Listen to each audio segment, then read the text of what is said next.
live. Good afternoon. This is the House Judiciary Committee. It's Tuesday, the 8th of February, and we have a full docket of bills today.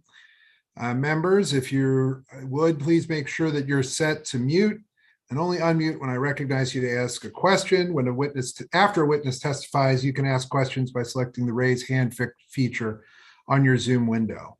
I'll recognize members in the order in which they raise their hands. Witnesses, you'll unmute yourselves when I recognize you to present your testimony. After you present your testimony and answer any questions from the committee, please exit the Zoom hearing room. At all times, members of the public will be able to view the live stream of this meeting. The live stream is available on the Maryland General Assembly website.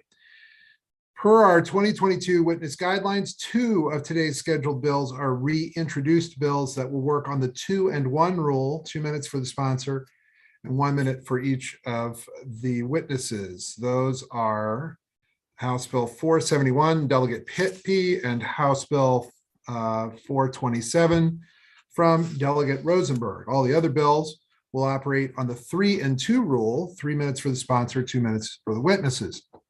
We will hear the bills in the following order.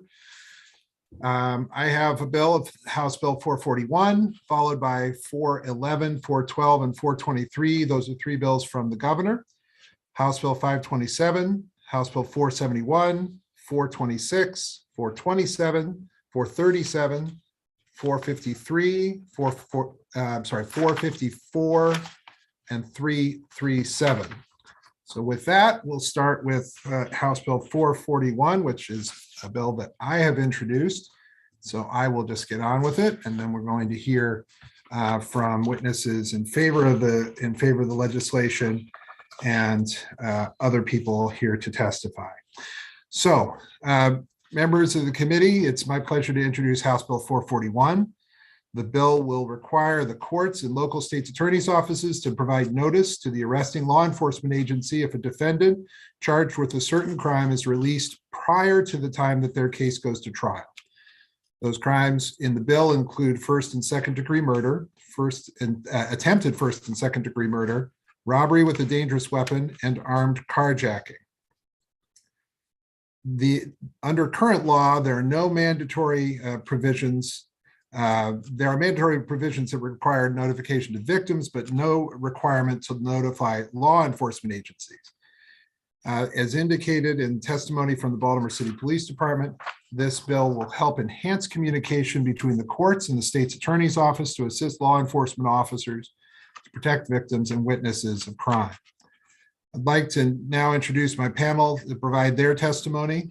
The Mayor of the City of Baltimore, Brandon Scott, and the Baltimore City Police Commissioner, Michael Harrison. We'll hear from the mayor first. Mr. Mayor, go ahead.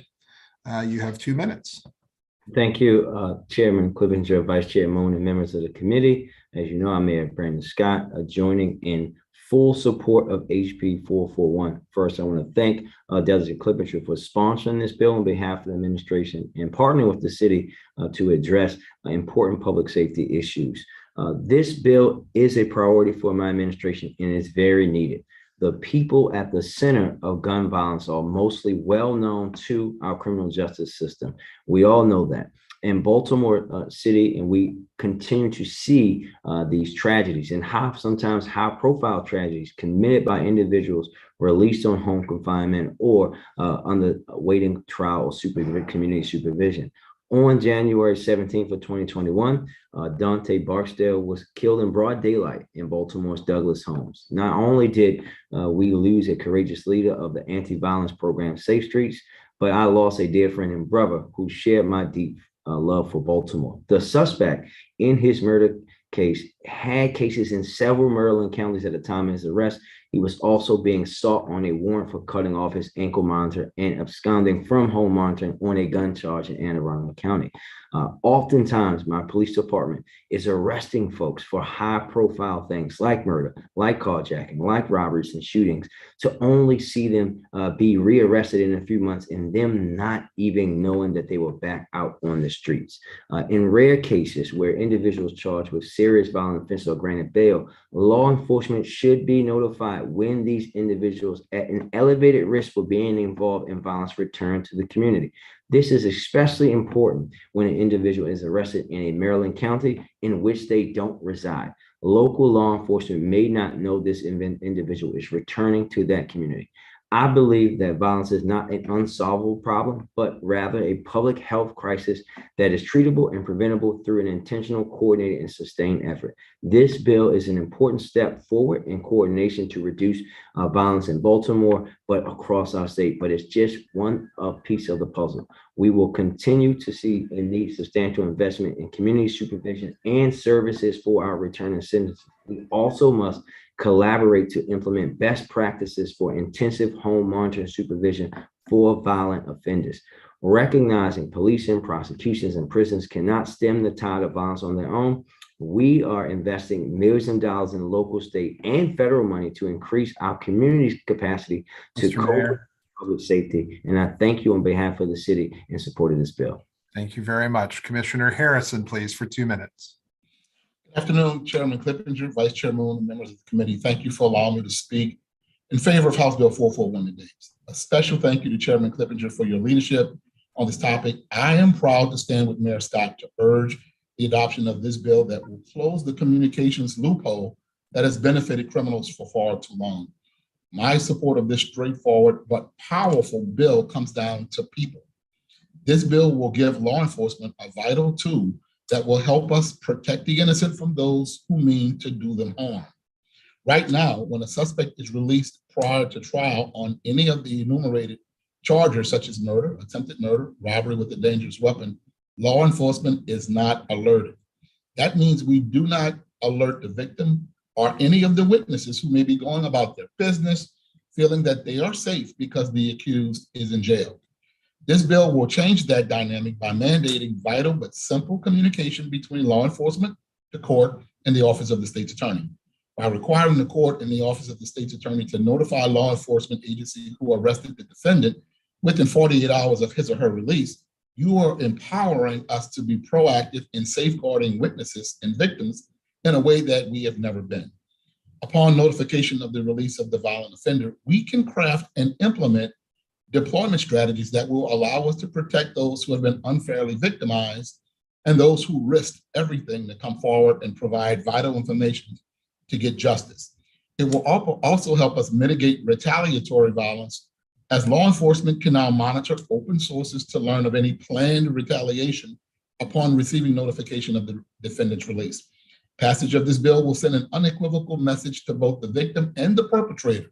The game has changed, and we're going to use everything at our disposal to keep our residents safe and to hold perpetrators accountable. Therefore, I urge a favorable report on this bill, and thank you for giving me a few minutes to speak about it. Thank you very much. We're going to do it this way. There are 2 more people set to testify. Mr. Kroll is favorable with amendments.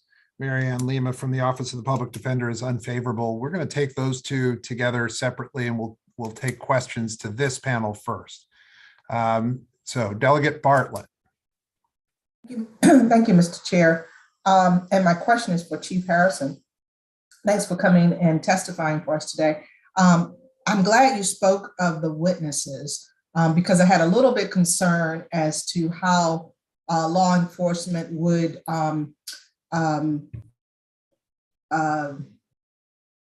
pursue someone who has merely been charged and arrested and charged and released before trial. So can you speak a little bit to that as to what methods law enforcement, is there going to be any surveillance?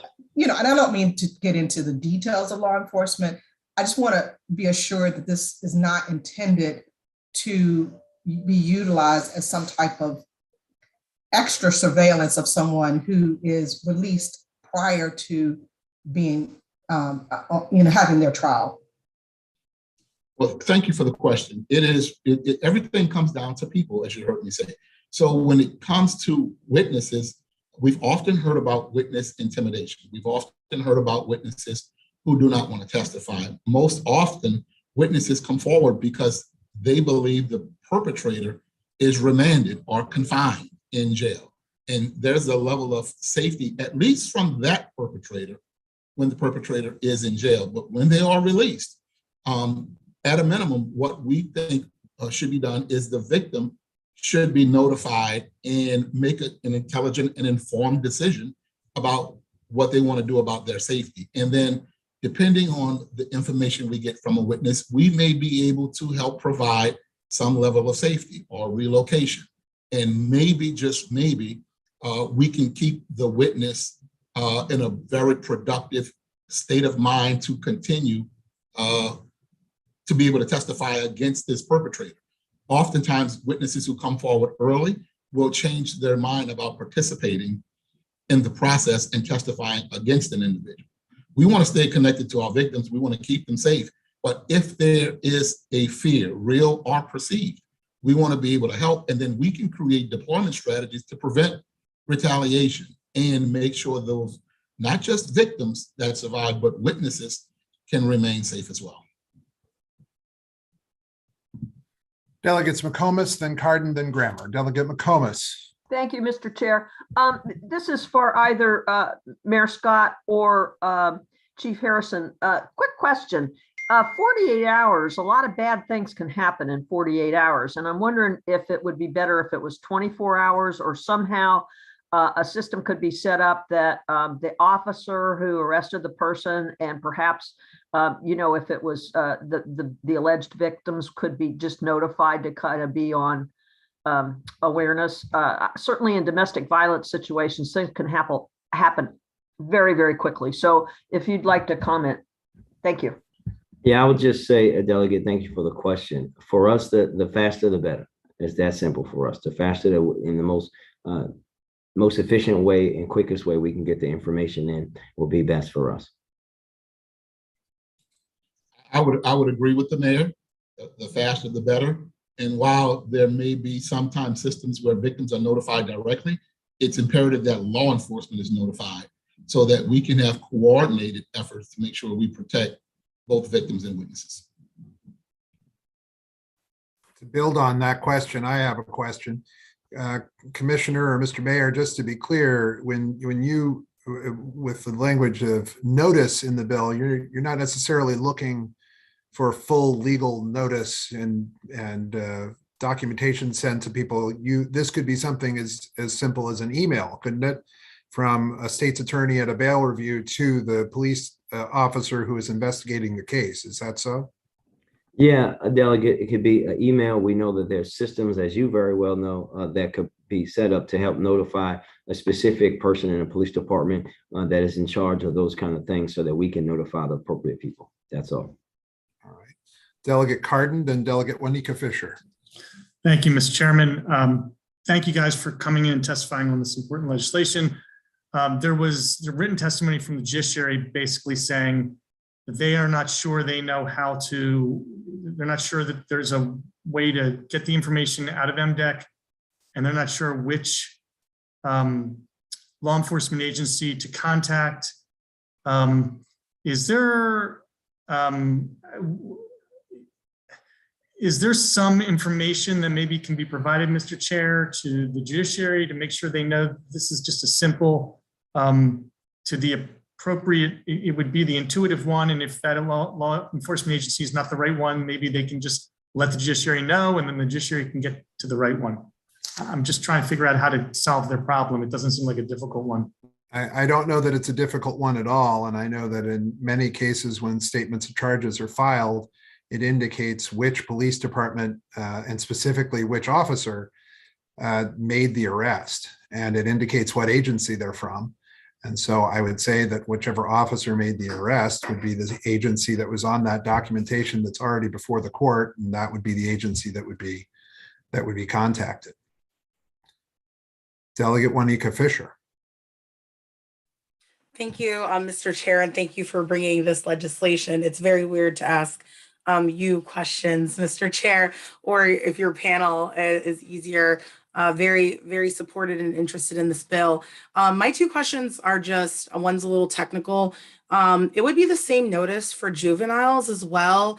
In Prince George's County, especially recently as last weekend in DC, carjackings in our jurisdictions are around like 70% with juveniles. So I wanted to ask you about that. And then my second question also had to do with, it's very thoughtful, the crimes that are in this bill, in the propensity to violence. I wonder if you were thinking about anything domestic violence related, in addition, when it comes to notice that an individual is released to a victim, especially in a DV sense. So those are my questions, and thank you, Mr. Chair, for your work on this bill. And thank you very much. I think the crimes that are listed are crimes for which, if a juvenile was charged as a 16 or 17-year-old, I believe that those would all be charges that where they could be charged as an adult. So that would be covered in that part of it. If it were juveniles who were younger, I think there are a couple of the crimes that would be covered by 14 and 15-year-olds, but we could certainly look at the impact for juveniles who were released, and we could. And there are issues that perhaps need to be addressed there. With regard to domestic violence and other crimes, I think the idea was to start with these most serious crimes, and in the rare cases where these people are being released prior to trial, that information should be relatively easy to provide to law enforcement so that they're aware and so that they can make sure that witnesses have that information and can be protected. All right. Seeing no more questions for the mayor, the commissioner, or me, I'll stop that right there. And we thank you very much to the mayor and to the commissioner for being with us today. We'll go now to hear from Steve Kroll, who is favorable with amendments, and Marianne Lima, who is unfavorable. Hopefully it's not too uncomfortable for them to be both on the same panel, but that should be fine. And we will just let them both go with 2 minutes, and then people can have questions for both of them, just for the sake of keeping things moving. So Steve Kroll, favorable with amendments for 2 minutes. Thank you, Mr. Chairman, members of the committee. Good afternoon. I'm Stephen Kroll, the State's Attorney Coordinator for Maryland and the Executive Director of the Maryland State's Attorneys Association, and I've been prosecuting cases since 1984. We agree with the chairman. When a defendant is released before trial, there should be notice given within 48 hours of release to law enforcement agencies that arrested the defendant. The question is, who should give that notice to whom? And the sad part is, as state's attorneys, we do not get notice when a defendant is released by way of making bond. He's in the detention center, he makes bond, they're released, we do not get notice. And if it's on a Friday, we may not get notice until that Monday. When a defendant is in a different jurisdiction and is released, we do not get noticed. So we are in favor of this bill with one amendment: substitute state's attorney's office with warden of the local corrections, because the warden will release the defendant. If a court releases a defendant, they still go back to the detention center to check out, get their belongings, fill out the paperwork. So it's the warden who should notify the police officers, and it's the warden who should notify the state's attorney's office, and then we can notify victims and witnesses at that point in time. So we're in support of House Bill 441 with that one exception: substitute warden for state's attorney, and we would be in support of House Bill 441, and then we would ask for a favorable report with that amendment. And I'm happy to answer any questions. And then Ms. Lima from the Office of the Public Defender, please. Thank you. Good afternoon, Chairman Clippinger, and thank you for the opportunity to testify.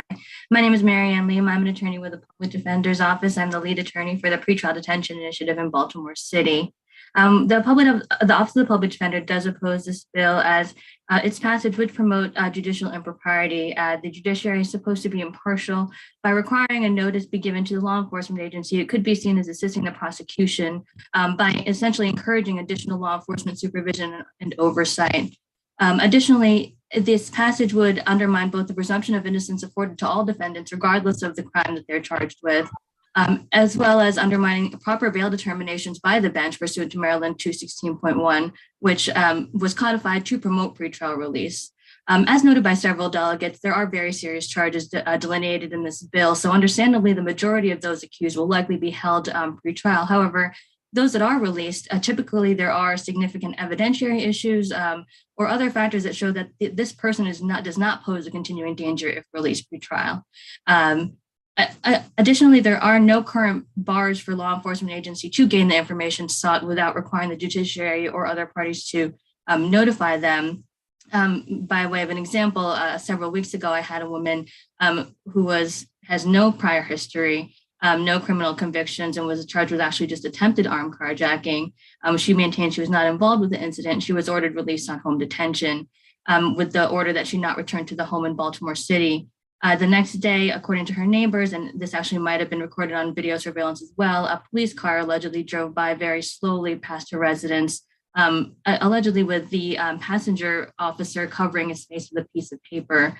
Now she is afraid to return home eventually if permitted by the court because she doesn't know why there's additional surveillance when she maintains a presumption of innocence, says no prior record, and does not pose a danger to anyone. So that just shows first and foremost that law enforcement do have ways to know who is released. And second, the undue burden that would be imposed on these accused simply just because they were charged with a crime and pose no additional danger upon release. So for those reasons, we're asking that we would oppose this bill. Thank you very much. Delegate Bartlett for a question. Thank you, Mr. Chair. My question is for Ms. Lima. Commissioner Harrison actually asked the question in the reverse as I was asking it. So I'm going to ask you the question in the reverse. I was asking him about the defendant, which is what you are,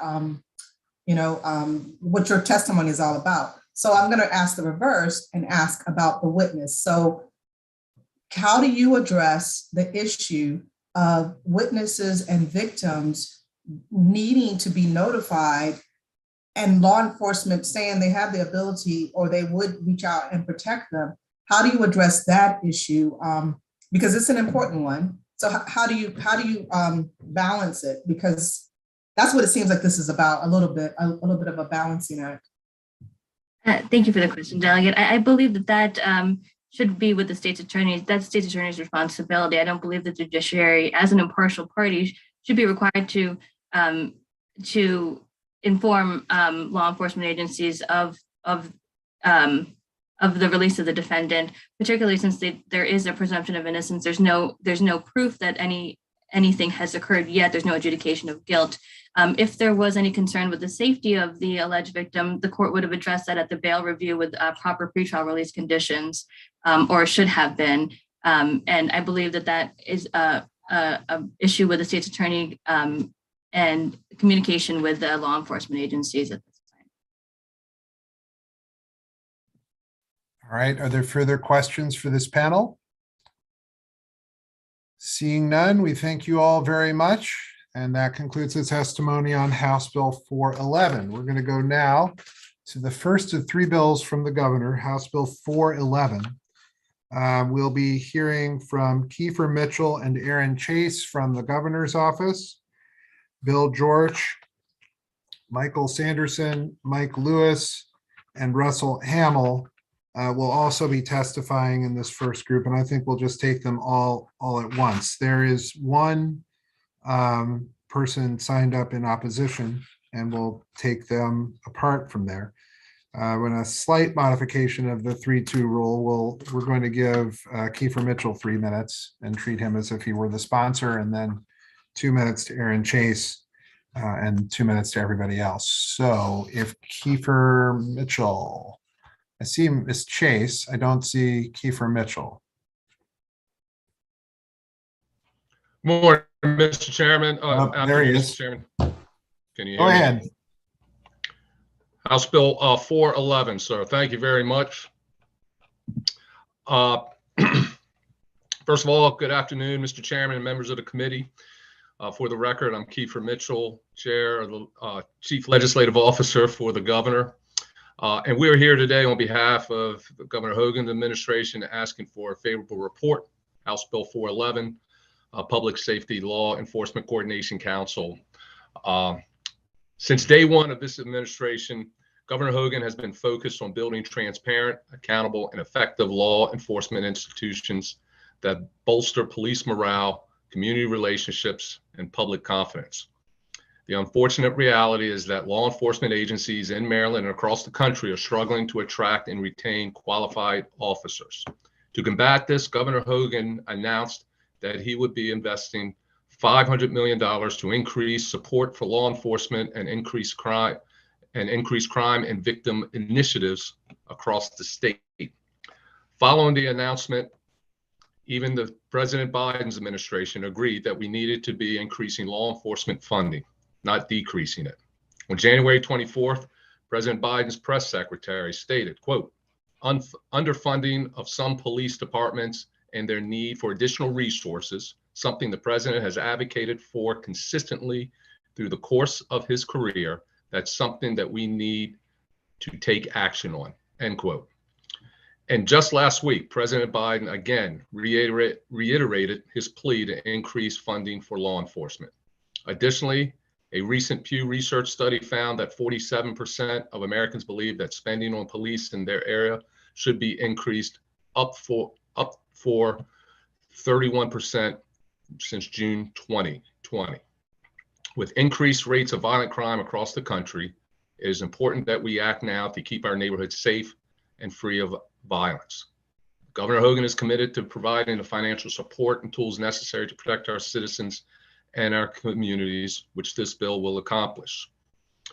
The 50% increase in state aid to police protection will ensure that our law enforcement agencies have the money they need to support the brave men and women who put their uniforms on each and every day to protect our state. Additionally, as a city resident, I'm proud to say that this legislation also provides additional funding to the city in an amount of $8 million, which is not a current recipient, which the city is not a current recipient of SAP funding due to previous agreements made with the state. This will be the first time in 20 years that Baltimore City will receive SAP funding. This bill also creates the Law Enforcement Coordination Council, which will better allow chiefs and sheriffs to coordinate, share information, implement legislation, and research best practices.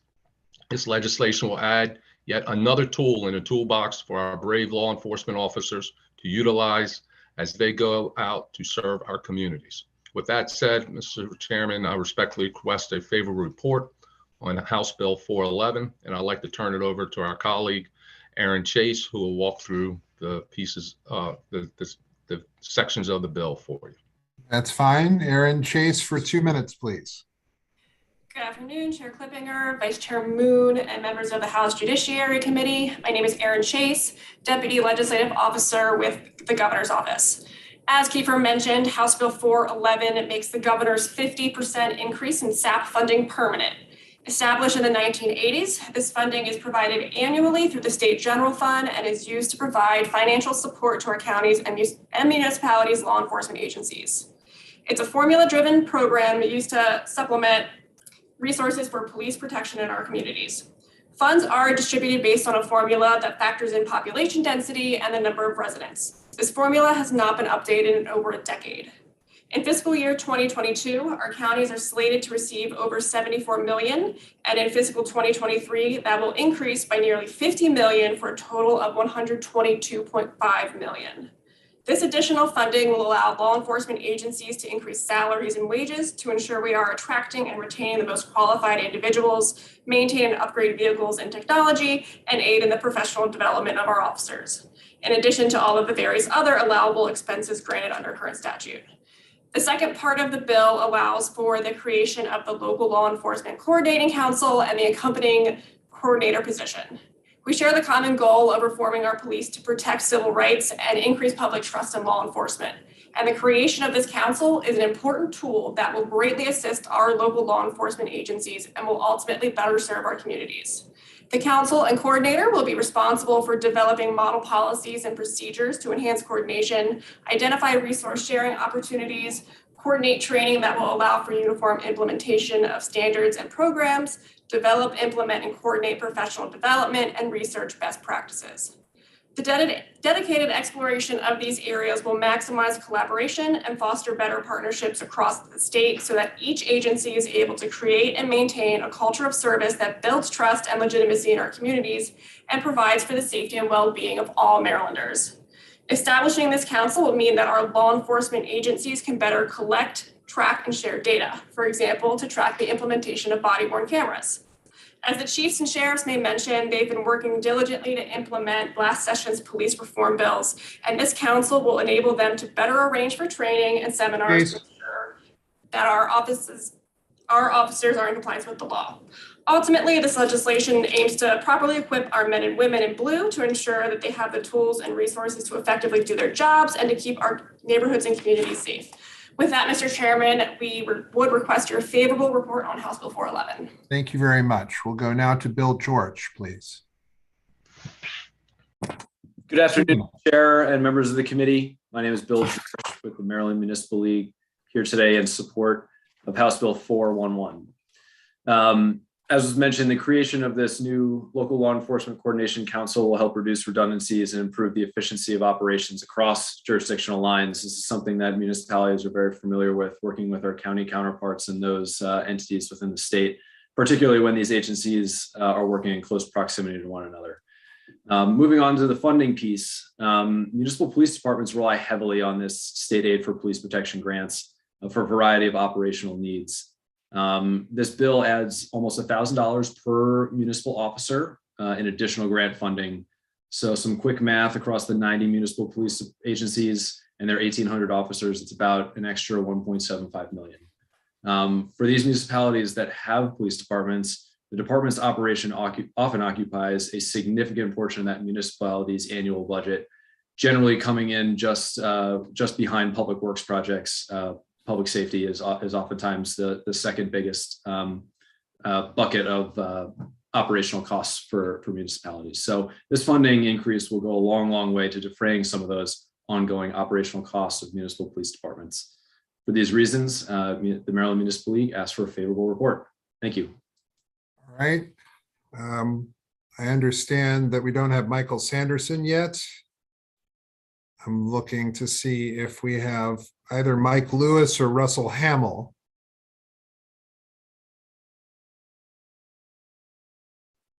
Sheriff Lewis. All right, what about Russell Hamill? Hamill is coming in.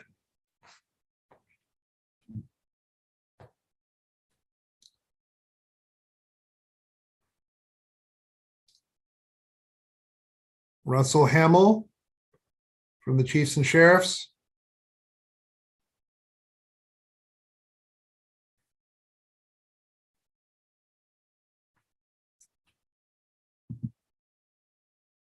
I see Sheriff Lewis now as well. Either Sheriff Lewis or Mr. Hamill.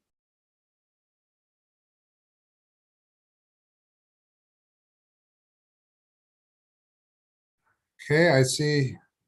I'm here, Hamill. sir. Thank you. That's fine. For 2 minutes, please.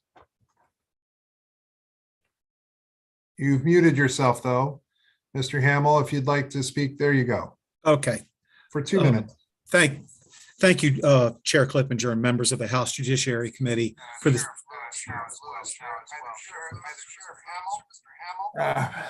So we're getting an echo here. Did you want me to go now, sir? Yeah, I do want you to go now, but you need to shut down the YouTube that you're following.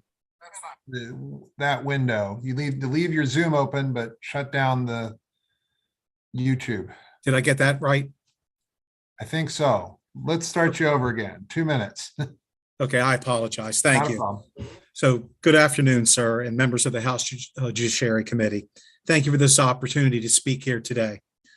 As you heard, I'm Russ Hamill, and I'm here representing the Maryland Chiefs of Police Association as its first vice president. And on behalf of the Maryland Chiefs of Police and Sheriff's Associations, I'm here to speak in support of House Bill 411. I'd like to pick up, well, Sheriff Lewis didn't go yet, so I'm the second half of his speech.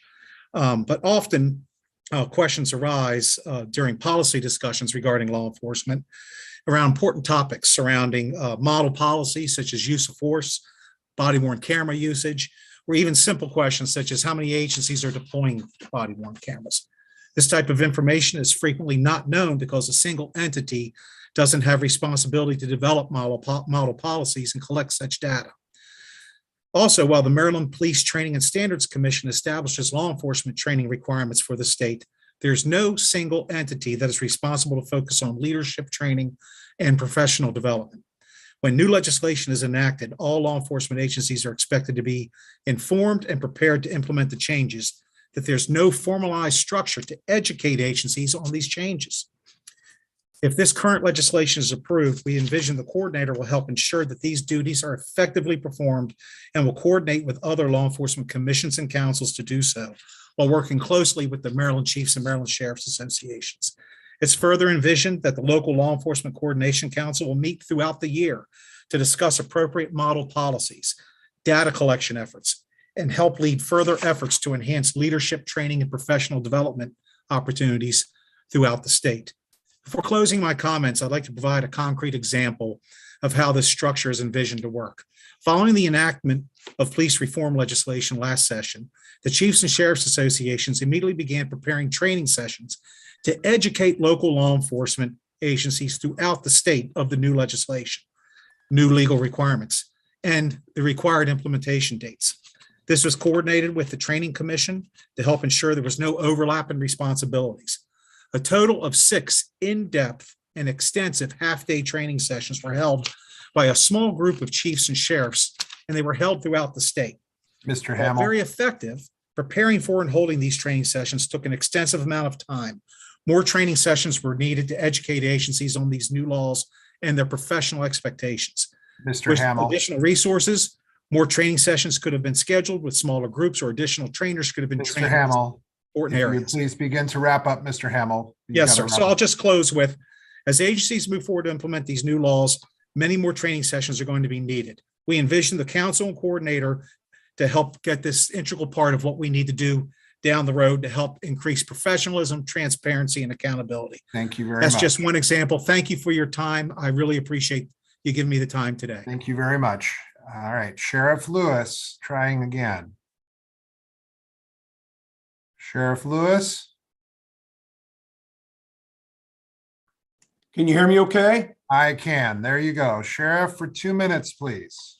Thank you, sir. Good afternoon, Chair Clippinger, members of our House Judiciary Committee. I'm Wycomico County Sheriff Mike Lewis and the current president of the Maryland Sheriff's Association. I'm here in support of House Bill 411 on behalf of the Maryland Chiefs of Police and Sheriff's Association. On behalf of both our organizations, I'd like to thank the governor and his team for introducing this legislation. The increased funding for state police aid is critical to assist our local law enforcement agencies in reducing crime, strengthening community relationships, and building upon public safety initiatives. The Maryland Chiefs and Sheriffs strongly support the creation of a local law enforcement coordination council and coordinator position to provide a forum for law enforcement to work collaboratively on public safety matters and solutions. This council and coordinator will assist local law enforcement with identifying best practices, developing model policies, sharing data, training the next generation of chiefs and sheriffs, and providing professional education opportunities for executive level staff personnel.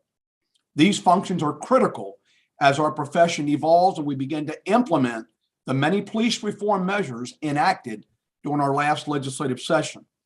The council and coordinator position are modeled after the state's attorney coordination council, and this formalized structure will fill these needs. I know some of you may be asking yourselves, how will this body be different from the Maryland Police Training Standards Commission and Law Enforcement Coordinating Council that was created last year?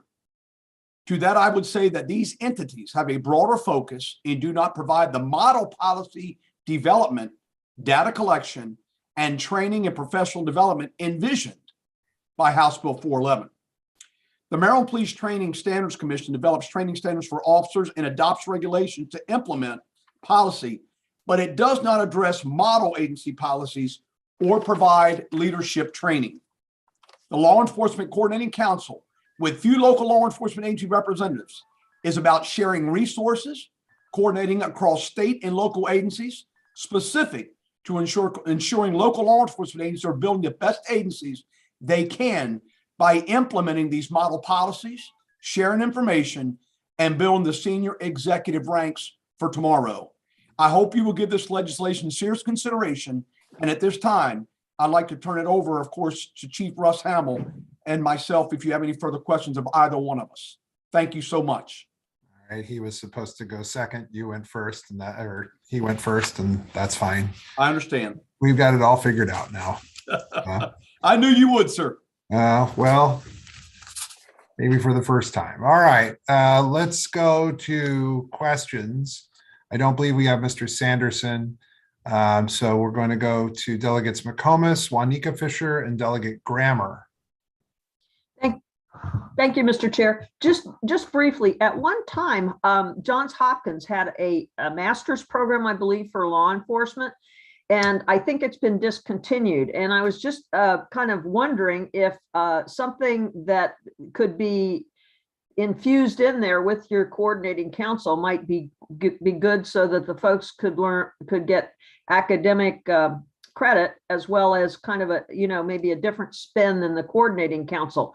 And would basically maybe have more of a, national picture, because, you'd have professors that are seeing what's going on in other states and jurisdictions. So I just wondered if you think that's a good idea or not.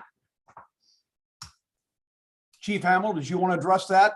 If I may, thank you. I would just offer, thank you for this opportunity, that any further education that helps further professionalize law enforcement would be welcomed. I know that was a very good program. I know many people that went through it who became outstanding leaders within law enforcement and then went on to other leadership positions in other entities. And I think anything that would help enhance that would be welcome. Thank you.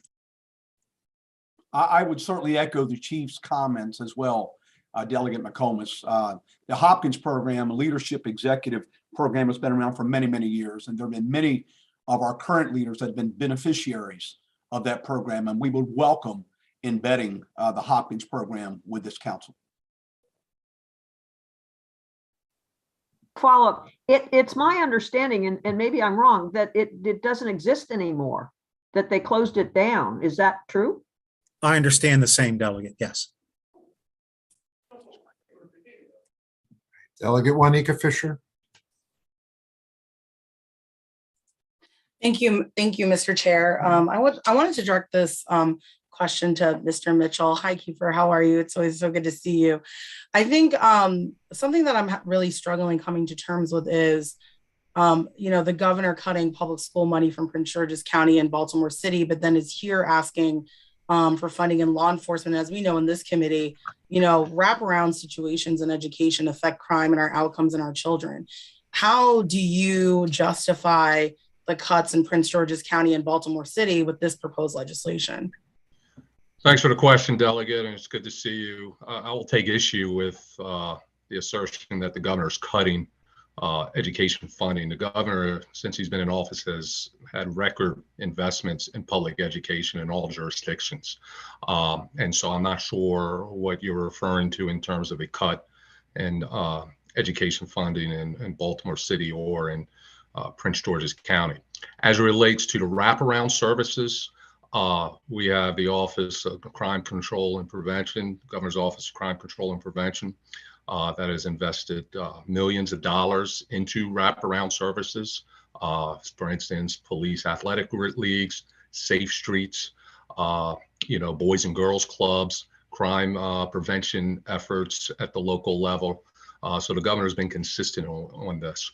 As it relates to the funding of the $500 million, the governor has enjoyed a surplus in our budget with a structural deficit that's no longer in place because of the governor's efforts, and that we continue to invest in our law enforcement. This isn't just to go for police to go and lock folks up, but this is to help train police, as you heard from our chiefs and sheriffs, in terms of better training, body cameras, those things that are desperately needed in our communities.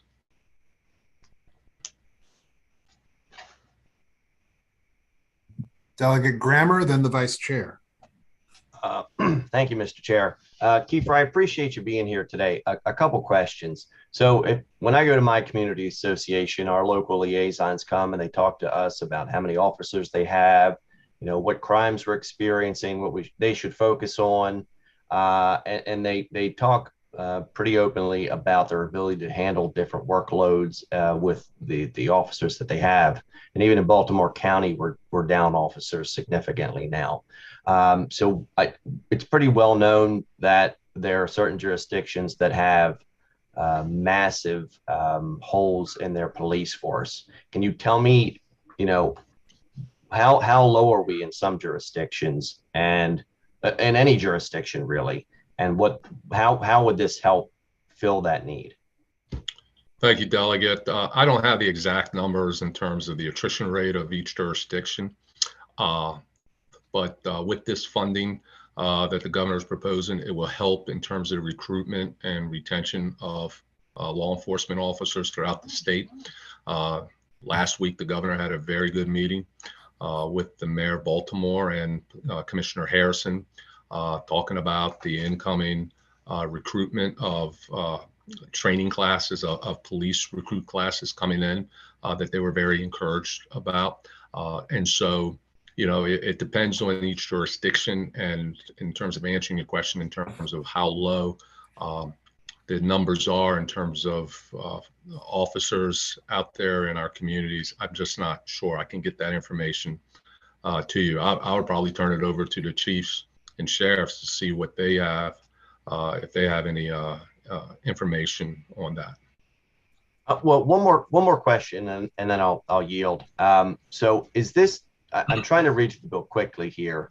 Is the funding specifically for your frontline officer? We have some jurisdictions that have, for example, problems processing forensic evidence. Would this help supplement that problem, or is this strictly for frontline officers? That would help, and in terms of the discretion of each local jurisdiction. I will turn it over to Erin if she would have any more insight on it, but it's mainly left up to the discretion of the individual departments that are receiving the funding. Thanks, Kiefer. I'll just add, Delegate Grammer, that the appropriate expenditures for SAP funding is very broad and includes salaries and wages and operating expenses, capital outlays for operating funds, debt service identifiable for police protection, officers of a sheriff's office to the extent that the officers provide police protection functions, and traffic control, park police, and a share of the cost of a central alarm system proportionate to its police use. The only things that are expressly prohibited under current statute for uses of this funding are the funding for the collection and servicing of parking meters and the construction and operation of local correctional facilities. Okay, thank you. Vice Chair. Thank you, Mr. Chair. I have also questions about the money part of the bill, this 46 or 47 million. And I'm just looking at page 7 on the bill and trying to understand how this all works.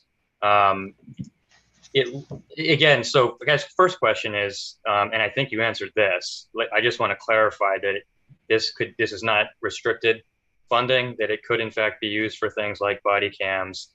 And the second question I have is specifically about municipalities, because the language in the bill, again, on page 7, looks like it treats the counties and city calculations differently. The funding in the bill appears for the counties to be based on the population of the county, whereas for the municipalities, it appears to be per officer. It's an increase in funding per officer. And so I guess back to my original question, is that somehow restricting how the city would use the money? And part of the reason I asked this is I happen to have a municipality in my district, Tacoma Park. It has its own police department. And in the last few months, there was actually just a big push from all of the city employees where they just got extra money, including the police officers. So I'm just curious how these dynamics would play out in my own backyard. I'll have Erin or the chiefs take that one, Delegate. Thanks, Kiefer. Thank you, Delegate Moon, for the question. So the last time that I know that the formula was updated was probably, most conservative guess is around 2009. So you're right. The first thing we do is increase the population element for the supplemental grant. So we're going up from $2.50 per person to $8.96. And then we increased that amount for the municipal officers. This is how SAP funding, I think, was created. That was the formula they used for when the formula was established. So this, with regard to the city, we included a provision that allows, I guess I should back up a little bit.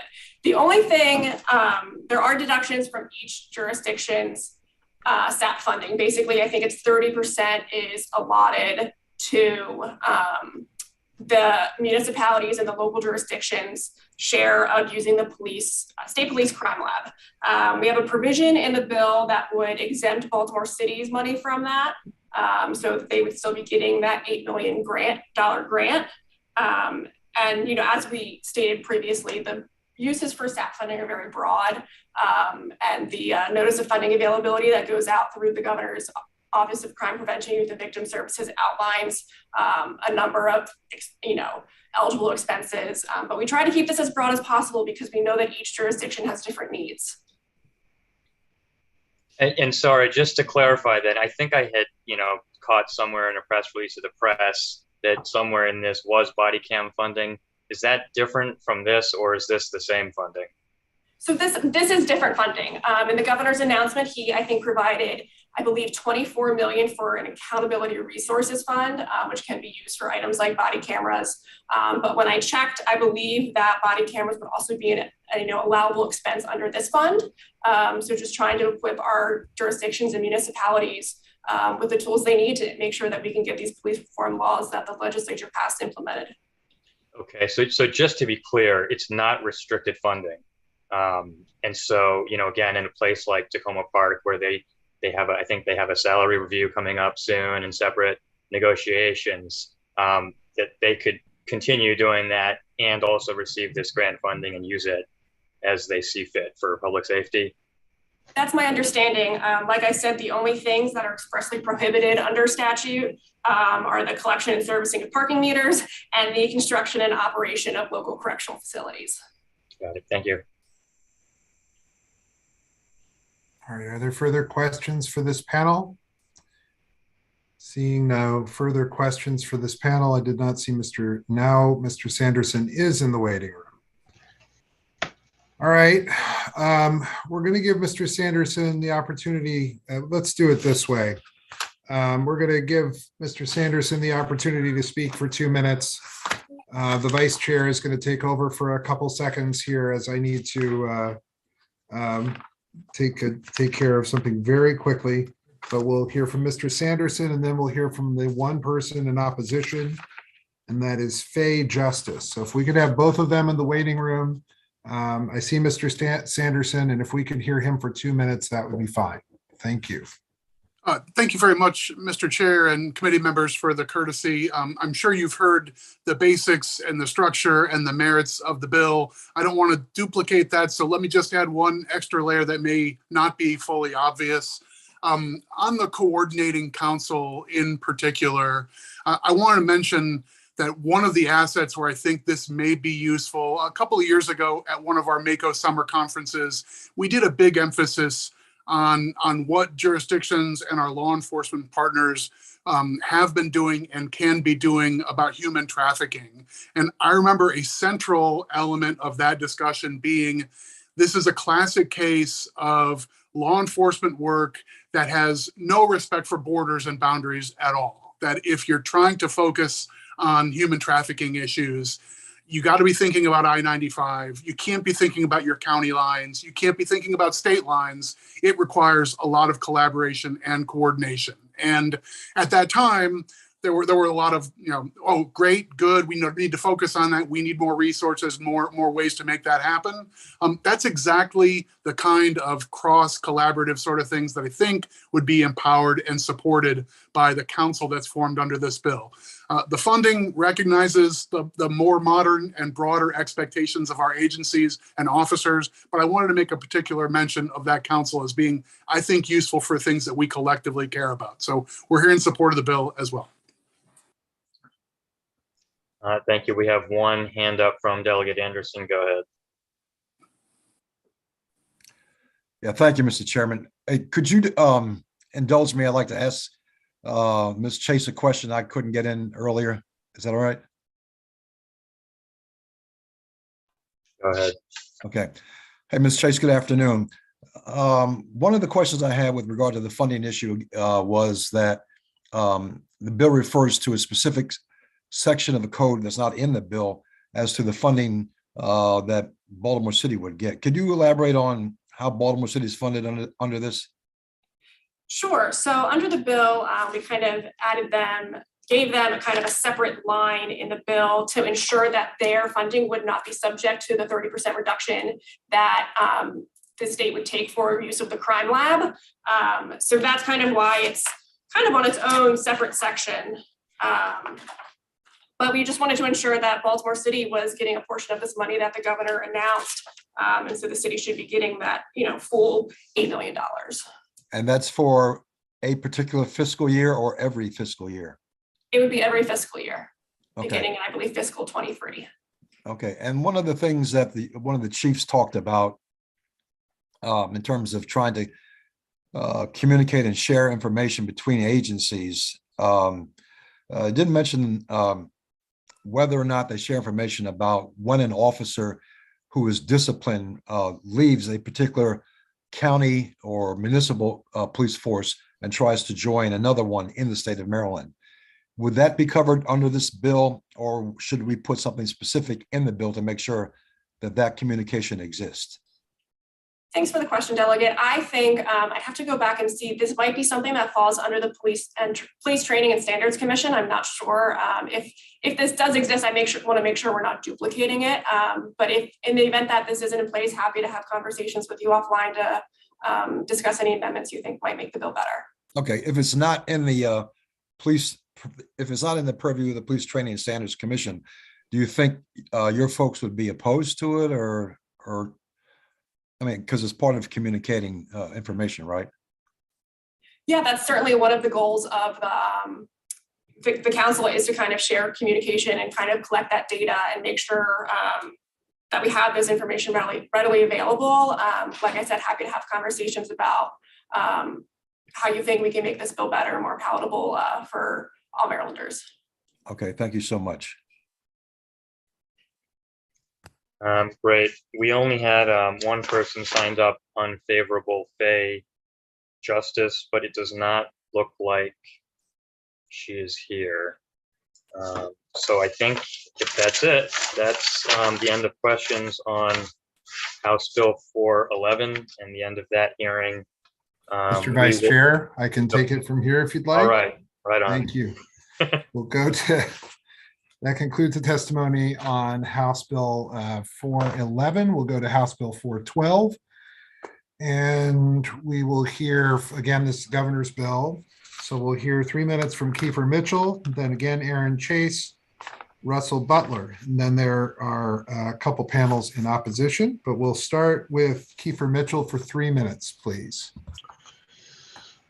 Thank you, Mr. Chairman and members of the committee. For the record, again, I'm Kiefer Mitchell, Chief Legislative Officer for the Governor. We are here again to present House Bill 412, which is the administration's Emergency Legislation Judicial Transparency Act of 2022. Since he was elected, Governor Hogan has fought to bring transparency and accountability to state government. These same standards of transparency should also apply to all three branches of government. As legislators, each of the votes you take, floor votes, committee votes, even committee amendments, are made available to the public. Since the pandemic, even more transparency has been introduced to the legislature through video streamed floor sessions and committee votes. The decision made by public officials in our judicial system, in whom we trust our safety and our liberty, should fall under the same standards of transparency. A lack of transparency promotes distrust and insecurity. Victims of violent crime need and deserve to know how long an offender is going away. Victims need transparency, but too often the criminal justice system sometimes lacks transparency. Just recently, Luther Trent of Baltimore had been released from custody after he received a controversial plea deal for setting his ex-girlfriend's home on fire while she and a girlfriend were inside. Last week, as a result of the media inquiries and outcry of the public, Mr. Trent's plea deal was vacated and he now faces a longer sentence. Additionally, last November, a Baltimore County police officer was convicted of second-degree rape and sentenced to 4 years in prison, but the judge allowed him to serve the time on home detention. Given the lengthy appeals process, it is highly unlikely that the defendant will serve any time behind bars. A sentence like this tells the victims that the serious crime committed against them isn't a big deal. Without the work of the press, the public may have never been made aware of these egregious sentences. We need to simplify this and make sure people have access to information about our system, our judicial system. Finally, Mr. Chairman, I would like to thank you and Speaker Jones for convening a legislative work group on judicial transparency. It is a step in the right direction in recognizing that there needs to be some sort of reform in our judicial system as it relates to judicial transparency and accountability. We look forward to continuing to work with this committee and the legislature on this issue. I respectfully request a favorable report on House Bill 412. And at this time, I'll turn it over to my colleague, Aaron Chase, who will walk through the bill with you. Good afternoon again, Chair Clippinger, Vice Chair Moon, and members of the committee. Aaron Chase with the Governor's Office here on behalf of House Bill 412, the Governor's Judicial Transparency Act of 2022. Maryland citizens expect and deserve transparent and accessible government across the three branches, which includes the judiciary. Given the historic rising violent crime, we must take a holistic approach at understanding how and why these crimes are increasing. This requires additional reporting and access to data related to the sentences our judges are giving offenders of violent crimes. House Bill 412 will require the Maryland State Commission on Criminal Sentencing Policies to provide in its annual report for each crime of violence, the crime the defendant is convicted of, the sentence imposed, the applicable guidelines range, the case's disposition, if applicable, the amount and percentage of time suspended, departure reasons if a judge departed from the guidelines, the court and judicial circuit with jurisdiction, and the sentencing judge. The Sentencing Guidelines Commission already publishes most of this data by circuit, but by expanding the reporting requirements, Marylanders will have access to information that will better help them understand the judicial branch and how sentences are being determined. This bill simply seeks for additional data to be reported, data that is by default available for public consumption. It does not make the sentencing guidelines mandatory, nor does it require judges to alter their sentencing behavior. The second element of the bill relates to changes to plea agreements. Currently, a MSCCSP binding plea is deemed guidelines compliant if it's agreed upon by all parties, the defense, the prosecution, and the judge, and contains an agreement to a specific amount of active time, regardless of if the agreed upon sentence is within the applicable guidelines range. Our bill would change the current law so that a plea agreement is not considered guidelines compliant unless it falls within the applicable sentencing guidelines range. This is an important and necessary change because current data suggests that 42% of cases were disposed of using a binding plea and 81% of cases were considered guidelines compliant. Given that nearly 50% of cases utilize this type of plea, we are left with insufficient data to understand the actual percentage of cases that are truly guidelines compliant. The opposition today may state that they feel that the bill is unconstitutional. It's not, because it in no way changes the way a judge sentences or requires them to change their behavior. All it does is take current public information and requires it to be compiled in a way that the public might find useful. Ms. Chase, please wrap up. Yep, we contend that this is good public policy, but the judges are free to argue otherwise. For these reasons, the administration respectfully requests a favorable report on House Bill 412. Russell Butler, please, for 2 minutes. Thank you, Mr. Chairman, members of the committee. I'm Russell Butler, testifying as an individual in support of this bill. I previously served as a member of the Commission on Criminal Sentencing Policy, and I think that there are some things that the Commission has always done that should need to be continued. First is the requirement that the judge's name is already a requirement of law. The judge is supposed to sign the form, is supposed to be in the court file. Historically, that file has been sent to the commission and the commission has had that data. It just didn't report to the public what that data is. With the new Maryland automated guideline system, that data field is not sent to the commission. So important to this legislation would be an amendment to make sure that that data field went over, and whether or not this legislature makes it available to be published by the commission, the public under the First Amendment should have the right to court access. Court access is important under the First Amendment. Is a check and balance. It's a matter of separation of policies. And it is important that there be a check, because there really is no check if the court doesn't follow the law. In regards to the ABA plea bargains or the commission plea bargains, I see no reason why this legal fiction should consider. It doesn't really do anything. The law says that there's existing law, page 5 of the bill, lines 18 through I'm sorry, I got the wrong line here. Lines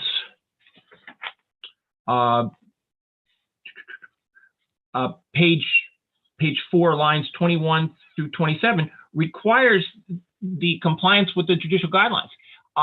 By definition, this is not within guidelines. So that the legal fiction created that ABA plea at the time was in guidelines is just wrong. Mr. Chairman, with a couple other things, if the committee decides to go further, there are problems with pleas because courts under the prosecutor's offer and defense agreement, and the courts have said don't do this. They do it anyway, and I think that it would bode well that we keep separation of powers. That prosecutors are the executive branch and should be making those decisions, not judiciary. I would say one last thing, and that is about the court is required to say sentencing as 50% before eligibility. They don't. The new report says that 55.3% don't even announce it. Range sentences where the courts have to say it in the ranges would be good. With that, Mr. Chairman, I urge your support of the legislation. I'd be happy to try to answer any questions the committee has. Are there questions? Yep. Are there questions for the panel? I'll ask a question or two. So in the bill, it's, which of course is not where I need it to be right now, but that's all right. In the bill, it says, it speaks to the sentencing guidelines. What happens under the bill if a sentence is not within the sentencing guidelines?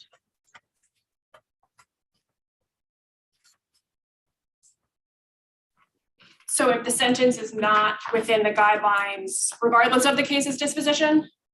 Well, I'm looking again at this is page 4 between 13 and 15. A sentence imposed under a plea agreement, which isn't defined, may not be considered to be compliant with the sentencing guidelines unless the sentence falls within the actual sentencing guidelines range. What happens if that doesn't happen?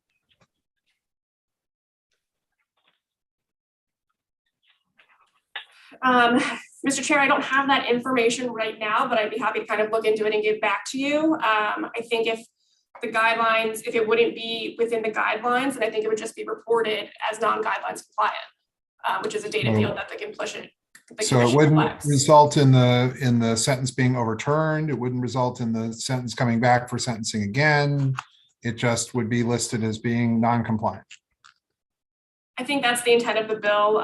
We don't want to undermine a judge's ability to sentence. Okay. We'll go to Delegate McComas for a question. Just real quick, are there any other states that have similar legislation like this that kind of, you know, I guess provides more transparency for the judiciary? I know that Pennsylvania does. I've talked to their executive director. He says it works well. They reported by judge. I don't know about other states, but I talked to him a few years ago.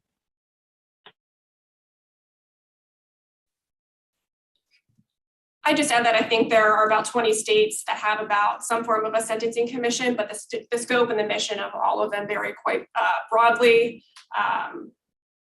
Additionally, there's a number of states that utilize judicial evaluations, which are also kind of another way to kind of look at the transparency aspect of how judges are performing. But I don't have offhand, I don't know if any other states are proposing legislation similar to what we are today. Are there further questions for this panel? I have another question then based on Mr. Butler's statement, and then I'll give it to Delegate Bartlett, but you indicated that Pennsylvania does this. So that means it applies to their trial court judges? Yes, their commission reports by judge their compliance with their sentencing guidelines per a conversation from multiple years ago from the executive director of their commission. What's the length of a term for a Pennsylvania judge? I don't know, but I do know that their sentences are, as I described before, range sentences where the court must, for example, if it's a violent crime, it must be from 5 to 10. So they use guidelines, but they're actually using range, which makes it much more understandable to the public as to what the sentences are. I don't know how judges are appointed, elected in Pennsylvania. Okay, so the length of time that a judge is appointed here in Maryland is 15 years, of course, correct? Circuit court judge. And so I would be curious to hear if the Pennsylvania model is the model that you're looking at, the length of time that their judges serve on the bench. I suspect it is a lot shorter, but we'll see. Delegate Bartlett had a question. I had a question, but in view of Mr. Butler's response, I don't have a question any longer. Thank you. Are there further questions for this panel? Thank you all very much. We'll go now to those people testifying in opposition.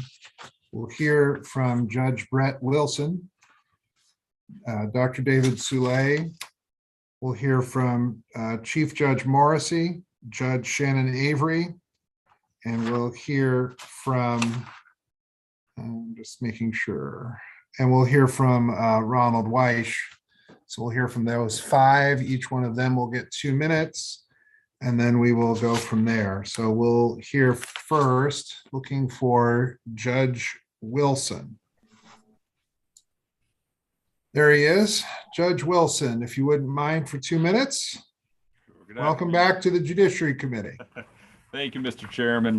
Good afternoon, and good afternoon to all of the honored members of the committee, and especially those that I served with a few years ago. Let's see, Dr. David Soule should be here too. We're kind of a panel. I'm here today not in a role with the judiciary, but as appointed chair of the Maryland State Commission on Criminal Sentencing Policy. Dr. Soule is here also as the executive director to answer more technical questions about how the commission works.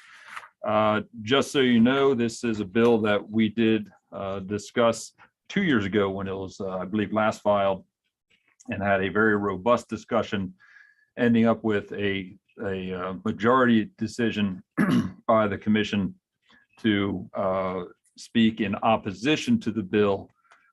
We did meet last night via Zoom to discuss this iteration of the bill with the members who are newly minted, so to speak, on the commission. And we did come to the same conclusion by majority vote that the commission does take a position in opposition today.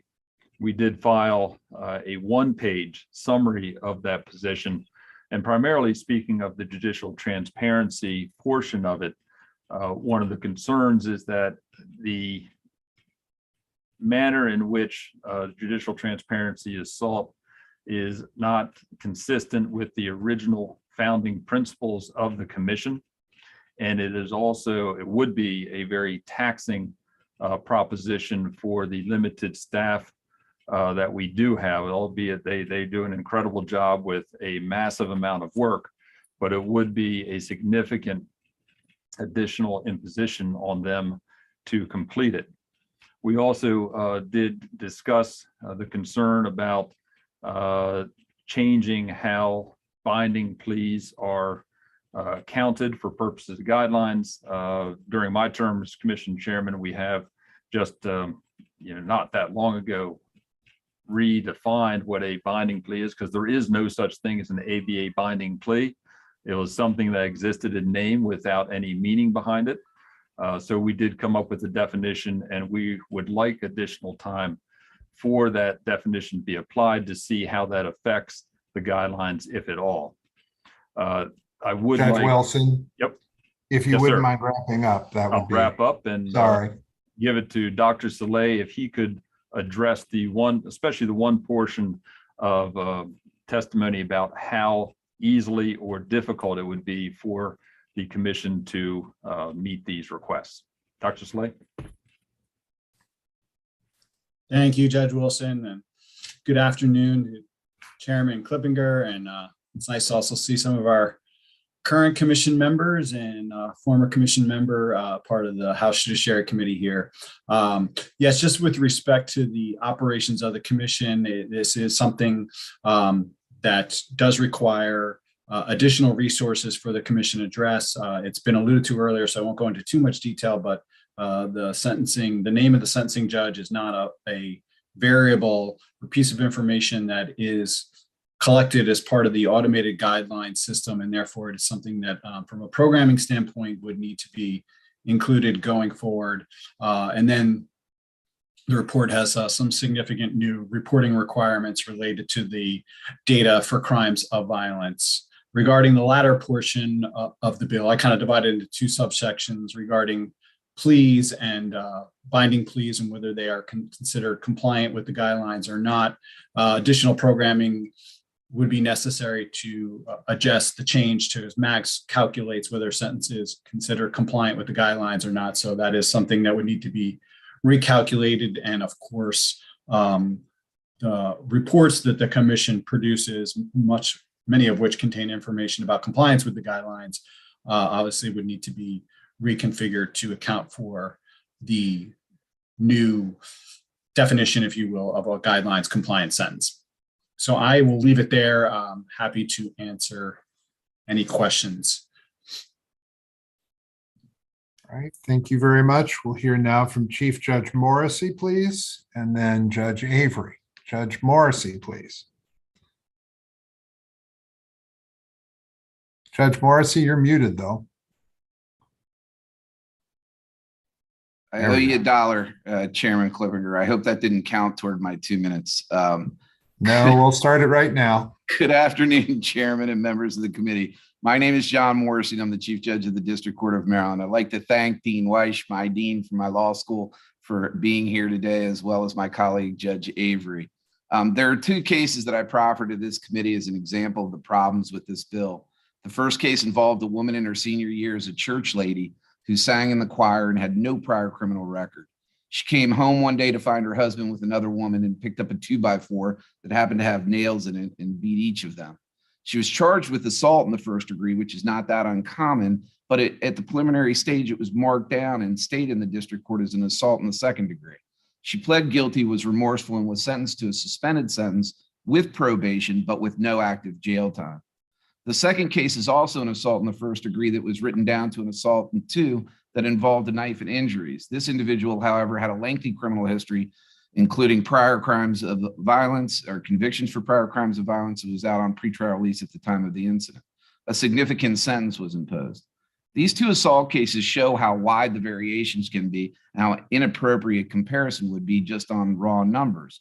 If you look at these 2 cases without looking into the case file or watching the proceedings, you would not be able to figure this out. The judiciary strives for transparency in other ways, as every courtroom is open to the public every day. We record everything we do, and you can request a transcript or a recording of these hearings. There are checks by means of appeal. I heard one of the other speakers say that there were no checks on the judges. There's appellate courts for that. And we have accountability through the independent body of judicial disabilities that investigates any issues raised about judge impropriety. As an administrator in my role as the chief judge of the court, when I receive a complaint regarding the conduct of a judge or commissioner, I pull a file and listen to the recording, and I promptly address the issue if needed with the judge and local leadership. If the question is asked what this data would do if released, it seems likely that it would be used to criticize a judge that, depending on current sentiments, could be that that judge was too tough on crime or not tough enough. But we're really not supposed to be tough on crime or lenient on crime. We're supposed to be fair and to apply the law to the unique facts of each case. Thank you all for your time. I'd urge this committee to vote unfavorably, and we'll be happy to answer any questions. Thank you very much. We'll go now to Judge Avery, please.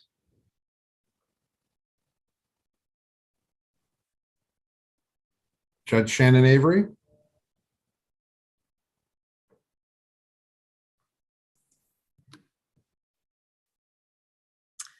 All right, thank you so much, Chairman Clippinger, members of the committee. I'm Shannon Avery. I sit in the Circuit Court for Baltimore City, and I'm also the Circuit Court representative on the Maryland Sentencing Commission.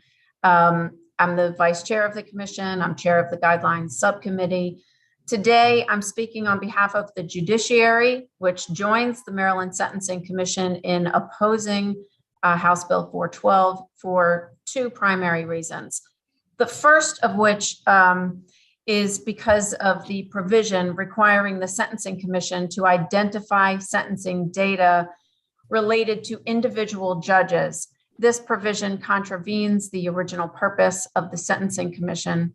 And the second reason is because the provision that abrogates the guidelines compliance rule for binding plea agreements would effectively discourage the acceptance of plea agreements, causing a backlog of criminal cases, undermining the discretion of prosecutors, and creating a serious public safety risk.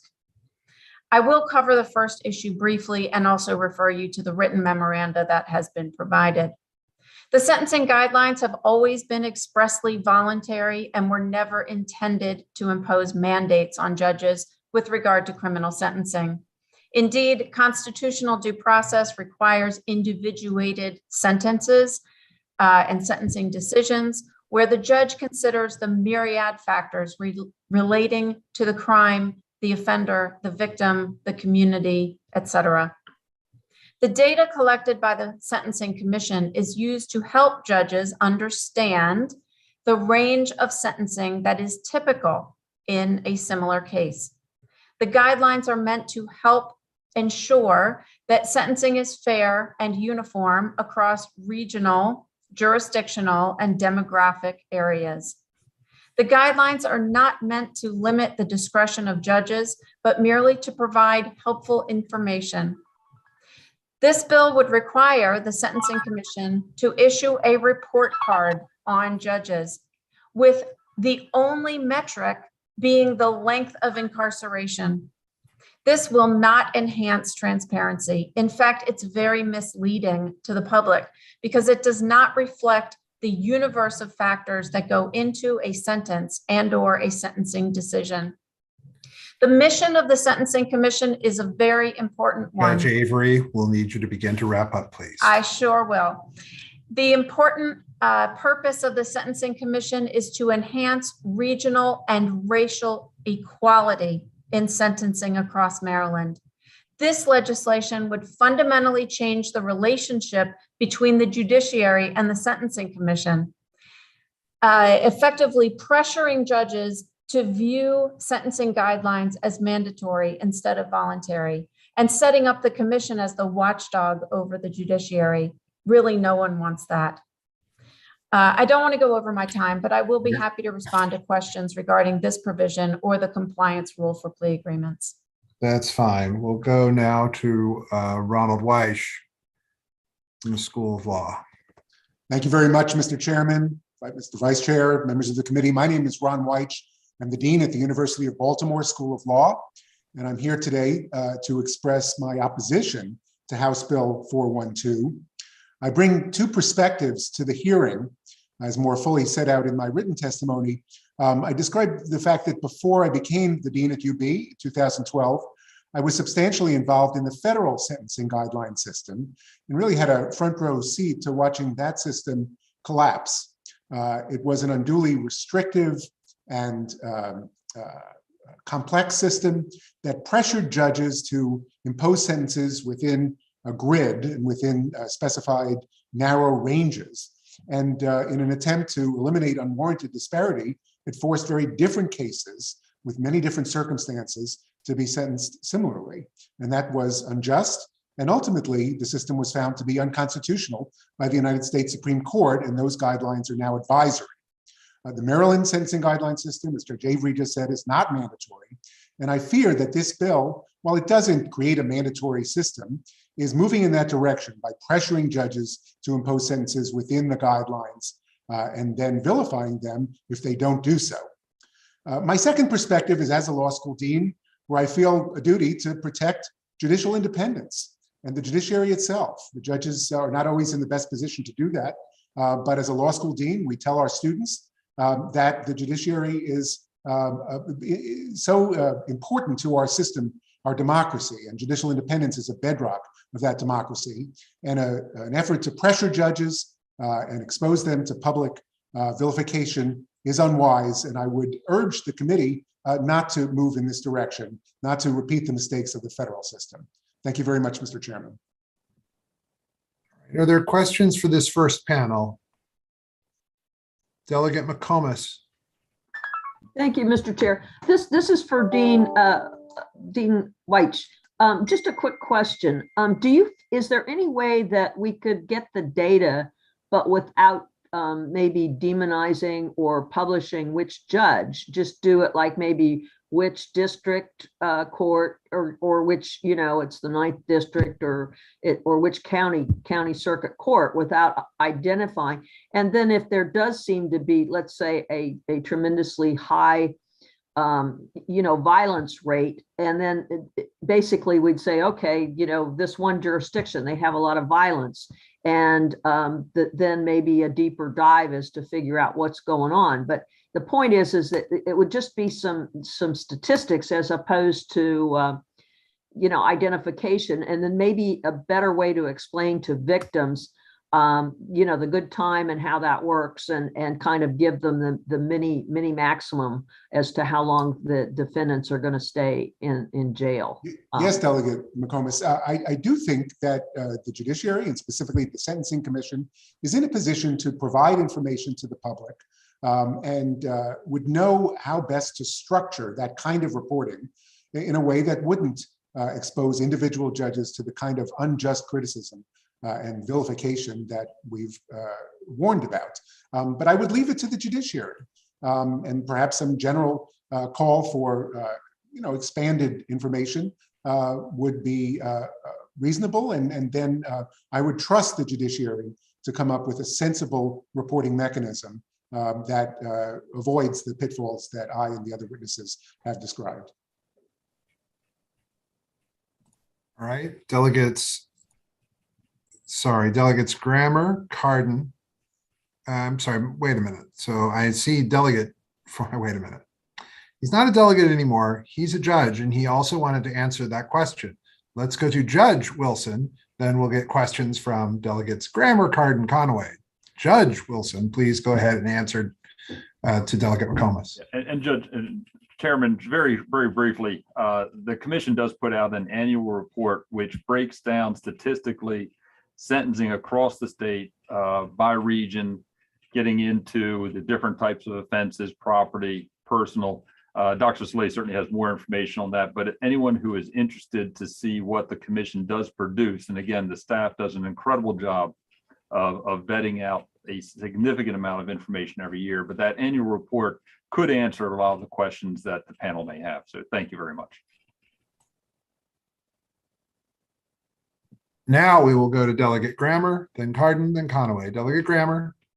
Thank you, Mr. Chair. So thanks everybody for being here. I want to stay away from the sentencing, which tends to be the more controversial part of this issue, and talk about the names of the judges, which there's been an issue I've advocated for reform for a few years now. So in my capacity, if I have a property rights nuisance conflict and I ask around long enough, I can figure out what the problem is, what the law is, if there are any holes. If I ask what the problems are with the effluent release at the Back River wastewater treatment plant, and I ask around long enough, I can find someone who can answer my questions. If you try and figure out what's going on with a lot of these cases, it's like a damn black hole. It's like a shadow government. And we're not even documenting all the details. For instance, the name of the judges. And if you go to other states, in most criminal cases, the name of the judge is always included. Now, for traffic violations and minor motions of the court, that's not always the case. But reliably, in every state I could find, they include the name of the judges. But in Maryland, we don't. And there's been suits about this. the Able Foundation sued, they got the keys. So if you could sue, you can get the names of the judges. If you could sit on all these dockets, you could easily find out all the names of the judges. And if you could pay to scrape the website, you could also get all the names of the judges. But as a rule, as a policy rule, neither the legislature or the courts have adopted any kind of rule to specify why we do or don't include the name of a judge in our public facing systems. So it seems to be quite, if you look at when the names of the judges are included or not included, it's completely arbitrary and capricious. There's no reason or logic to it. And I wanted you to comment on those two things. Why do we have an arbitrary rule? And why don't we include the names of judges as just a matter of everyday operation of the courts?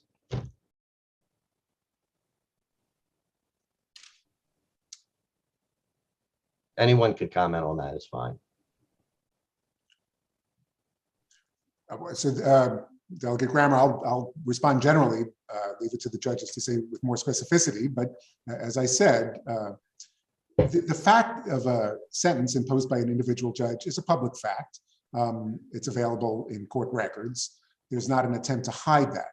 The question is whether there would be a systematic reporting of sentences by judge across cases in a single report from the Sentencing Commission. I think that system is unwise, but I don't believe that there is an attempt to hide the identity of the judge in individual cases. It's available in court files, and courts are public places where the public can be present to observe sentences.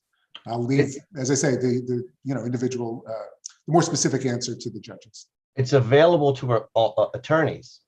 It's available to attorneys. It's not in any readily available state to the average person. And not being an attorney myself, sometimes I just ask the question. Why I need to know it, I don't know, but I just ask the question and I can't find that.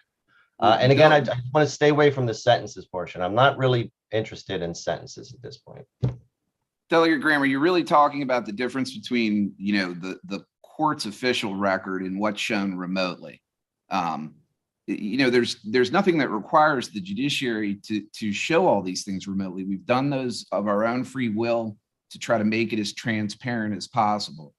Part of the MDEC process is to consolidate 11 or 12 different case management systems that grew up over time from the 90s when we started doing all this. But you can find that information by going to a courthouse. Every docket sheet that I've ever signed has my name on it, and it's there. That's fair enough. If you came to me and said, look, we've got this big IT consolidation, it's going to take time. We'd like to get there in the end, but it's going to take time. I would say that's fair enough. But what every person ultimately tells me is that we'll go to the courthouse and find it. Well, I'm an average person. Even if I'm investigating a criminal issue in my district, it's not the easiest thing just to go down to the courthouse. And this is an elected state official. I mean, just imagine what this is like for the average person who works 9 to 5. They can't, it's just not feasible for them to go to the courthouse for this. And furthermore, it's not really necessary because the clerks input a lot of information for every case. They could easily input this information. And this doesn't have to be a bill. This doesn't have to be a law. The courts could, you could adopt a rule specifying this. I see it as very easy to say, as we work through our IT consolidations, this is something we're going to do. We're going to plan to do this in the long run. But I feel a resistance to even do this at all. And I don't see why that's the case.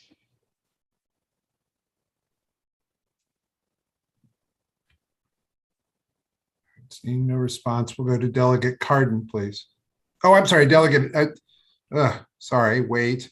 Judge Avery wants to respond. Thank you. Thank you. I appreciate the question. And Delegate Grammer, I do understand the frustration that you're talking about. I mean, our files are public. You don't have to be a lawyer to look at them.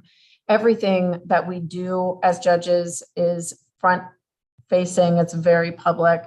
But I think that it is very important to remember that this legislation, House Bill 412, is not directed at the judiciary. This bill is directed to the Maryland Sentencing Commission, which is an independently appointed commission that has a very discrete purpose, which is to produce the sentencing guidelines.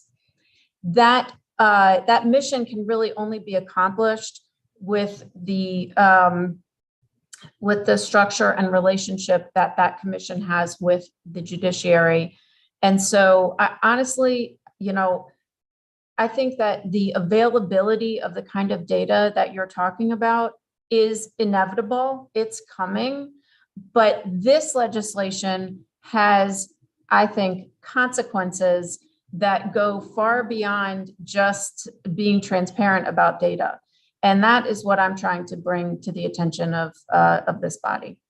Thank you. And I appreciate that. And very briefly, Mr. Chair, it doesn't have to be this bill. And that's why I didn't want to talk about sentencing. I have a bill.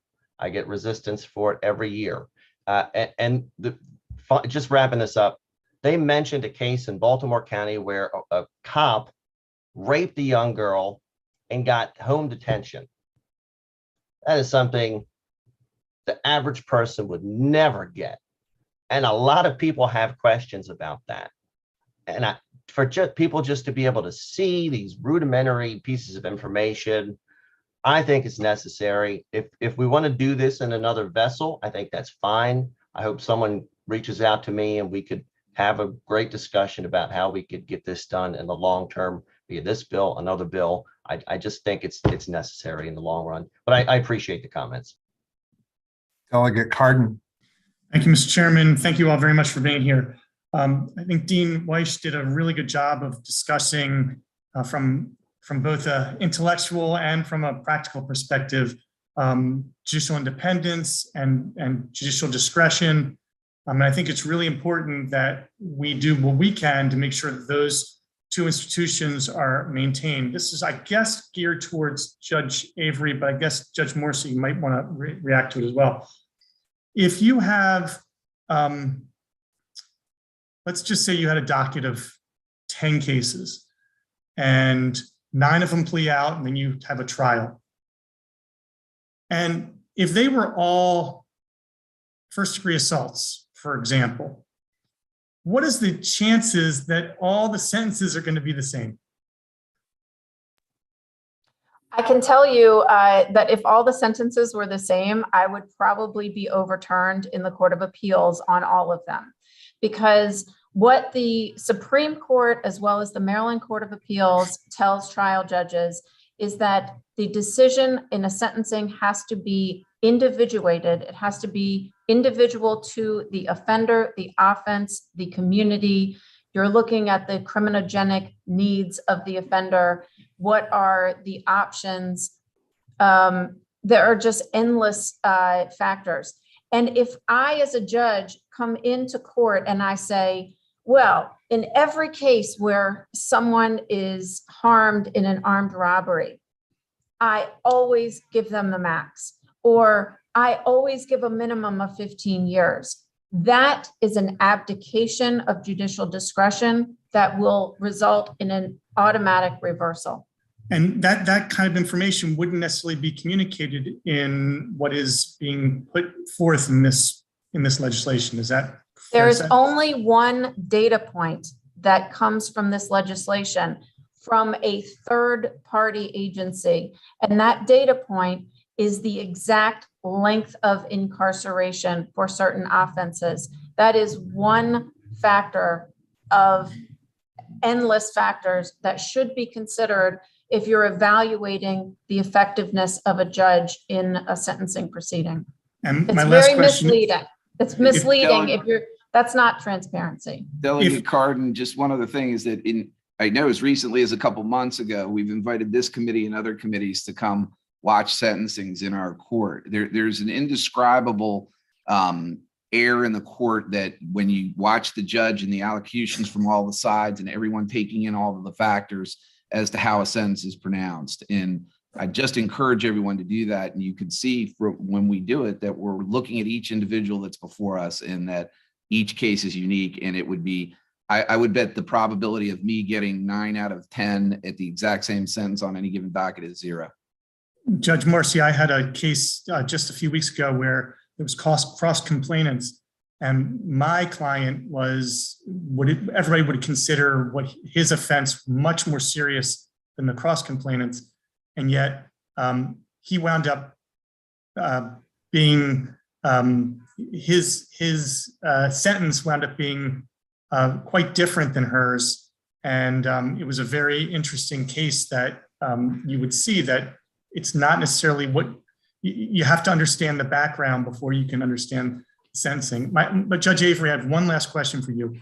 Let's just say, for the sake of argument, back to that hypothetical, you have 10 cases.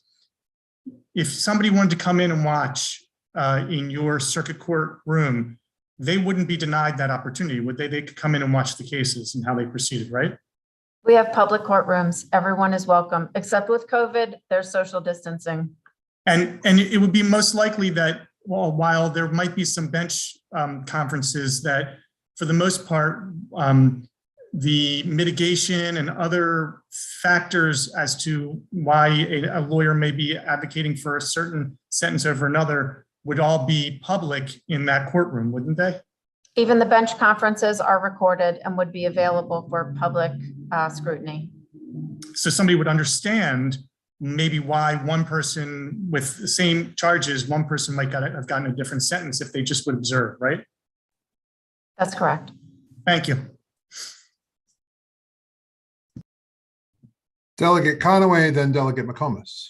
Thank you, Mr. Chairman. Thank you, members, for coming in to testify. So Judge Avery, you stated that if you have 10 different cases that are basically the same or similar, that the sentences generally must be different in order for the cases to be considered to be fair. Is that correct? No, that's not exactly what I said, Delegate. I understand how that it maybe came off that way. I was more making a point that we can't sentence everyone with the same sentence, okay? Because everyone comes before us with different issues, different levels of aggravation, mitigation. What we're required to do is to consider all of the differences. That doesn't mean that you couldn't possibly have a similar sentence for all those cases, but what I'm required to do as a judge is I'm required to listen. I listen to all of the evidence that is put before me and I consider it, which just means I think about it, I give it due consideration, and I make a decision based on the totality of factors in each individual case. I cannot apply a uniformity across all of the cases. Okay, I understand that. So, in Judge Marcy, if I may, could you kind of touch on, again, what is the difference between fair sentencing and being tough on crime? But it's somewhat along what Judge Avery just said, Delegate. It's a very good question. And I've repeated this many, many times in many presentations, is that our job is that being tough on crime is a law enforcement obligation, not a judicial obligation. Being fair and impartial and a neutral arbiter of the cases that come before us is the role of the judiciary. And the two really shouldn't mix. At times, I've had to be tough on a particular defendant because, in my opinion, after hearing the case, I had to do that. I've also had other cases where I've seen something in the individual that perhaps persuaded me, after argument by everyone, that incarceration would not be a good option for this individual. There's been times where I've, in lieu of incarceration, I've sentenced individuals to drug treatment facilities. So there's just a wide range of it, but I need to consider, has the person for the drug sentence, has the person tried drug treatment before? And even if they have, how many times? Because we all know that it takes multiple times usually in drug treatment to do that. So there's just a million things that we can do, but you'll never hear me say I'm tough or I'm lenient on crime, because that's not my job. So how is it that being tough on crime becomes a part of law enforcement? It may not be. Maybe I misspoke. That's up to them as to how they treat crime. It's not a function of the judiciary, though, Delegate. Thank you very much. Delegate McComas. Thank you, Mr. Chair. I have a question that, right now there's a lot of issues regarding systemic issues. And I guess I'm going to use this example just because it's kind of easy. What if you have a judge who basically is harder on one section, let's say one race, one ethnicity, or one gender than the other?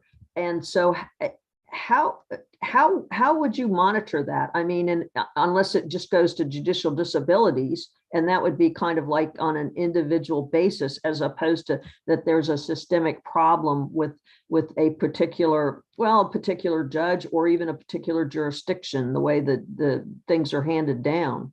Can you address that, or is this? I mean, I'm just kind of wondering how your system would be able to deal with that, because I think, as Delegate Grammer explained, it is really hard to figure out, okay, these are the kind of cases I need to watch and see how they're being handled in one jurisdiction or another. Let's say landlord tenant or CDS stuff. How could how can it be monitored without causing problems, but also just to be able to find that there is a systemic issue? I'd be happy to answer that, Delegate McComas, if that's okay. The 2 years ago, Chief Judge Barbera ordered the creation of an Equal Justice Committee. It's one of the 12 standing committees of the Judiciary's Judicial Council. And under that, I happen to sit on that committee, as well as a subcommittee that's the Sentencing Committee, that's chaired by Judge Adams from the Circuit Court for Prince George's County.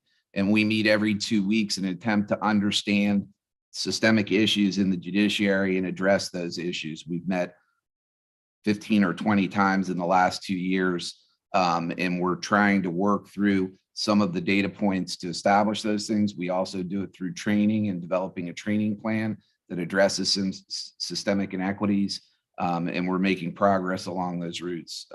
It's the Equal Justice Committee is chaired by Court of Special Appeals Judge Wells, and we meet every quarter on that. I believe there's 6 different subcommittees, and each one is looking at a different relevance through the eyes of equal justice. And they range from, looking at any implicit bias that there may be in the rules, to the sentencing subcommittee that I serve on, as to whether we're sentencing in inappropriate means because of gender or race or any other issue. And there's 4 others that are, one's a communication outreach. We've had a number of listening sessions throughout the state to try to make sure that we're in tune with what everyone is thinking about the judiciary.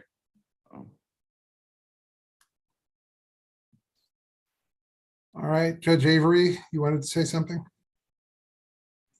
I would just add, Delegate McComas, I think that your question is a really important one. And it is a question that we as a judiciary have been reflecting on with regard to implicit bias, as well as judicial educational needs. One of the tools that has been used over the past 30 years has been a Court Watch program. And we have welcomed those programs because they actually have improved our services to the public. I would say, especially in the area of domestic violence and family law.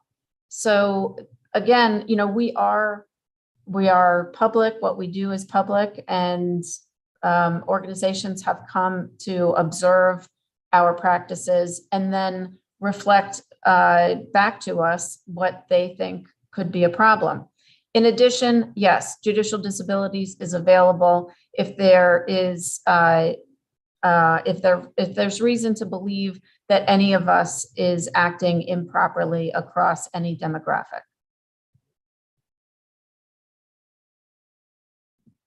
All right, are there any further questions? Seeing none, we thank this panel very much, and we're going to go to the next panel. And that is Nicole Hanson-Mundell, Antonio Anderson, and Faye Justice.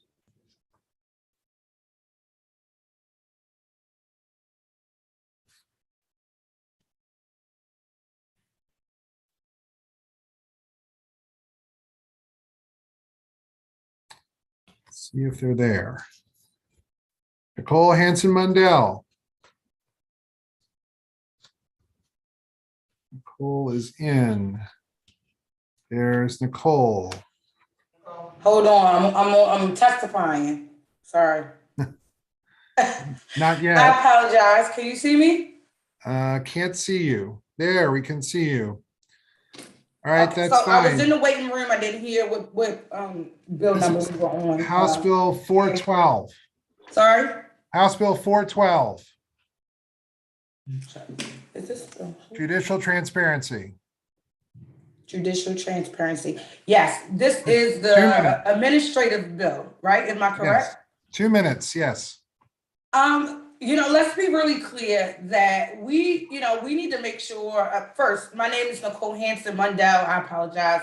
I am the executive director of Out for Justice, an advocacy arm here in Maryland that often fills the gaps for government. It's also often an org that is supporting a lot of our individuals coming home from these prisons and jails. And we see firsthand the impact that the courts have on our family members and friends, and really feel that the court is not to blame for all of the rhetoric that is happening here in Baltimore and all of the ways in which the administration chooses to blame our judges for violence.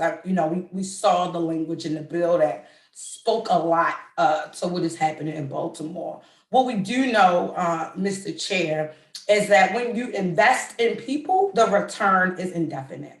And so what should be happening, instead of trying to put a microscope on judges and intimidate judges into deciding fairly and justly on different cases, what the administration could be doing and should be doing right now, there's policy that indicates that we must implement a women's pre-release facility.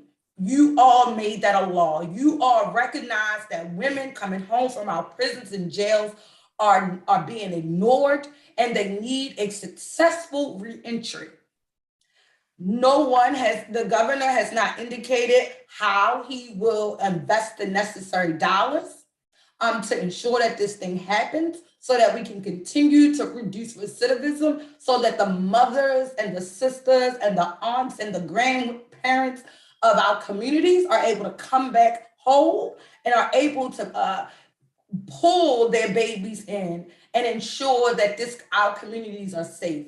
And so I just urge this committee that instead of trying to put a microscope on very educated judicial officers who know the law and know how to apply the law, let's push what you all have been doing, is finding ways to allocate the dollars that are coming down from the feds that we have in our surplus to build what we are looking at as a women's pre-release facility that will help women properly navigate. Thank you for allowing me to speak today, Mr. Speaker. We don't see Antonio Anderson or Faye Justice in the waiting room. Does anyone have any questions for Ms. Hanson Mundell? I will say a lot of folks are in another committee. I understand. All right. Well, seeing none, thank you very much. That concludes the testimony on House Bill 412. We're going to move to House Bill 423. I'm going to let the committee know. Mr. Mitchell is going to be testifying here. We're going to let him testify first. I understand he has another commitment he's going to need to go to. Don't hold it against him. We're all crazy this time of year, so totally fine, but we're going to give him his 3 minutes to testify on this legislation first. And we're going to also hear from Aaron Chase, and then Joe Riley, Gavin Potashnik, Stephen Kroll, John Cox. So we'll hear from them in favor, then we'll hear from the opponents. So Kiefer Mitchell now for 3 minutes. Thank you, Mr. Chair, and thank you to the committee. And just for a point of clarification, I do have another hearing on an administration bill that I'm going to. However, I'm always available, as you all know, since I've been with the Governor Hogan, for any accusations, threats, yelling, personally, face to face. So I'm always available to you, Mr. Chairman.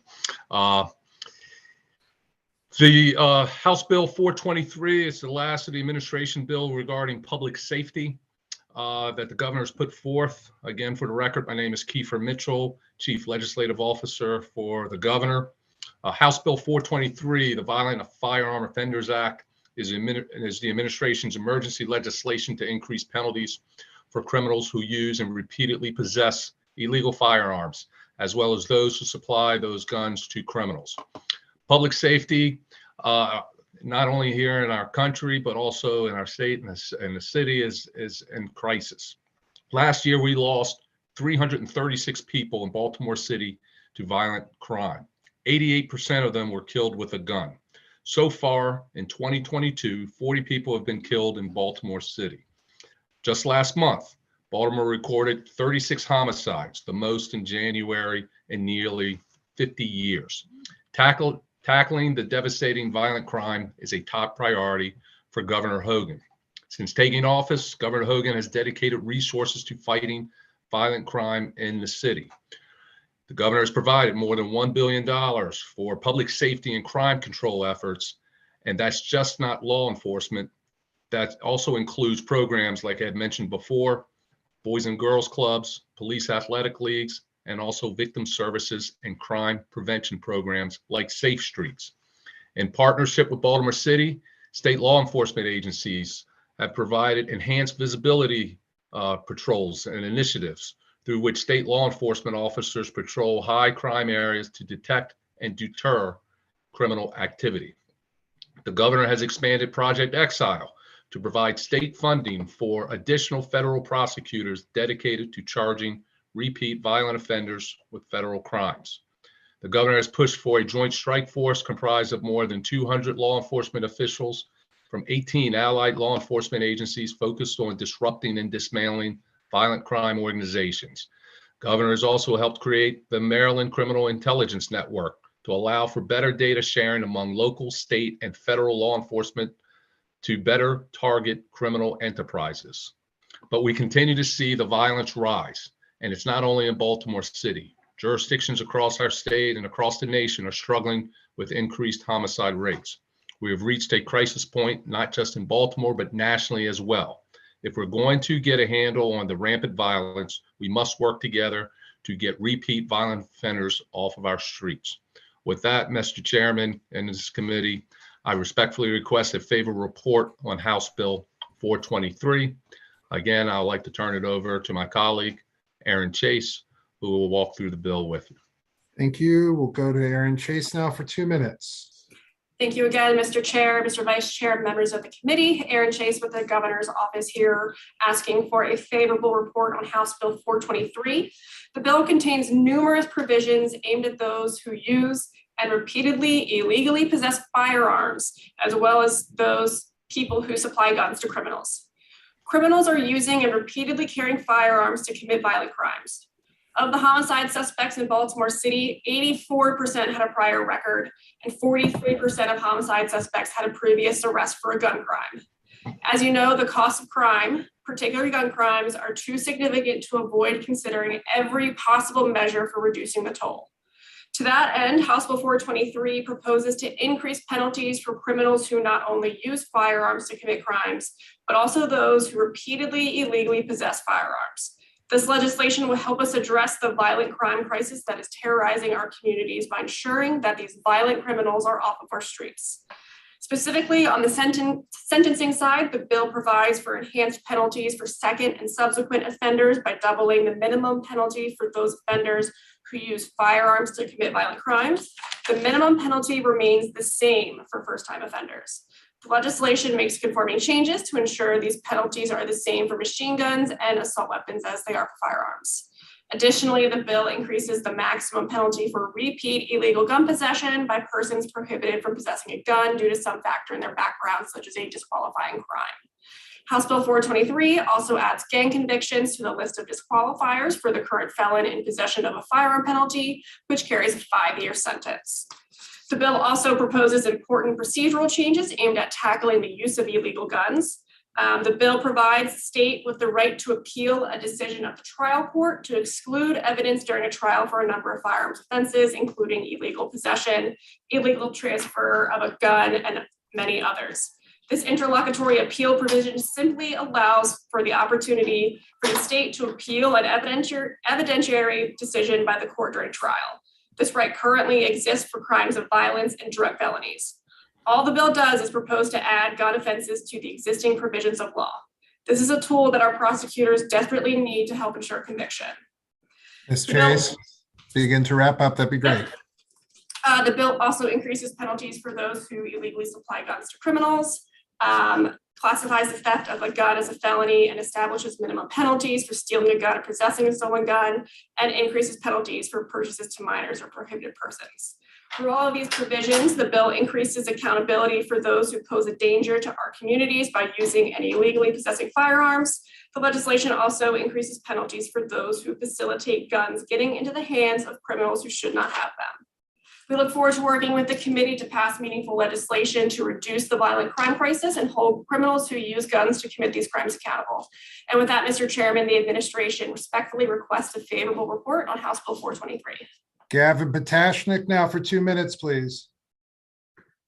Mr. Chair, Mr. Vice Chair, members of the committee, Gavin Potashnik from the Maryland State's Attorneys Association, also the Deputy State's Attorney for Hartford County. First and foremost, I want to thank the governor and his staff for their leadership in bringing about this important bill. Secondly, I do want to point out that portions of this bill have been supported by members of this very committee. First of all, I want to thank Delegate Juanita Fisher, who in 2020 had House Bill 1085, which allowed for the state to appeal unlawful possession of firearm offenses.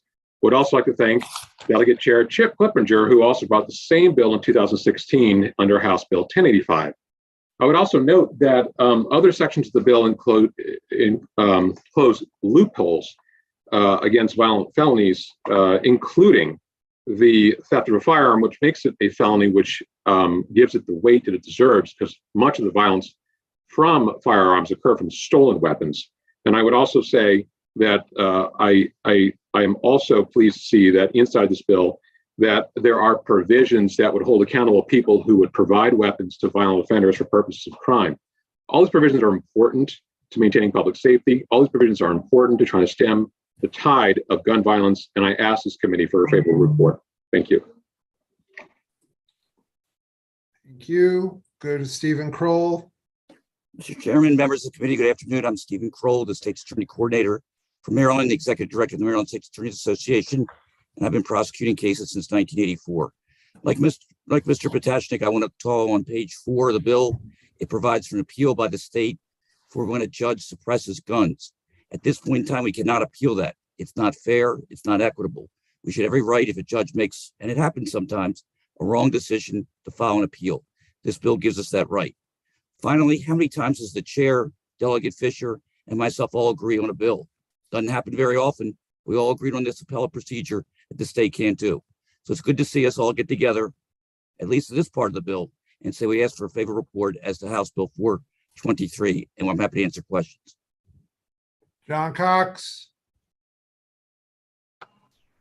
Thank you, Mr. Chair. John Cox, I'm Deputy State's Attorney in Baltimore County. I'll echo the support of the Maryland State's Attorneys Association. When I was re-reviewing this bill on Sunday night, I had the news on, and literally as I'm looking at it, I hear a story about somebody in a grocery line in Florida getting into an argument and then shooting the person he was arguing with. And then a 3-year-old shot in crossfire in Philadelphia. It just brings home the fact that the firearms are a major problem that we need to deal with, and we're asking for greater power to get the message to the people who misuse and abuse firearms that they're going to be dealt with harshly. This is a comprehensive effort through a lot of different avenues that Ms. Chase very capably summarized, and we'd ask for the judiciary's support. All right, making sure. That's questions now to the panel. Delegate Conaway, then the vice chair. Delegate Conaway. Thank you, Mr. Chairman. Thank you, panel, for coming in to testify. My question is just a general question. In reference to page 5, number 32, I guess it is, for first offense, we're asking for 5 years. to be the minimum on in this bill? Is that correct? Anybody can respond to that if you like. Yes, Delegate, that's correct. Right now, as I understand the law, this sentence applies for whether it's your first offense or your third offense or your 10th offense. So this just parses it out so that a first offense would be subject to the existing law, and then for second and subsequent offenses would, have the enhanced Yes, penalty. so this would be a mandatory minimum? It's a mandatory minimum that's already established in current statute. Sure. So let's say you have a college student or something that in fear for the environment that their college is in, and they happen to have a gun with them, and now they get caught with this gun, and so now they should get a 5-year mandatory minimum sentence, you think? Delegate Conway, I think that's a great point. I think this section of law deals with using the firearm in commission of a felony or violent crime, not for simple possession. Not personal possession. Okay, thank you.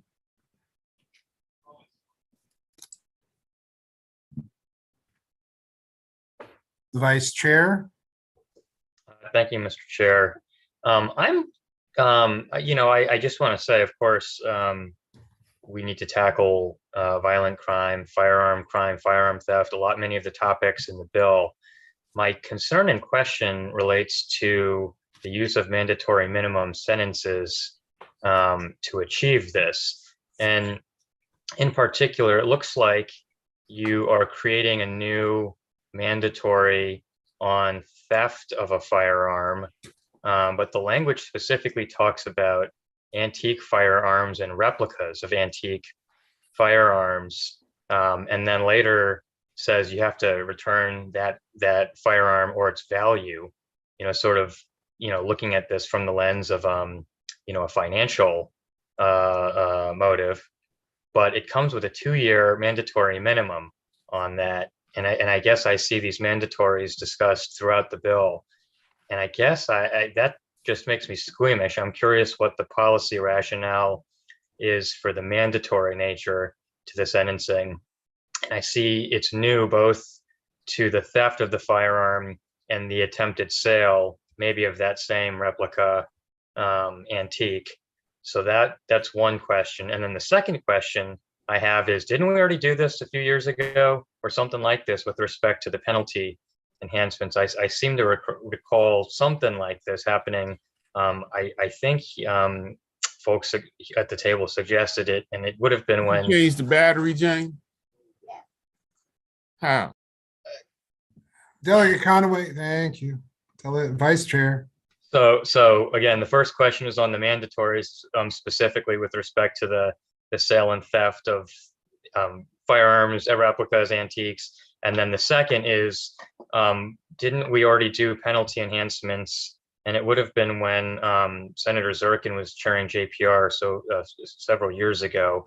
I feel like they were on a similar topic to this, and I guess did that not work? Thank you, Delegate Moon. I'll tackle the second question first. So the legislation passed during the 2018 session was broader in terms of the types of offenders it targeted. It bumped up parole eligibility for repeat violent offenders broadly under 14101. So the legislation today, how it differs is it's much more focused on firearms offenses and offenders. So those who use guns, prohibited persons who are repeatedly possessing illegal guns, and those who supply those guns to dangerous criminals. That's what we're trying to get at with this bill rather than the one from 2018, which was much broader. With regard to the firearm provisions, so I think what we're getting at with the theft is right now all firearms are treated the same under the current theft statute. So this kind of parses out and gives the courts an additional ability to kind of sentence that, recognizing that theft of a firearm is different from stealing another person's item. And because of the severity of when someone steals a firearm, it means that it could end up in the hands of the wrong person. So I think that's why we have those penalty provisions in there. And with respect to mandatory minimums, I'd say that they're not all created equal, and that these low-level minimums are, part of a deterrence factor and part of an incapacitation factor of, trying to get these people off of our streets who are stealing guns and using them for the wrong reasons. sorry, and just to follow up on that, isn't there already a penalty? Possessing a stolen firearm is 5 years, right? I think there are, so I guess seems to me there's a little bit of duplication going on here. Am I right? I have to go back and double check those provisions specifically, but of course, happy to have a conversation on how to best address this issue as we move this bill forward. And Ms. Chase, it's 5138 of the public safety article. Are there further questions for this panel? I might have a couple. I guess a broader question is, and several parts of the bill, it talks about creating new 10-year mandatory minimums if people use a machine gun in the commission of a felony twice, if people use an assault weapon or have a magazine with 10 or more rounds in it in a crime of violence twice. And I think there might be another one. Yeah, the illegal possession, I guess, under 5133B. But I'll go to the crime of violence, and I'll ask anybody if they want to answer. Why couldn't there be just a prosecution of the underlying offense under 14101? Why do we need a new thing when that penalty already exists under law? The 10-year mandatory for a second crime of violence. Why do we need this?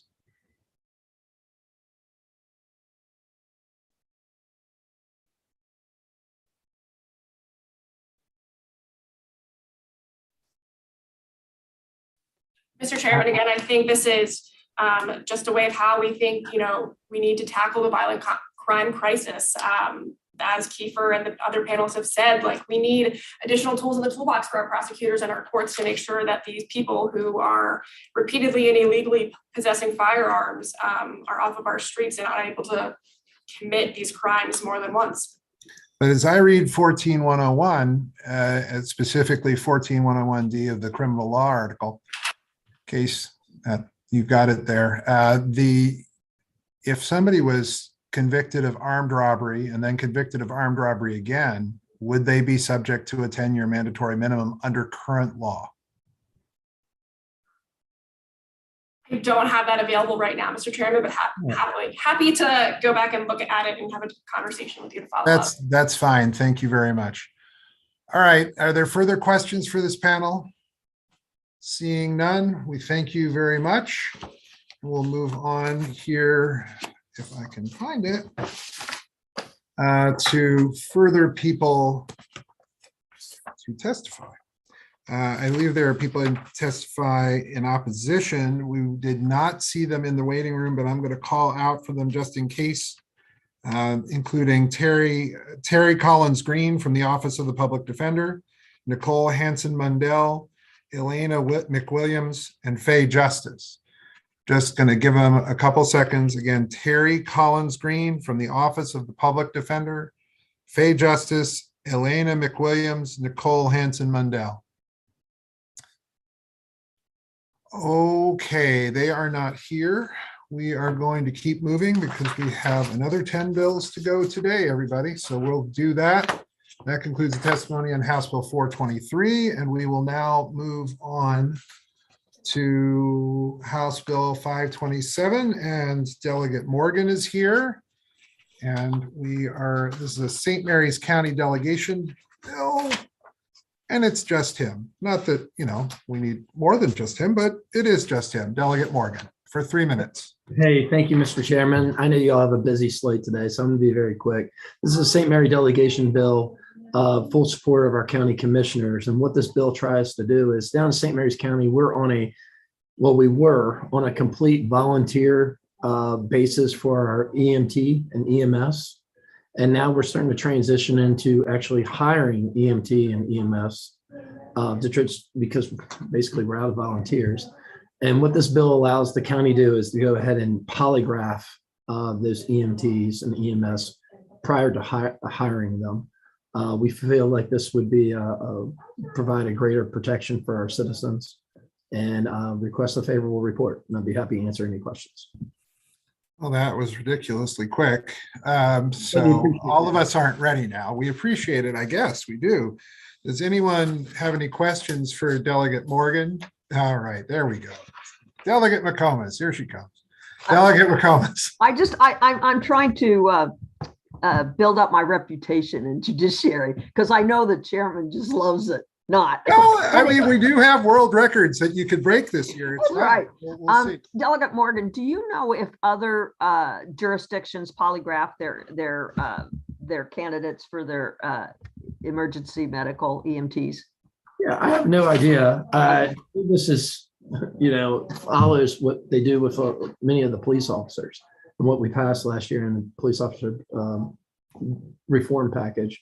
So it makes sense to me because, I mean, EMT, EMS, they're in people's houses. They're county employees at this point, and it stands to reason you'd like to know who you're hiring. Well, the reason I ask is I remember I think our folks that worked at the emergency management that picked up the phones, the folks that take the calls.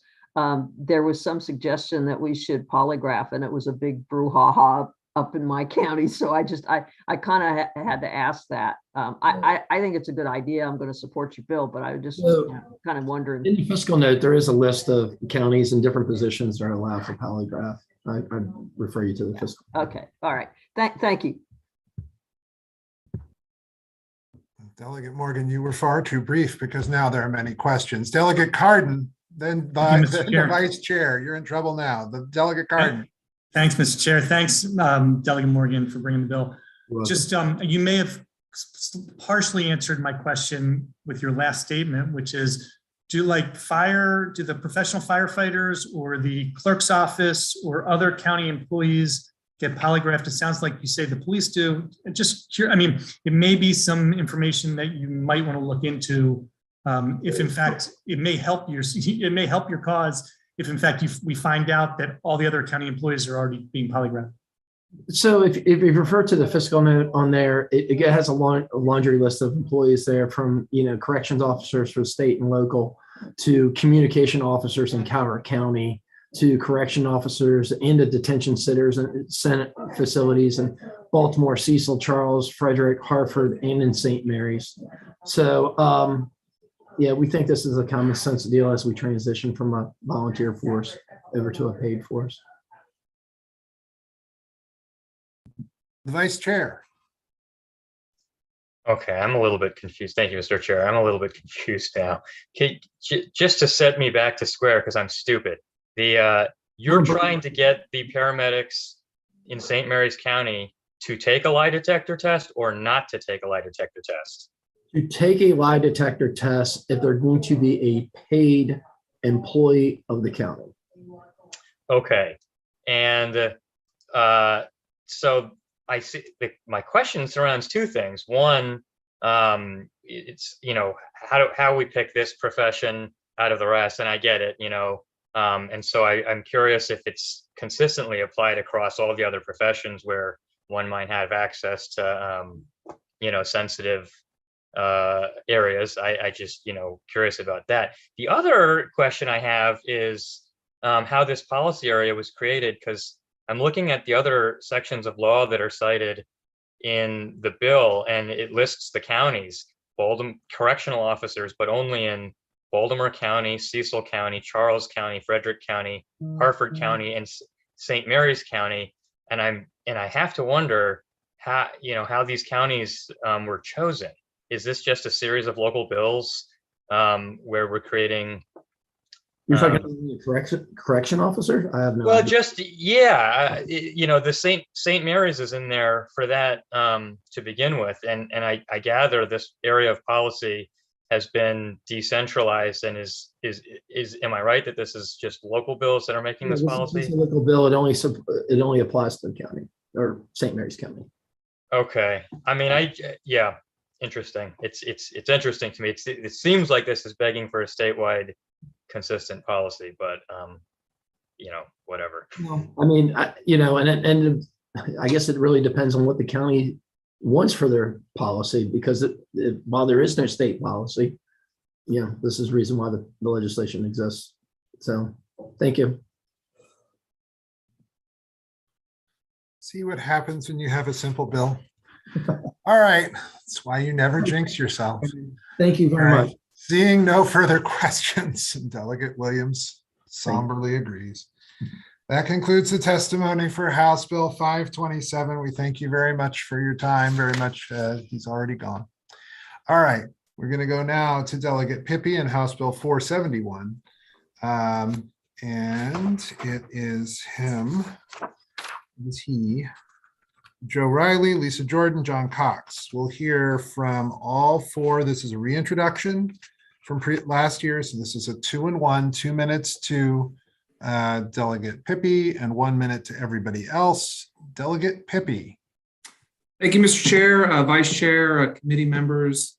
Delegate Pippy, for the record, in support of House Bill 471, deals with indecent exposure. As the chair mentioned, I introduced this bill last year. However, this year, there's been an amendment, which I think impacts the substantive nature of the bill. It's much more narrowly defined, and I'll go through that. So in Maryland, obviously, it's a crime, punishable for indecent exposure.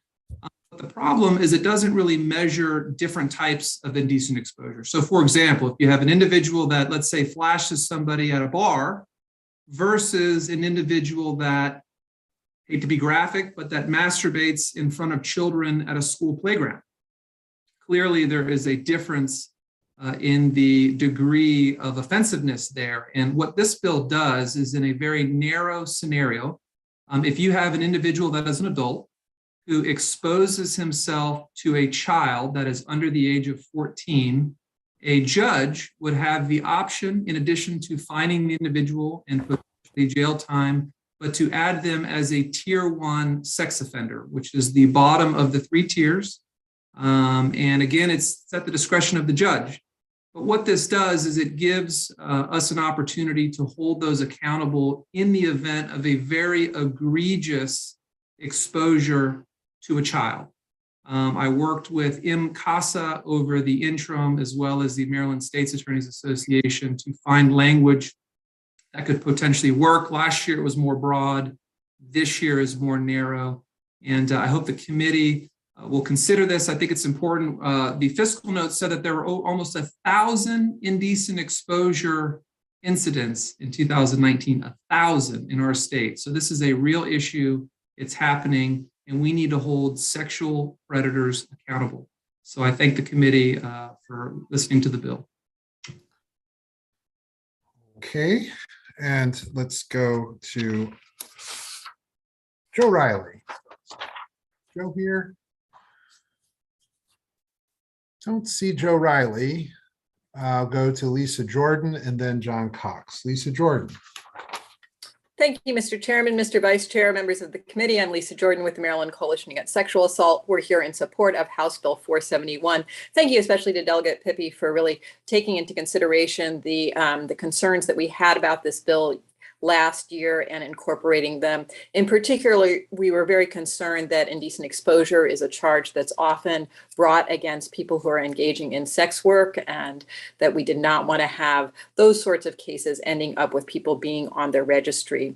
Additionally, there was what's been referred to as kind of children gone wild after the old TV show where people were flashing themselves, that sort of thing. And so they this only applies to genitals, and it only applies to children under the age of 14, and then additionally imposes a 4-year age difference. So all of that is meant to, kind of keep these cases where we're saying this is really harmful to children, these people are really dangerous. Those are the folks who should be on the sex offender registry, not this other group of people. And certainly I'm not in defending indecent exposure, but there is certainly a difference in kind there. I did want to just mention also that indecent exposure is often kind of the gateway crime for sex offenders who engage in this conduct and then feel they could get away with this, and then they go on to commit other crimes. Like any gateway crime doesn't always go in that direction, but does go in that direction sometimes, something we need to be aware of as we're making policy. So for those reasons, I ask the committee to support House Bill 471. John Cox for 1 minute. Thank you, Mr. Chair. I'm John Cox, Deputy State's Attorney in Baltimore County. I was glad that Ms. Jordan went before me and that we have successfully addressed the concerns that she had last year. An individual who chooses to indecently expose himself to a child and is an adult, and if it's done with a lascivious or prurient intent, is the very definition of a sex offender. And the public ought to know of that person's existence by use of their sex offender registry. This creates a separate crime, different from those who indecently expose themselves for some other purpose, or even to just urinate in public. And to get them out of that category, get the people that we really ought to care about who are being completely improper and sex offenders, and get them registered. We'd ask for the support. All right, did not see Joe Riley. Are there questions for this panel? Seeing none, we thank you all very much. And that concludes the testimony for House Bill 471. Thank you all very much. All right, let's go now to House Bill 426. This is a reintroduction of a previous bill. Delegate Rosenberg is on his way shortly. Well, this is interesting. So what do we have after that?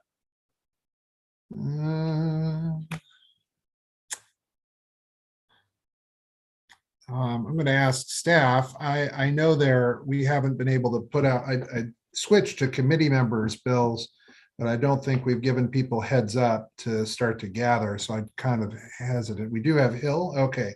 Well, then let's do that. We'll go to 437. We're going to skip 2 bills from Delegate Rosenberg, and we're going to go to 437. This is Delegate Hill, and there are only 2 people to testify, so fine. Delegate Hill and Kevin Canali from MACO. If Delegate Hill is here, I don't see her. Oh, wait, we have Rosenberg too. We're going to do Delegate Hill's bill anyway, and because there are only 2 witnesses, and she is slowly connecting to audio, which will allow me to explain to Delegate Rosenberg that Delegate Hill has only herself and 1 other, and then you have 2 bills. So we're gonna jump her in the line if she can connect to audio expeditiously. Oh dear.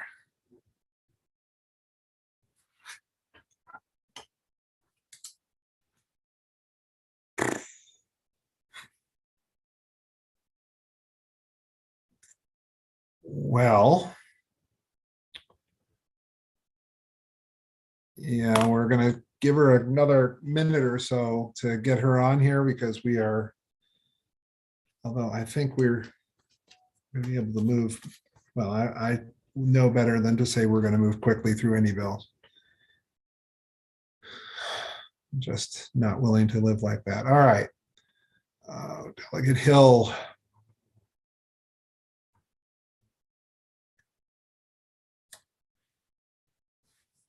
All right. Delegate Rosenberg, we may have her go in between your 2 bills, but let's go ahead and get on with it. We're going to go back to Delegate Rosenberg to 426.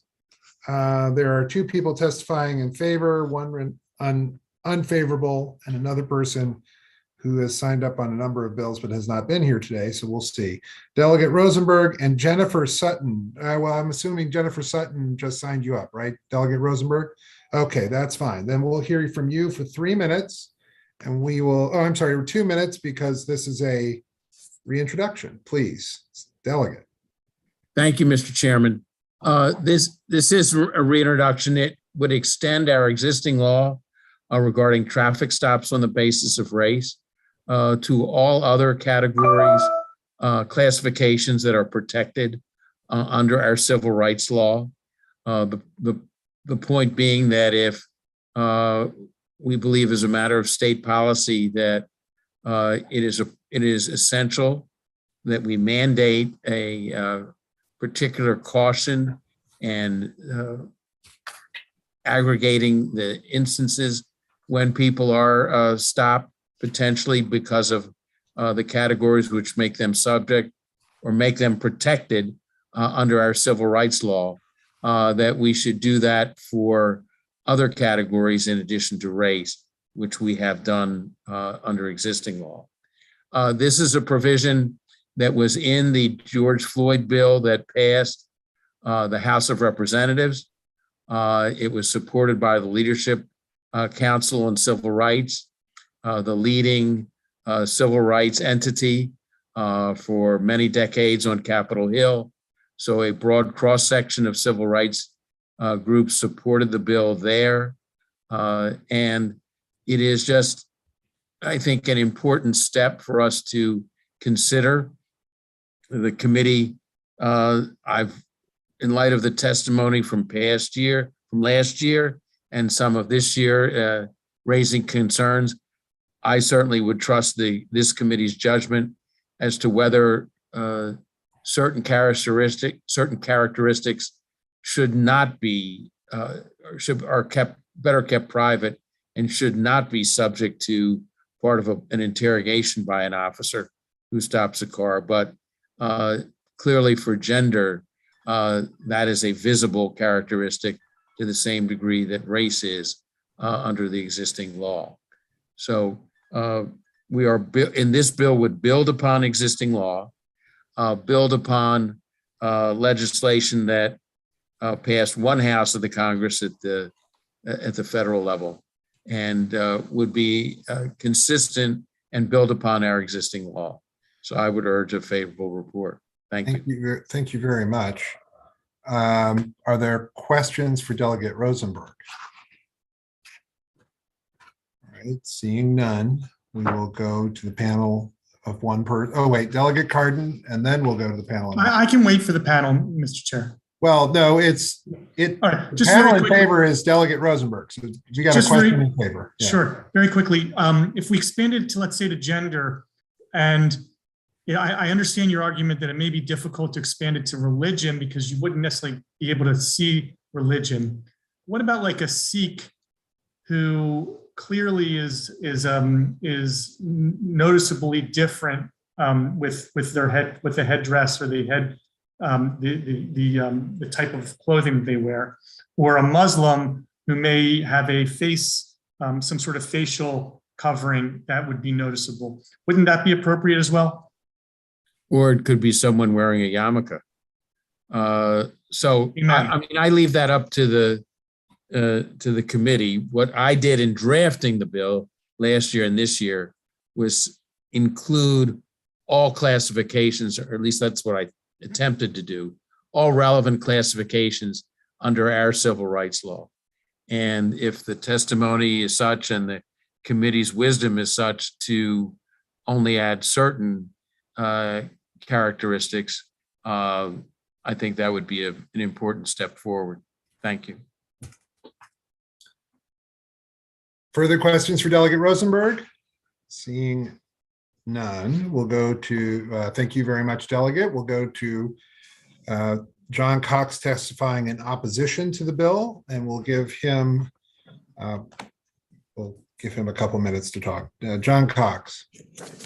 Thank you, Mr. Chair and members of the Judiciary Committee. Again, I'm John Cox, Deputy State's Attorney for Baltimore County. I shouldn't take long. Gender is already in the statute. And this is asking to, with that particular regard, to add gender identity. None of this information is currently available to a police officer who pulls over the car other than visually or to ask the person. This is setting up police for being put in a very adverse public image. Basically, what it's saying is when you pull over a car to tell them that their brake lights aren't working, you have to ask them, what country are you from? What is your religion? What is your gender identity? And what is your sexual orientation or preference?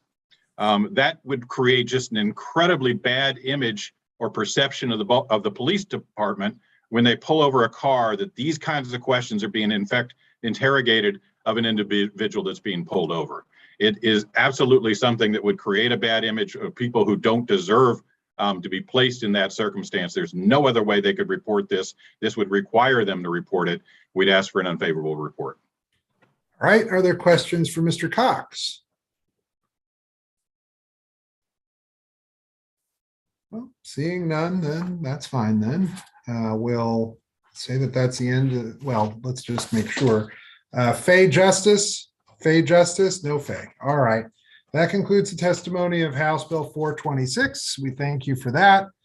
All right, we have another bill from Delegate Rosenberg. Delegate Hill just is here.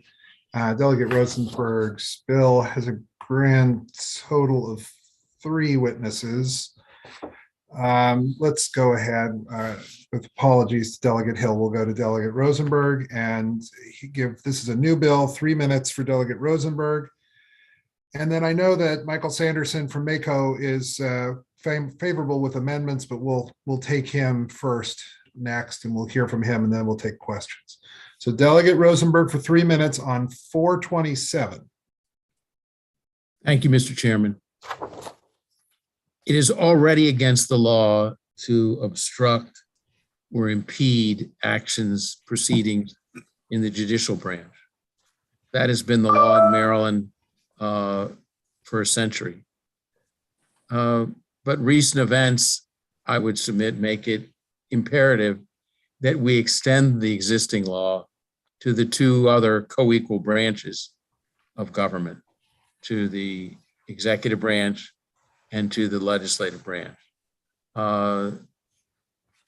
Recent events, January 6th of last year, make it clear that, and not only that event, make it clear that there is a potential, there is a threat to the well-being of the process and of the individuals involved in the process in both the executive branch and the legislative branch. This is not some hypothetical. This is an appropriate and necessary addition to the existing law. The current law there were 105 convictions from 2010 to 2019. So again, helping to make the point that this is not an abstraction. There is a difference between what is truly appropriate political discourse and participation in the process. And there is a difference between what Congressman John Lewis would call good trouble in acts of civil disobedience and the obstruction and impeding of a process that this bill would address and redress. As the State Bar Association notes in its testimony, free speech or civil disobedience would be unaffected because the existing law requires a threat of force or other corrupt means. There is comparable federal law. The federal law was originally just for the judiciary, but was extended, as the state prosecutor's written testimony points out, to the 2 other branches of government. And finally, as evidence of the fact that this is not a hypothetical problem, as the chair pointed out, there is testimony from MACO seeking an amendment to the bill to include the 3 branches of local government, of county government, under the necessary protections of this bill. This is, I think, important to make a statement as members of the state legislature, as representatives of the people, that there are actions that should be specifically criminalized. Thank you. Thank you very much. We'll hear now from Michael Sanderson for 2 minutes.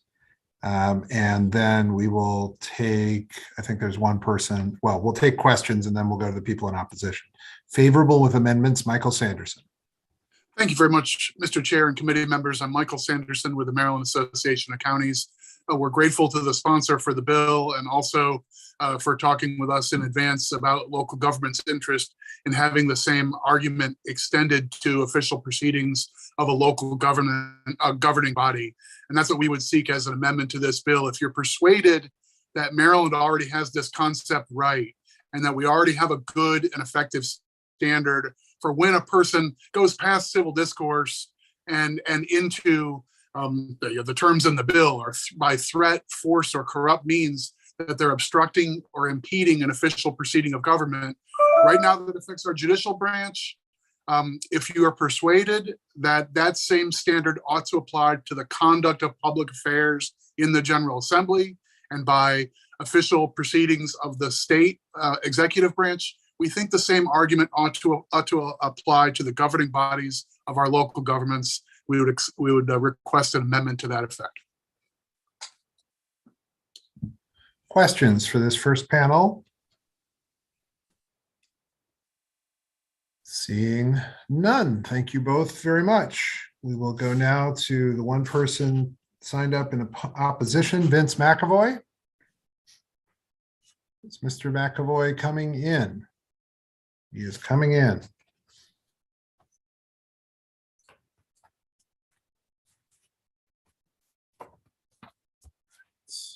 Vince McAvoy.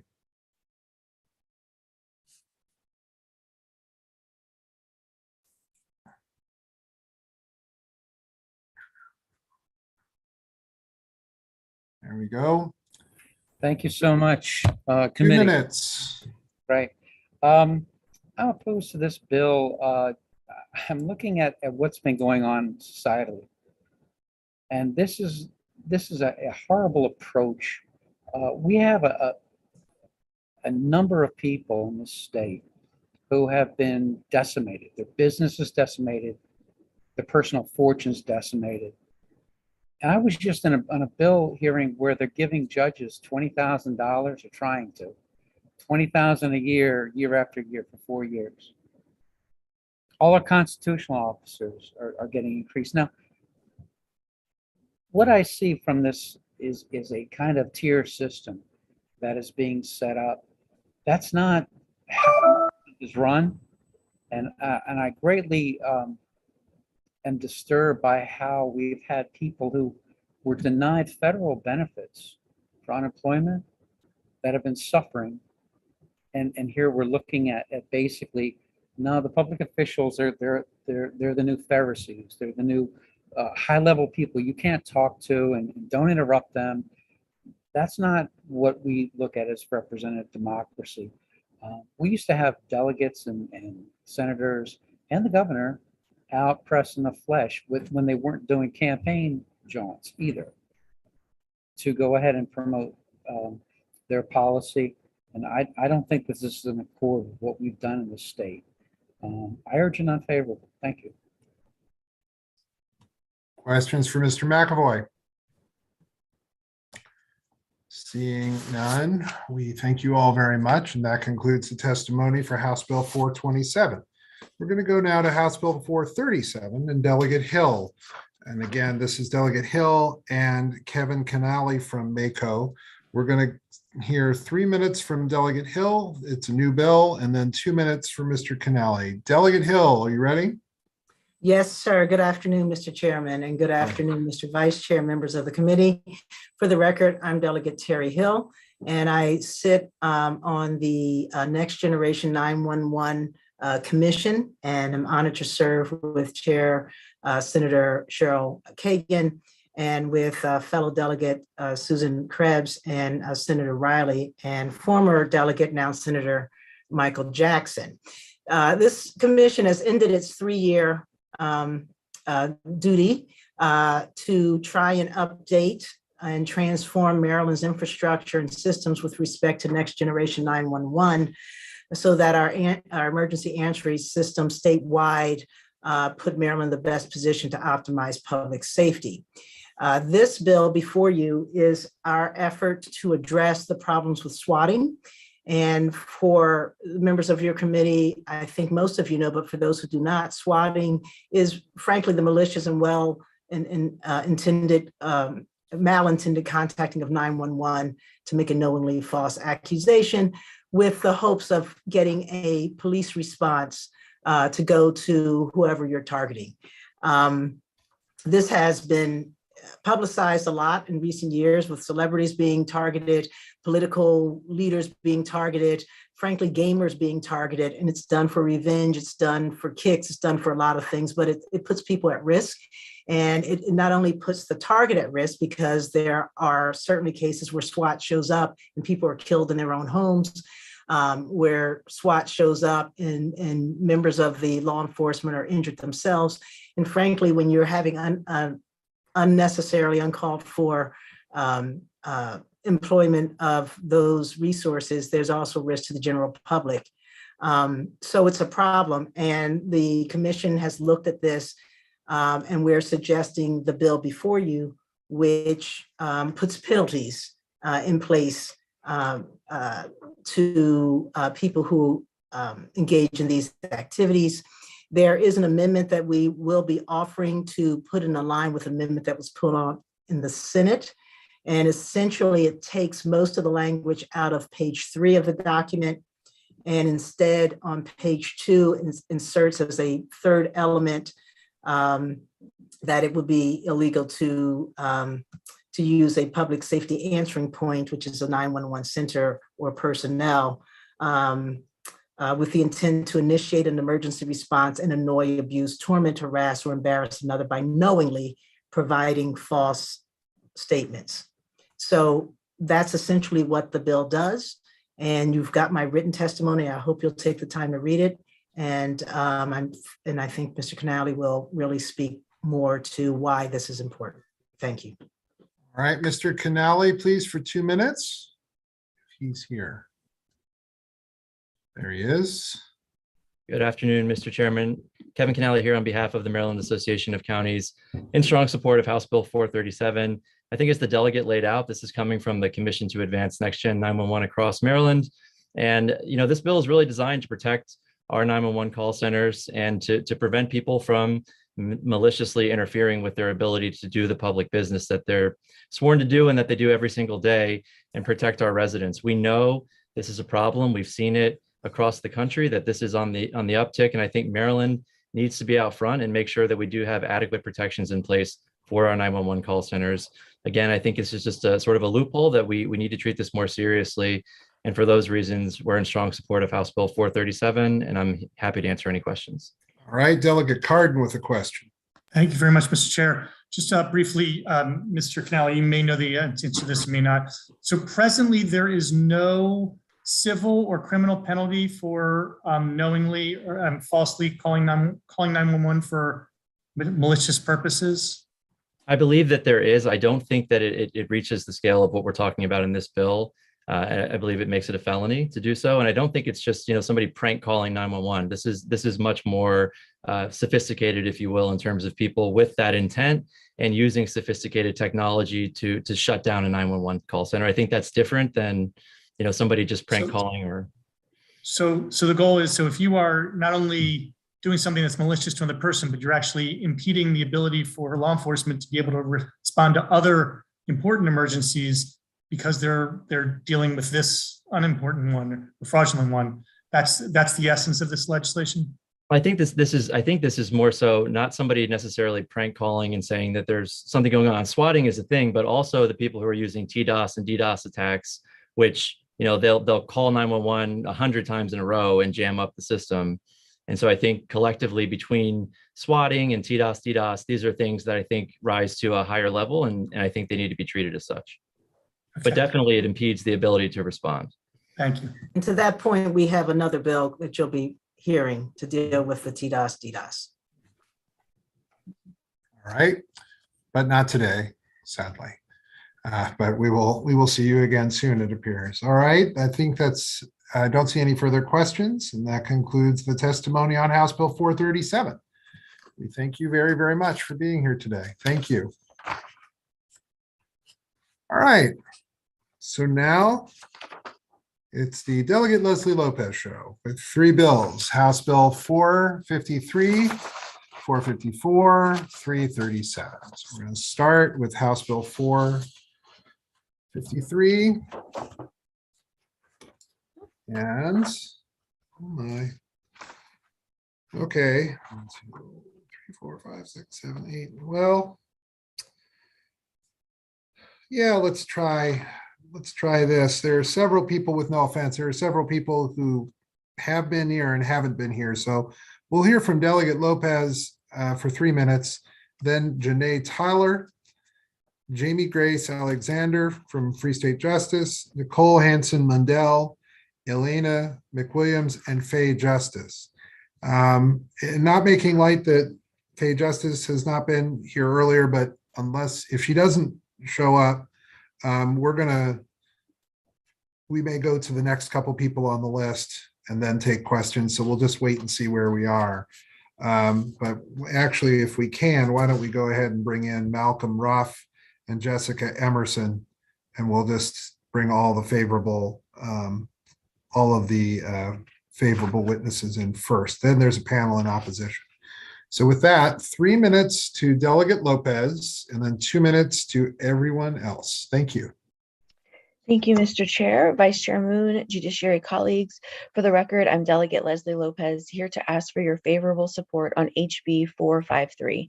This bill makes several changes to the intake process in Maryland's correctional facilities to ensure that everyone in state custody is housed appropriately in a facility that matches their gender identity. Transgender and gender expressive individuals are at an extremely high risk of being harassed and assaulted while incarcerated. 40% of trans women have reported being sexually assaulted in prison, 10 times the general prison population rate. LGBT people are 10 times more likely to be sexually victimized by another incarcerated person and 2.6 times more likely to be victimized by staff compared to heterosexual inmates. In one particularly egregious example in Baltimore, an 18-year-old trans woman and foster youth was repeatedly harassed and belittled by correctional staff while she was incarcerated for over 40 days on charges for which she was later acquitted. This violence can often lead to transgender individuals being placed in restrictive housing and other inhumane conditions because they are victims of violence rather than the perpetrators of it. A recent survey of LGBTQ incarcerated people found that 85% of participants in the study were held in solitary confinement at least once during their sentence.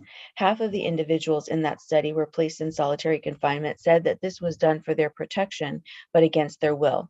Trans women were put in solitary confinement against their will at the highest rate. Specifically, this bill seeks to prevent discrimination by changing the intake process at Maryland's correctional facilities by 1, requiring staff in a private setting to ask each individual entering the department's custody to specify their gender identity, pronoun, honorific, and whether they identify as transgender, non-binary, or intersex. 2, requires the department to house the person in a correctional facility designated for men or women based on the individual's self-identified gender identity. And 3, mandates reassessment of housing assignment if new concerns arise at the inmate's health or safety. In conclusion, HB 453 works to improve Maryland's correctional facilities by making changes that will ensure that everyone who is housed is not subject to discrimination and violence as a result of who they are. Thank you, and I ask for a favorable report. Great, thank you very much. We'll go to Janae Tyler now, please, from Baltimore Safe Haven. Hi, good afternoon, everyone. I am Johnny Tyler. I am the Director of Operations for Baltimore Safe Haven. I am testifying in support of this current board bill in front of you. As Baltimore Safe Haven, we often stand for injustices of trans folks who are don't receive proper treatment within the criminal justice system. That includes improper housing. We have done direct actions in support of a number of trans folks in Baltimore City and Maryland who has been improperly housed. And I would love to see this bill pushed forward.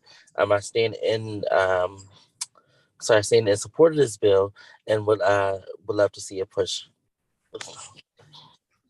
Great. We thank you very much. And we'll go now to Jamie Alexander.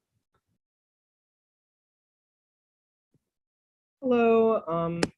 Thanks for having me. I'm Jamie Grace Alexander. I'm the policy coordinator at Free State Justice. As of 2020, not one of approximately 28 transgender inmates in Maryland, that's reporting from PREA, has been assigned to gender affirming housing. It doesn't matter where someone's at in their transition, whether they've had surgeries or not. Without a sturdy non-discrimination policy in place, even people who've undergone sex reassignment surgery can be housed against their sex. Even when an agency procedurally recognizes an inmate as transgender, by housing them according to their birth sex, they're passively giving inmates and staff leeway to misgender and dead name trans individuals. This is an empirically reflected danger. Like Delegate Lopez said, the rate of sexual abuse and physical violence against transgender women who are incarcerated is 10 to 13 times higher than the general prison population, with nearly half of transgender women reporting that experience while incarcerated. Under the Prison Rape Elimination Act, or PREA, transgender women facing sexual violence for their inherent femininity is a federally understood issue. This federal policy asks new inmates about their gender identity and sexuality, and our bill builds upon this intake policy because our conversations with people who've been inside say that it's rarely implemented. Current lack of a non-discrimination policy as well allows for unchallenged abuse, not just on the basis of gender, but also sexuality, ethnicity, disability, pregnancy status, and age. I can't and won't prove that every trans woman is not a danger to cis people, but I can assure that there are fail-safes built into the legislation that allow for the legitimate denial of a housing request, including past sexual offenses. I can strongly argue that transgender women present no inherent danger to cis women, and that there's empirical evidence that trans people are a group of additional risk.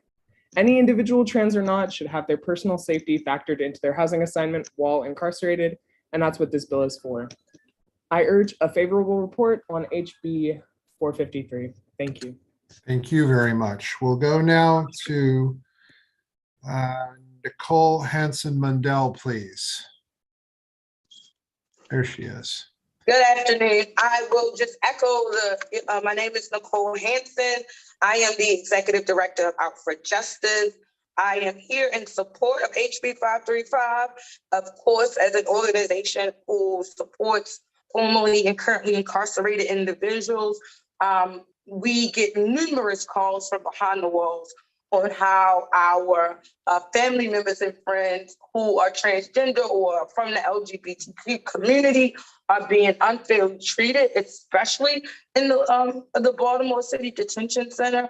We have seen numerous deaths happen to our loved ones at the Baltimore City Detention Center. And I think that this is a very timely bill that will really allow some level of transparency and require the Department of Corrections to do its job and to keep our folks safe, right? But not to just throw our loved ones in some dark room away from everyone, but to house our people in a fair and equitable way, in a way where however they are defining themselves. And so we think this is great. We think that this is long overdue. And we stand in support of HB 453. Thank you, Mr. Chair. Thank you very much. Elena McWilliams, please, now for 2 minutes. Hello, my name is Elena McWilliams. I'm coming in as a concerned citizen in support of this bill. I think all of the statistics have already been said and should speak for themselves. This is an urgent issue. I will add, as a mental health professional, that the denial of individuals' gender identity is associated with severe mental health consequences and in some cases suicide. And so for our system to assert that it's committed to the mental health of the people under its care and at the same time continue to create these traumatic circumstances is a stark,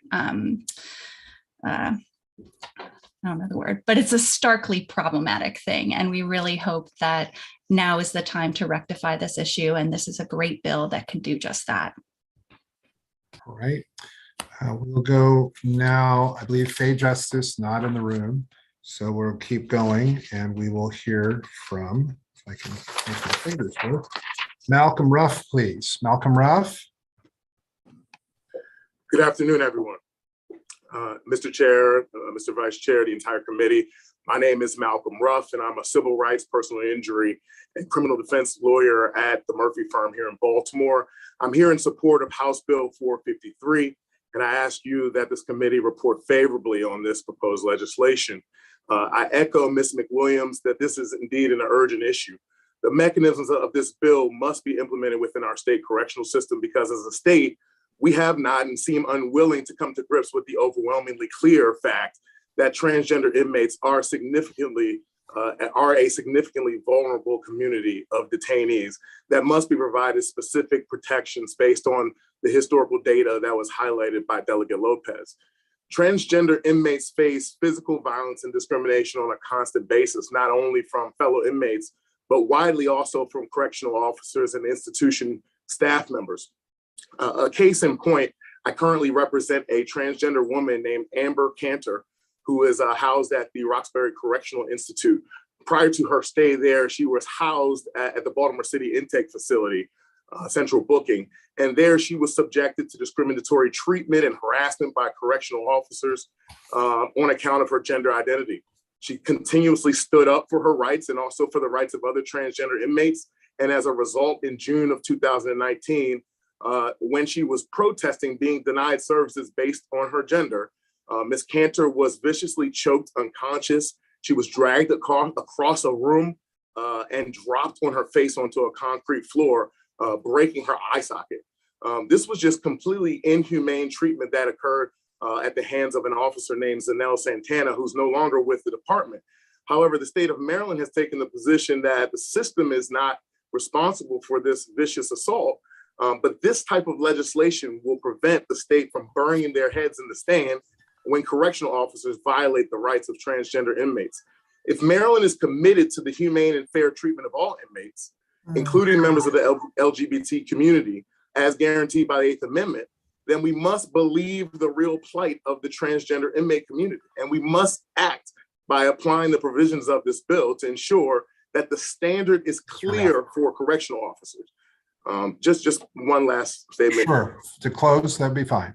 Sure. By demanding that correctional officers no longer discriminate against inmates based on their gender identity, and moreover, to honor an inmate's right to self-identify instead of misgendering them, we will be making a statement as a state that every single person matters, even inmates, even transgender inmates. It's a message that is needed and wanted in our community, in our state, and in our world.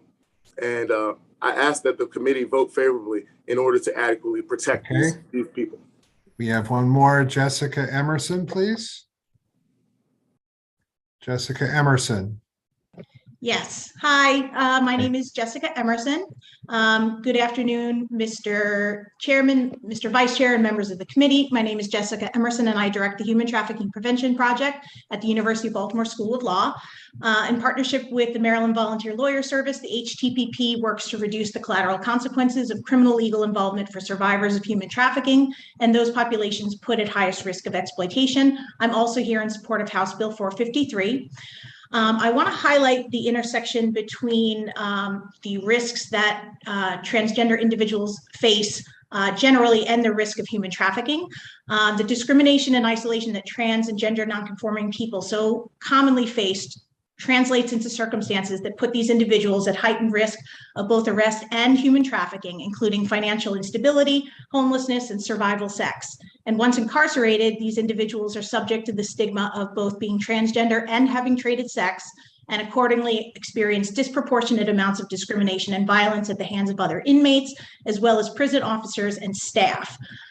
One of the HTPP's current clients, who I'll refer to as D, had some of these similar experiences. She began trading sex as a minor, having been put out of her home by the adults who were supposed to care for her because she was transgender.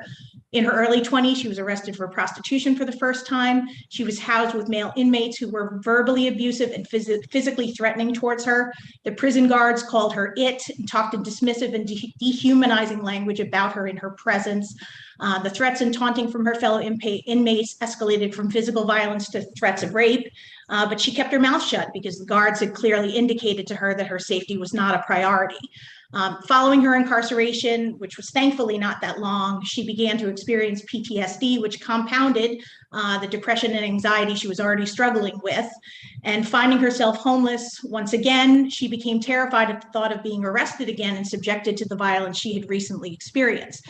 As a result, she eagerly took up an invitation extended to her by a man who promised to give her a place to live. That man would become Dee's first trafficker, and he would definitely not be her last.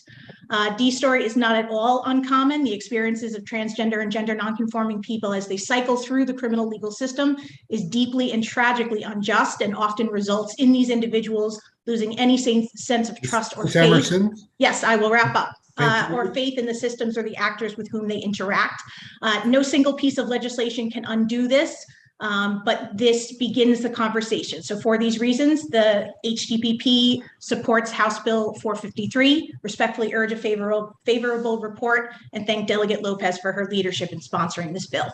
Thank Thanks. you very much. All right, we're going to take questions to the panel. We're going to start with Delegate Cox.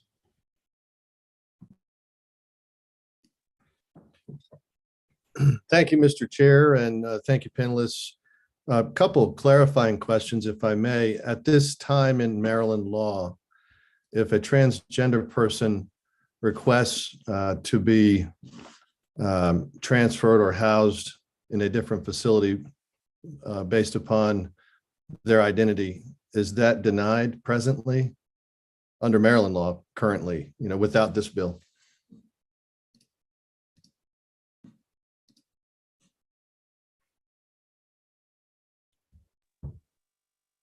Can anybody? Delegate Lopez. Sure, yeah. So Delegate Cox, you're pointing to actually the reason why this bill was introduced. It's because there's 3 different policies that Department of Corrections has at intake depending on the facility for where a detainee is housed, right? And so in some cases that might be the case, but the problem is that there's just no uniformity. So there's no way to determine exactly really how to answer that question. There's just no uniformity in the system. So this bill seeks to create that uniformity. So I guess that was my first question was just what is it actually changing? How is it different than the current law? So I guess this is putting clarifying language. Is that the best way to say it? Yeah, it's basically coming up with a uniform standard that can be applied to all correctional facilities, all 13 of them, and making sure it can be applied with the same standard. Okay, now I don't have any objection to the parts of the bill that advance safety of inmates where they feel like their lives are endangered and their requests to be protected need to be honored. I think that's very important. So I commend you for that. I think that's the key issue right now in our prison system. We have to address that. But I want to ask you about other states. So Illinois apparently has a mandatory procedure as well. I don't know if it's similar to what you're proposing, but they have a procedure of allowing those who identify regardless of anatomy to be placed in the prison of their choice. Presently under the law that you're proposing, if someone who has a male anatomy is requests to be placed in a female prison, will they be able to be housed? Will they be housed with other women in a cell with a woman that has female anatomy, in other words?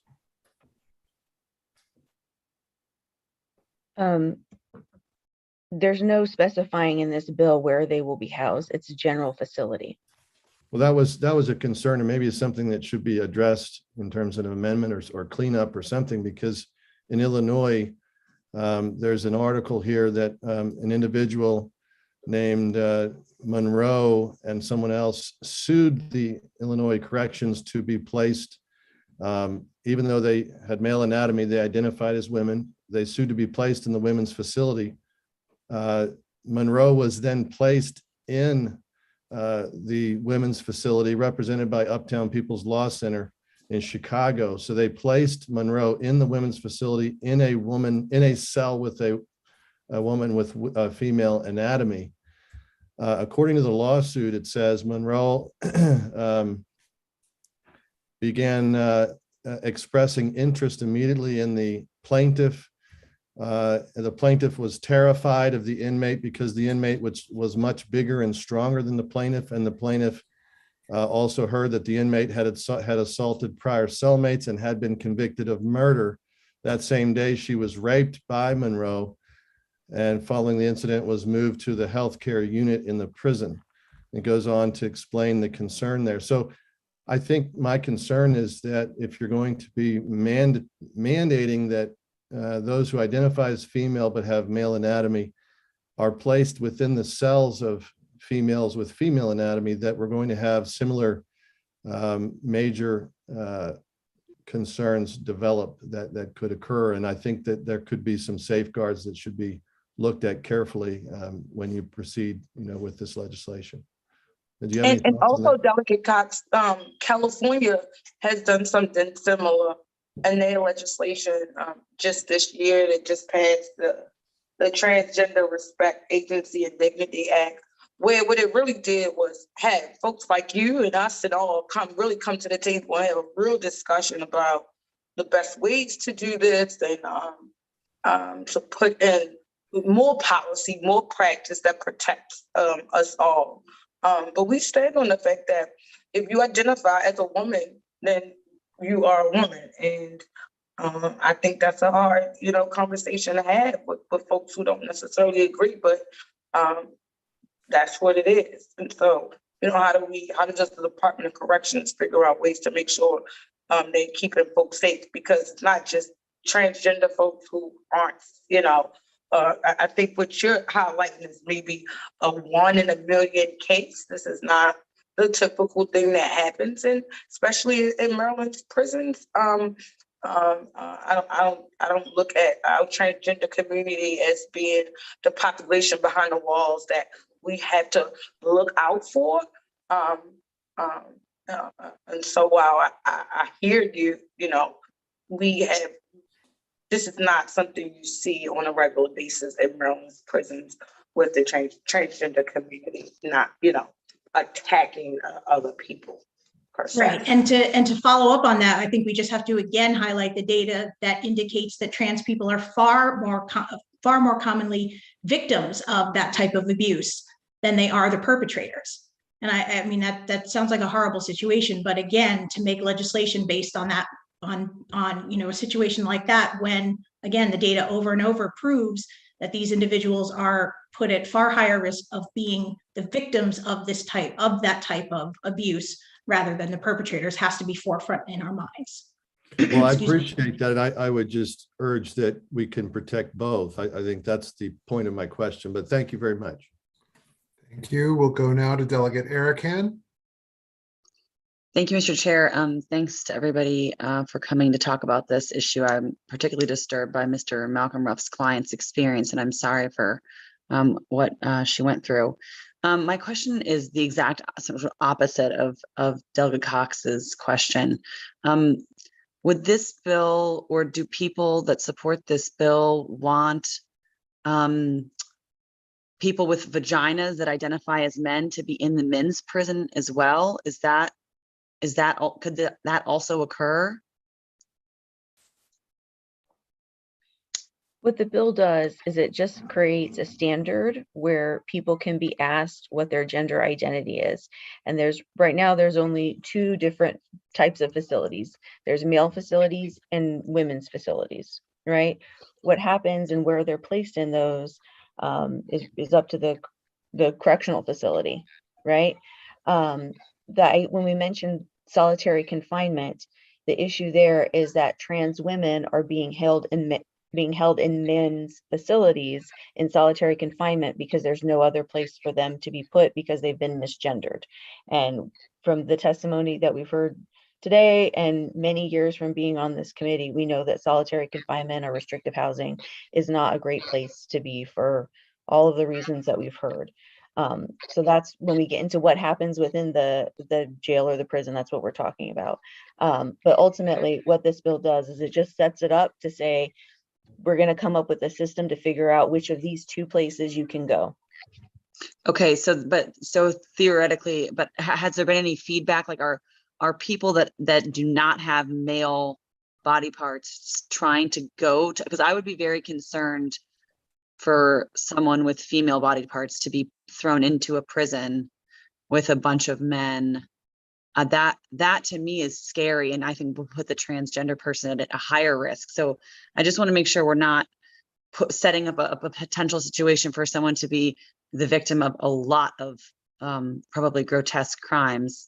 So that's not that the community is not looking to switch from having people that currently identify as male but are in the female prison system, switch those over to the male prison system. I haven't seen any data that would show that that's a significant problem to like that has risen to this level, and that's not something that I've heard from the advocates, but I would defer to them if they have data or something anecdotal they would like to offer, but it hasn't come up yet. Okay, that helps me sort of understand.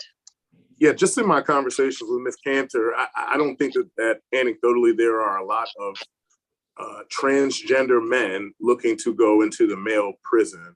But I do think it would be problematic for legislation to be proposed where only transgender women would have that opportunity to say, this is where I want to be housed. And for the system then to go through a thoughtful process to say, okay, based on their election and what's safest for them and what's most humane for them, where should they be placed? Okay, yeah. So it's not like an automatic, if you identify as a man, you go to the man's prison, because that I feel like a lot of people would not want to go there because they wouldn't feel safe. So, okay, thank you. Thank you for answering my questions. It's not automatic, and it has multiple factors of consideration, including a general review process for safety, which also responds to like Cox's comment of it being automatic, but it's not, it's a review process. Okay, Delegate McComas, please. Thank you, Mr. Chair. I just would kind of like to know the population size of transgender in the state, and then how many are within the criminal justice system. You know, I kind of want to understand the scope of the problem. Does anyone know? I can respond to that in part. PREA, which is the federal legislation that I mentioned earlier, requires during intake to ask a person's gender identity, but we've found that that's pretty underreported. So something that this does is build onto the intake process that we would get more accurate data as to how many transgender people are being housed within the system currently. But under PREA, it's 28, which is like definitely lower than what we know is the truth, but that's the like federally understood number. If somebody else has a different one, I'd like to hear it. So just to clarify, Ms. Alexander, are you saying that we have 28 within the Maryland prison system? Yes. Okay. That have been tracked federally through PREA, yes. All right. So I guess what I'm kind of wondering is, are there other states? What I'm thinking is it seems like, you know, there ought to be a way to deal with this so that it's not that complicated, because if you've got a certain set of folks, you could, you know, you don't need to put them in isolation, but you could kind of have a small area within the prison system that they would feel secure, but they'd also, you know, be around folks that they feel comfortable with. You know what I'm saying? In other words, and they can get, you know, they can, basically folks that they're similar to, that they will feel, you know, that they don't feel like they have to be guarded and always looking around and make sure that they're not going to be harassed or, what do I want to say, or humiliated. I'm just kind of like wondering if, you know, because 28 out of the whole, how large is our prison system? I mean, it's got to be pretty big, a lot of prisoners. So I mean, in other words, it's a fairly discrete population that can be dealt with. Do you want to comment on that, or? Well, like I said, that number is underreported, and part of this legislation would build on that intake process to get us better numbers for what is undoubtedly a higher number than 28, especially in Baltimore City. But your point as to people being housed where they're safest and with people who are like them, that's something that PREA is concerned with and something that this legislation builds on as well. So we're certainly hoping to accomplish that with this bill. So at this point, it's just data that you're after. Certainly not, but that's a part of this bill, is building on the intake process as well as housing assignments. Because I mean, would it be better if a person was transgender, if their attorney or whatever would try to keep them out of jail, that they would say, you know, they have unique circumstances to the judge, and that if they have to go to jail, it's going to make things a lot worse for them? I mean, is that done? I guess Mr. Ruff might know. Sorry, could you repeat that? Basically, I mean, if you had a client that was transgender, I would think someone would fight like heck to keep them out if they're, you know, charged with a criminal offense, because it's just, you know, it's gonna complicate their life a lot more than just the, you know, the average male or female that committed the same crime. So certainly, I would use that as a added risk factor that I would argue to a judge would warrant keeping somebody on the street or allowing them to have a release condition. Or even go with the ankle monitor things, you know. Correct.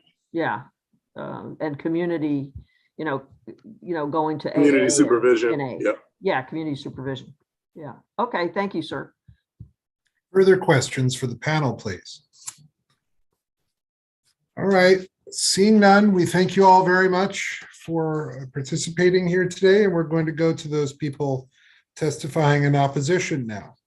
There are 4: Amanda Stolman, Jennifer Chavez, Casey Mills, and Vince McAvoy.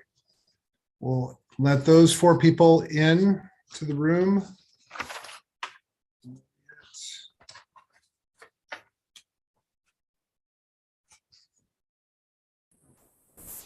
Can you hear me all right?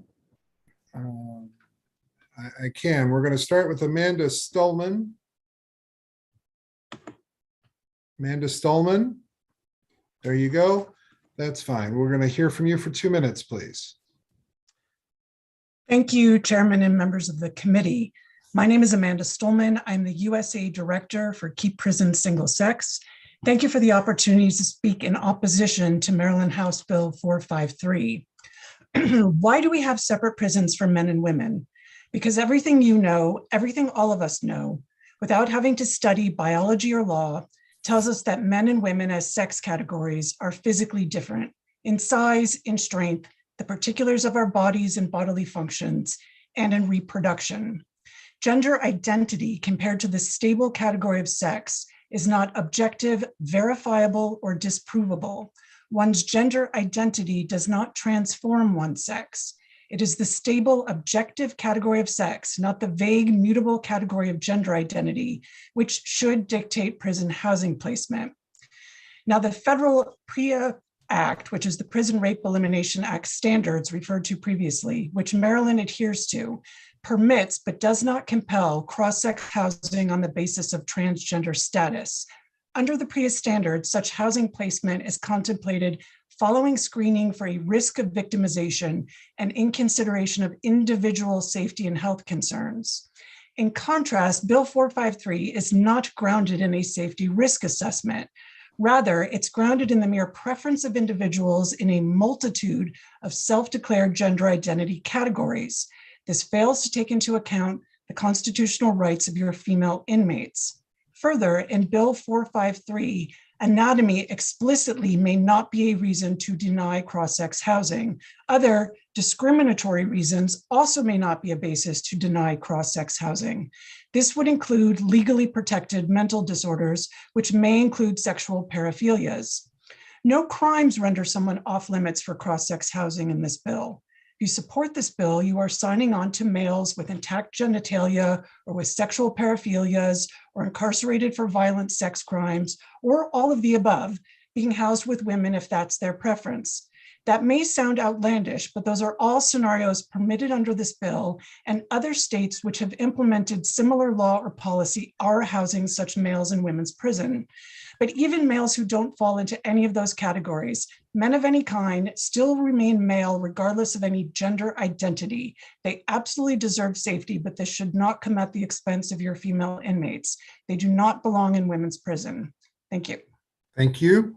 We'll go now to Jennifer Chavez, please, for 2 minutes.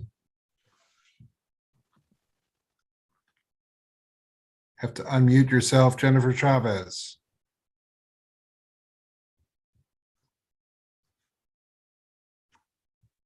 Ms. Chavez? There we go. 2 minutes, please. Okay, good afternoon and thank you. Sorry, I'm a few seconds behind here. If you're hearing us, if you're hearing me twice, All it's good? because you've still got your, Yes, you got to close your live streaming. Close the YouTube. apologies, Don't I'm a few close the seconds Zoom. behind here. Close the YouTube and not the Zoom. Thank you for the opportunity to testify.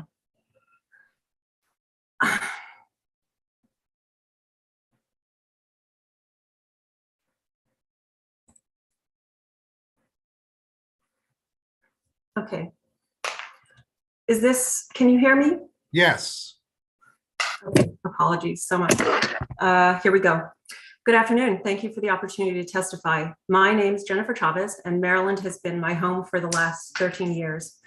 I'm also a member of the Women's Liberation Front, a progressive feminist organization fighting for the rights of women and girls. Our organization recently filed a lawsuit challenging an almost identical law in federal court on behalf of several incarcerated women in California. We argue that the law imposes cruel and unusual punishment on incarcerated women, violates the equal protection laws, and also violates their First Amendment constitutional rights. I am against HB 453 because it would impose the same cruelty on women in Maryland. This bill states that an inmate shall be housed at a correctional facility designated for men or women based on the inmate's preference. So this bill would allow any incarcerated male the chance to gain access to vulnerable incarcerated women simply by claiming that he self-identifies as a woman or as non-binary. There's zero evidence that a man's subjective feelings about his so-called gender identity alter his propensity for violence. The problem with this is that male arrestees and convicted criminals have no place in women's prisons or jails ever. The fact that a male may be targeted by other violent men does not somehow mean that it's safe to house him with female inmates. The problem of male violence in men's facilities needs to be solved there. Women are not a therapeutic service for males. The women subject to this bill are already highly vulnerable. A large majority of incarcerated women have suffered past physical and sexual abuse. Over 42% of incarcerated women are lesbian or bisexual, and as you heard earlier, they are more than 10 times as likely to be sexually victimized by other inmates and more than twice as likely to be sexually victimized by staff. So before voting on this bill, delegates need to know that women in places including Illinois, Washington, Canada, and England, and other places have been assaulted, sexually harassed, and raped by men who were allowed to be incarcerated in women's facilities based on their self-proclaimed gender identities. Women, I'm sorry. Ms. Chavez, if you would begin to wrap up, please. Sure. One woman in California wrote about the terror that a similar bill caused her, saying, "In my opinion, as an inmate and sexual abuse survivor, this is the most terrifying mistake made by people with power. It's irrational, inconsiderate, and malicious. Women's, again, end of quote, women's prisons don't exist to validate the feelings of a tiny number of Ms. Chavez, please. For these reasons, I oppose HB 453. Thank you. Thank you very much. Casey Mills, please, for 2 minutes. Hey, good afternoon. I'm Casey. I've lived in Maryland for 12 years. I'm also on the board of Women's Liberation Front and strongly oppose House Bill 453. It claims to be anti-discriminatory, about dignity, respect, but it would absolutely open a floodgate of men seeking to enter women's prisons, putting every female inmate at real and immediate risk. As a lesbian, the thought of being incarcerated with men makes chills run down my spine.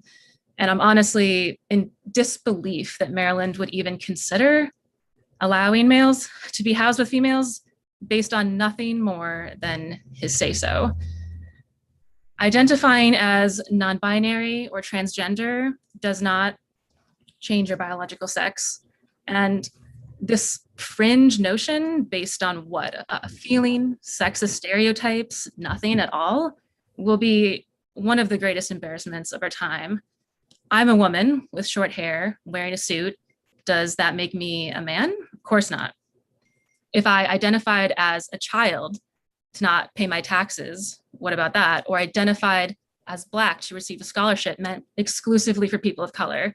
What if I ran up to you, did a cartwheel, but identified as disabled, insisted that you refer to me that way? You would laugh at me.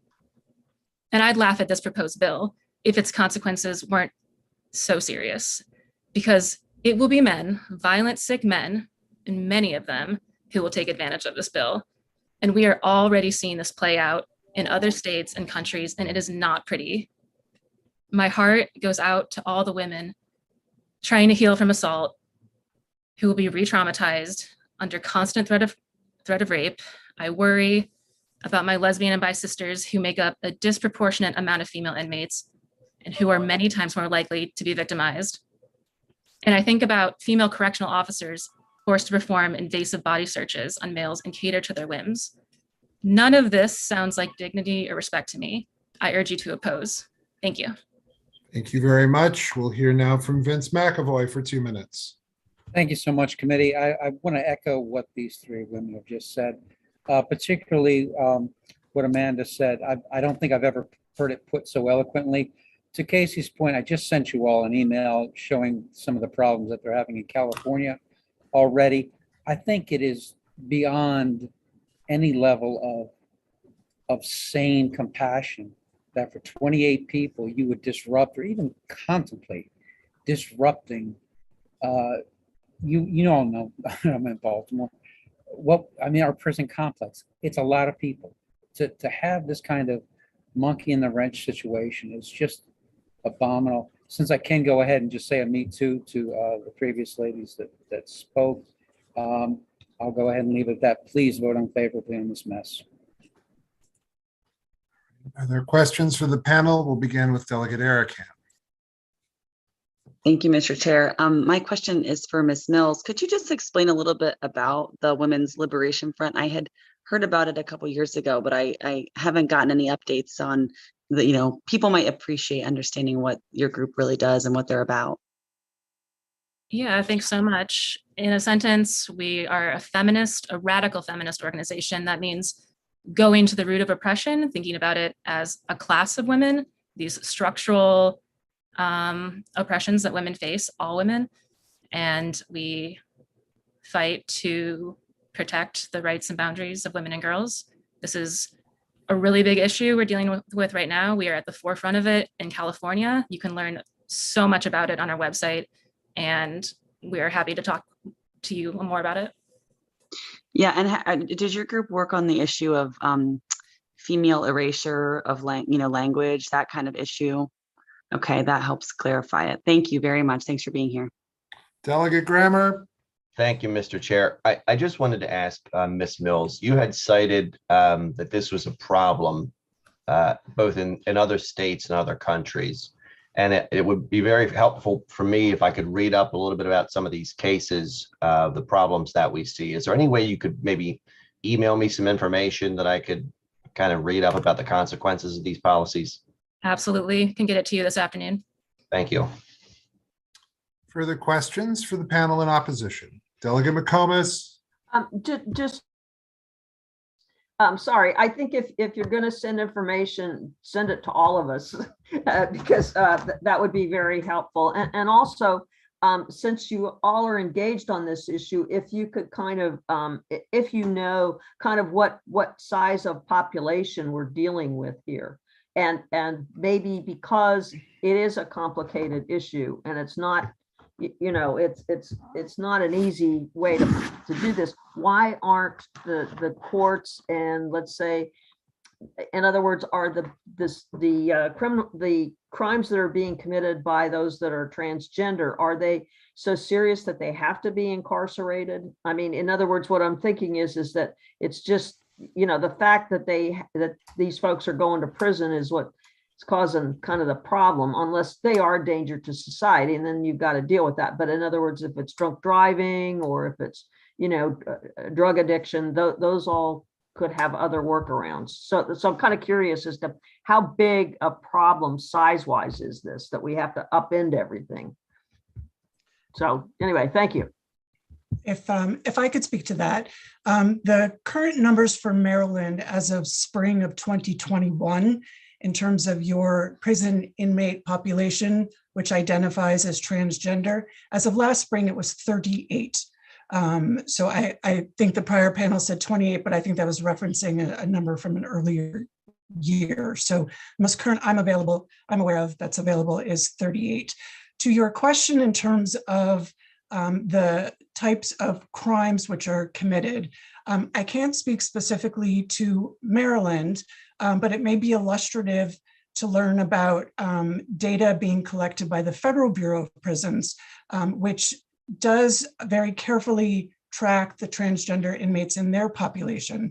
And what they have found, just by way of example, is that 48% of their transgender male population, so men who identify as women, 48% have been incarcerated for sex offenses.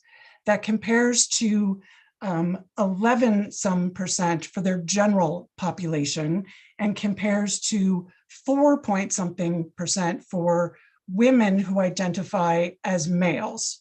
So the rate of sex offense is 4 times that of the general population for the population which identifies as being a transgender female when they're male.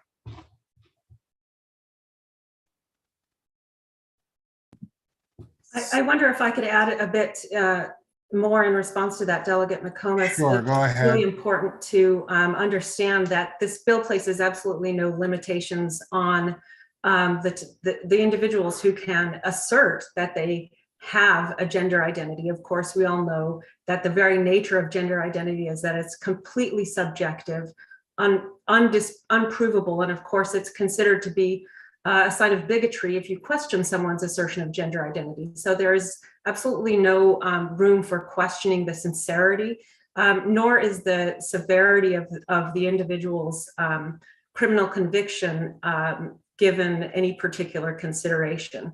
All of the consideration is given to the subjective feelings of the inmate requesting special placement. There's no particular explicit consideration given to the safety, privacy, or dignity of the female inmates. And of course, females have, because of our fundamental biology, are susceptible to things that males are not, such as impregnation. And we're more susceptible to rape than males are because we're less able to fight them off. And so, the way this bill is written, not that I would support it if it was narrower, but I want to make clear that it's extremely broad. Yeah, I would say in this case, do the numbers even matter? We would just see any man who previously had never spoke of a gender ID suddenly changing his tune, whatever made it easier on him. That would absolutely happen and is happening. Further questions for the panel?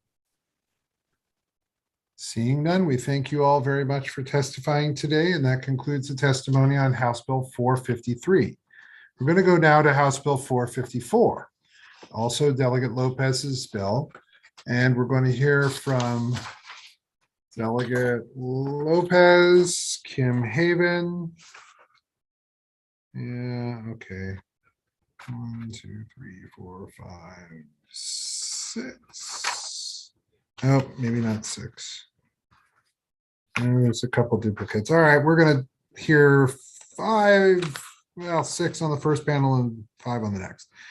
Delegate Lopez, Kimberly Haven, Natasha Kalfani, Nicole Hanson-Mundell, Monica Cooper. Oh, there twice. And actually, we'll just stop right there, and then we'll take the next group, which will be a group of 5. So Delegate Lopez, let's hear House Bill. Did I do that right? House Bill 454. Wow. You have 3 minutes. Go ahead. Thank you, Mr. Chair. For the record, I'm Delegate Leslie Lopez here to ask for your favorable report on HB 454, which builds on the work this committee did in the Women's Pre-Release Center in 2020. This bill allows the Department of Corrections to place pregnant people who are classified for pre-release status to remain in the pre-release center for the duration of their pregnancy and for up to 1 year following the birth of their child. This bill also establishes the Healthy Start Bonding Program to support healthy parenting and encourage visitation of fathers and secondary caregivers. The priority of this bill is the short and long-term well-being of children born to incarcerated mothers. In Maryland, pregnant people who go into labor while incarcerated in a correctional facility will be transported to a hospital, but are required to return to the facility as soon as they are discharged. For a standard vaginal delivery, this is generally 1 to 2 days after giving birth. This means that most incarcerated people have less than 48 hours with their newborns before the baby is forcibly removed from the mother. A recent study from Johns Hopkins reported that in Maryland, 17% of the women incarcerated are pregnant at the time of intake. Considering that the majority of incarcerated women are the sole caregivers of their children, many of these newborns will enter the foster care program just days after they are born. This forced separation has devastating consequences for both the parents and infants involved. The first year of an infant's life is a time of crucial physical, cognitive, and social development, time that is negatively impacted when they are forcibly separated from their parents. Similarly, mothers separated from their newborns are more likely to experience postpartum depression, extreme powerlessness, grief, and feelings of detachment. This bill also establishes the Healthy Start Bonding Program, which both pregnant people eligible for pre-release and pregnant people who are not eligible for pre-release status will be able to access to help them maintain strong bonds with their children. Similar programs exist in other states and have proven results for reduced recidivism. In conclusion, this bill continues this committee's work to develop a more rehabilitative justice system by allowing pregnant people on the way to reentering society to remain with their infants and establish strong ties that will support them after they release. Thank you, and I urge you for a favorable report. Okay, let's hear from Kim Haven, please. Kim Haven. Good afternoon, Mr. Chair, Mr. Vice Chair, members of the committee. My name is Kimberly Haven, and I'm here today on behalf of Reproductive Justice Inside in support of House Bill 454. You'll hear about what the bill does, and Delegate Lopez laid it out exactly perfectly what this bill seeks to do. I'm going to talk about why it's important. COVID was a mixed bag. In some ways it was good, and in some ways it was bad. But it also afforded us the opportunity to do things differently, to look at issues and situations through a new lens, and to begin to look critically at what we were doing within our prison systems. As COVID ravaged our world, our incarcerated population and staff were not spared. States mandated releases in order to hopefully mitigate COVID's impact behind the walls. What we didn't know at the time was the impact of COVID on pregnant individuals and their unborn children. So we released them. We used citations. We did things differently. You know, one of the best smells any mother will tell you is the smell of their baby's head. Mothers know the smell of their children. Babies know their mother's scent and voice. We know the critical importance of maternal bonding. We know the serious health consequences to the infant when that bond is severed. And we know the importance of breastfeeding. Currently, this is not an option for a mother who is incarcerated. We know too the harm and the trauma that is inflicted and compounded when the maternal bond is severed. This trauma plays out for years and even generations. HB 454 is our state's opportunity to keep that bond intact, to believe in family, to believe in doing all it can to ensure good family outcomes. Keeping mother and child together as long as possible sets both on a healthy course. We urge a favorable report on House Bill 454, and I thank the committee.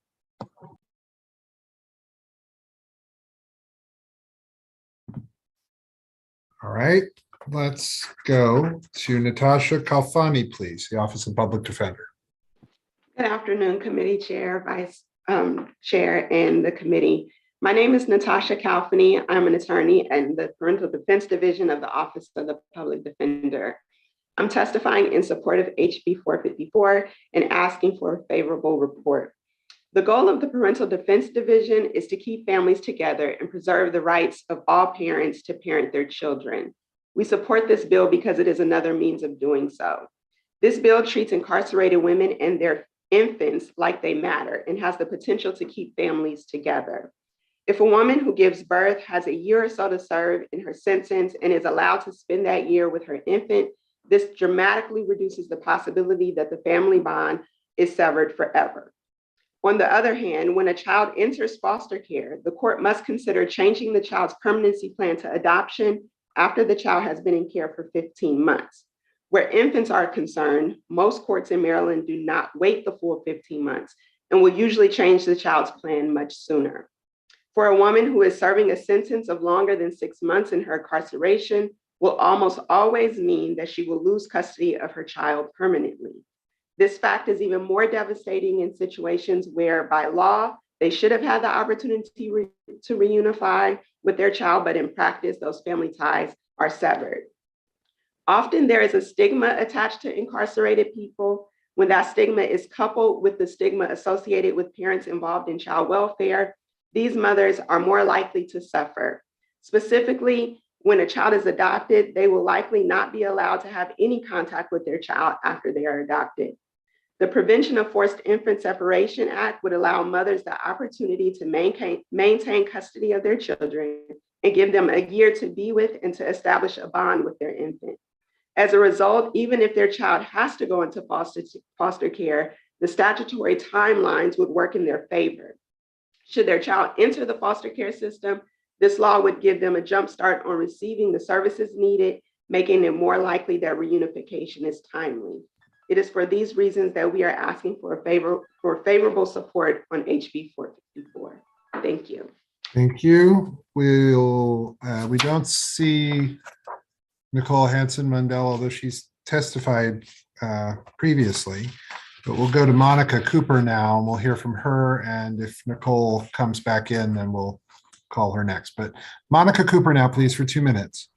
Good afternoon, Chairman and members and everybody that's tuned into this hearing. My name is Monica Cooper. I'm the Executive Director of the Maryland Justice Project, and we urge a favorable vote on this HB 454. And while I could go over all of the statistics and facts, you all have that. What I will do is I will mention the name of Tonia Kane. Tonia Kane is actually watching now. And unfortunately, we weren't able to get in touch with her a little bit sooner. But Tonia Kane had 86 arrests, 66 convictions, and she was able to go to a program called TAMAR. TAMAR program was a program for pregnant women that were offenders, and it was at St. Ambrose, I believe, in the mid-2000s. The state of Maryland spent $400,000 for this program. And this program was proven successful for women who were incarcerated that were pregnant or had children. And I wanted to bring light to that. I'm hoping that before the vote goes down, that you all will hear from Tonia Kane. But the TAMAR program is something that already had been instituted. And it's a program that's similar to what we're asking. We're asking that women do not be separated from their children within 48 hours of giving birth. What we know is that children bonding with their parent gives a more likely and favorable outcome to them recidivating. I have in my hand some statistics that said that there's a program in Washington, D.C., where the women who were able to bond with their children were less likely to recidivate. And I think you all have that fact sheet as well.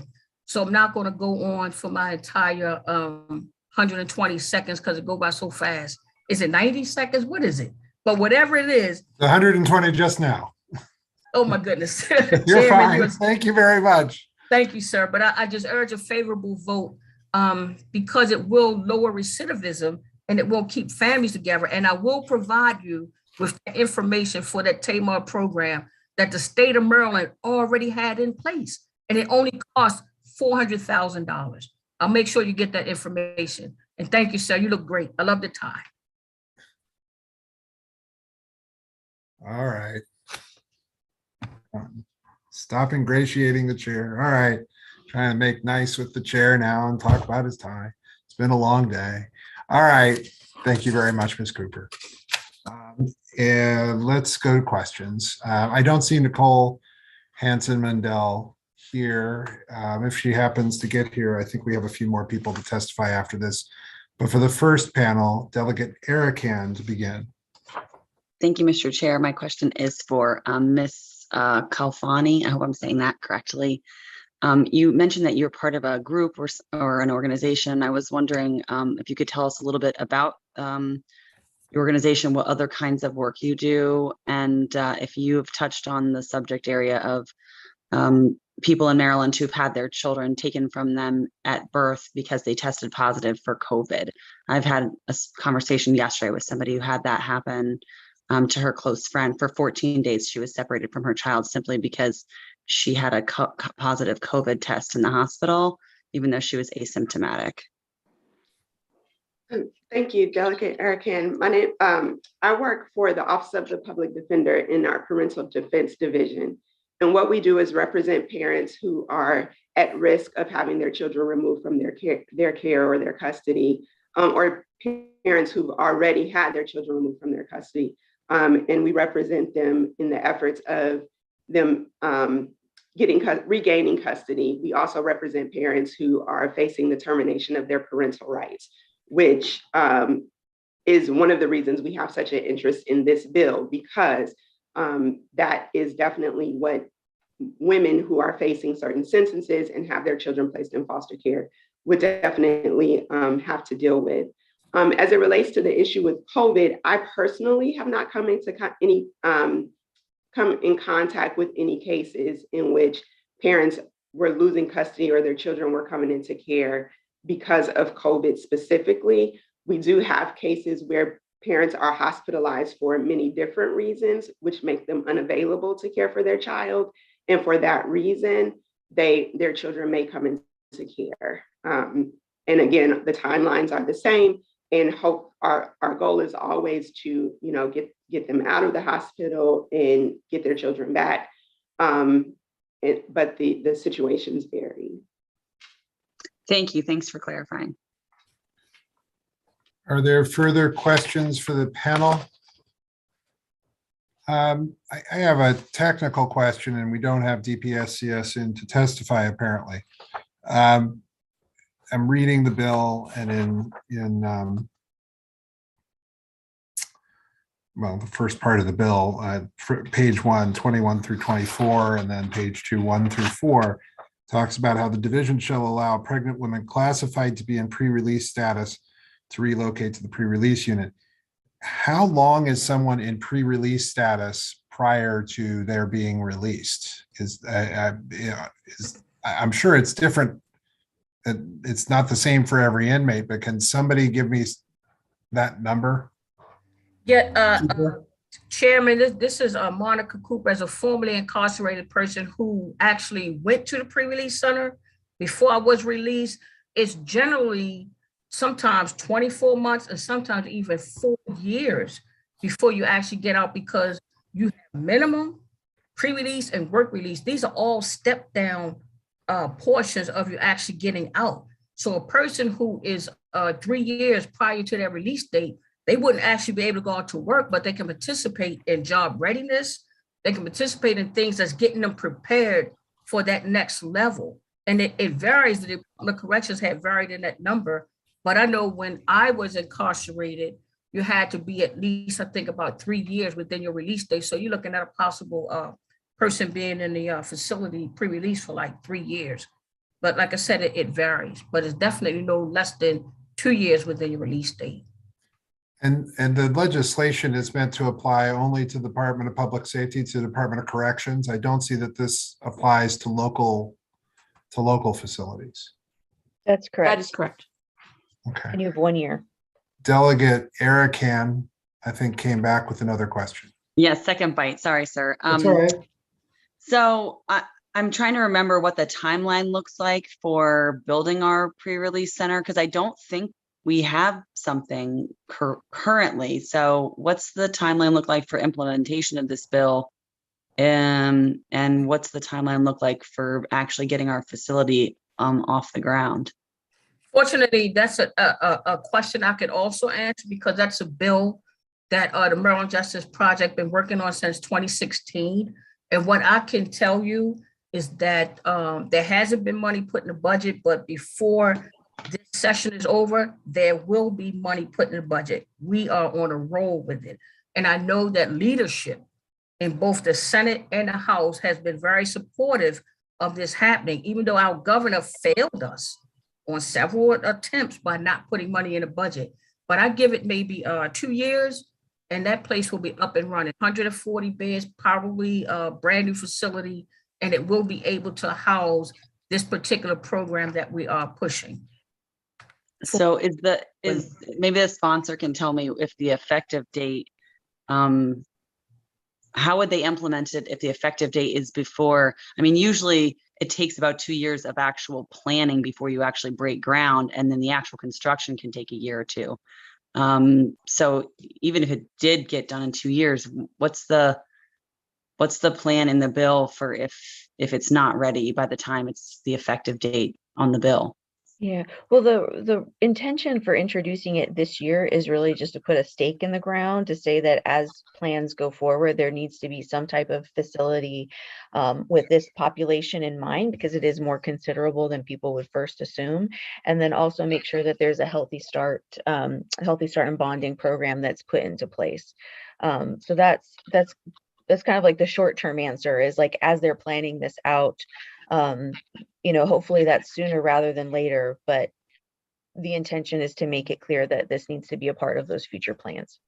And if I can piggyback on that, Delegate Erickson, I think that what this also does is it gives us the opportunity to develop healthy programs. So while we are talking about the healthy program, it does give us the opportunity to work with the department to make sure that this program is instituted when we have the pre-release center, but also to work with training the staff and correctional officers when it comes to this program and this opportunity. So as Delegate Lopez said, it kind of puts a stake in the ground, but it also gives us a springboard for doing work to move towards the eventual opening of the pre-release center for women. Okay, thank you. Further questions for the panel? Seeing none, we thank you all very much.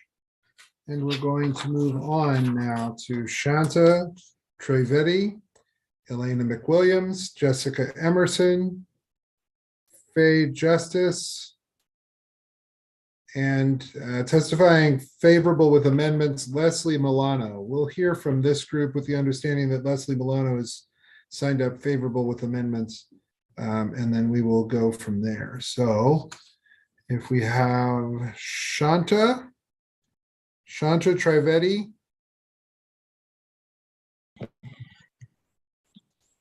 Shanta Trivedi? No, Shanta. Shanta actually couldn't make it. She had to run and pick up her kids. That's fine. Then let's go ahead and I think I saw Elena McWilliams, maybe. Well, maybe not. All right, let's go to Jessica Emerson, because I can see Jessica Emerson here. We'll go to 2 minutes there for Jessica Emerson, okay? Go ahead. Again, good afternoon, or actually good evening, Mr. Chairman, Mr. Vice Chair, members of the committee. My name is still Jessica Emerson. I still direct the Human Trafficking Prevention Project, and we are still a partnership with the Maryland Volunteer Lawyer Service that seeks to reduce the collateral consequences of criminal legal involvement for survivors of trafficking and populations put at highest risk. I'm also here in support of House Bill 454. I know my colleagues in the previous panel have covered many different aspects of this bill, but I'd like to highlight the impact this bill would have on a population that's yet to be discussed, which is criminalized survivors of trafficking. And as many of you may remember from your consideration and eventual passage of the True Freedom Act in 2020, survivors of human trafficking are frequently charged with nonviolent criminal offenses stemming from acts they were forced to commit by their traffickers, or from the instability that so often precedes or follows a trafficking experience. Data obtained from a recent national survey of both sex and labor trafficking survivors highlights the regularity with which survivors of trafficking are criminalized, with 91% of survivors reporting having been arrested at some point in their lives. Of those 91%, over 60% reported that they were arrested for a variety of crimes, the majority of which were nonviolent. And in a life already rife with coercion, control, and abuse, permitting these survivors to remain with their newborns will allow them to work towards creating healthy, secure bonds with their children, which in turn supports their recovery from the trauma of their trafficking experience. So for these reasons, the Human Trafficking Prevention Project at the University of Baltimore School of Law supports House Bill 454. We respectfully urge a favorable report. And again, thank Delegate Lopez for her leadership in sponsoring this bill. Thank you. All right. We're going to, don't see Elena McWilliams, don't see Shanta Trivedi.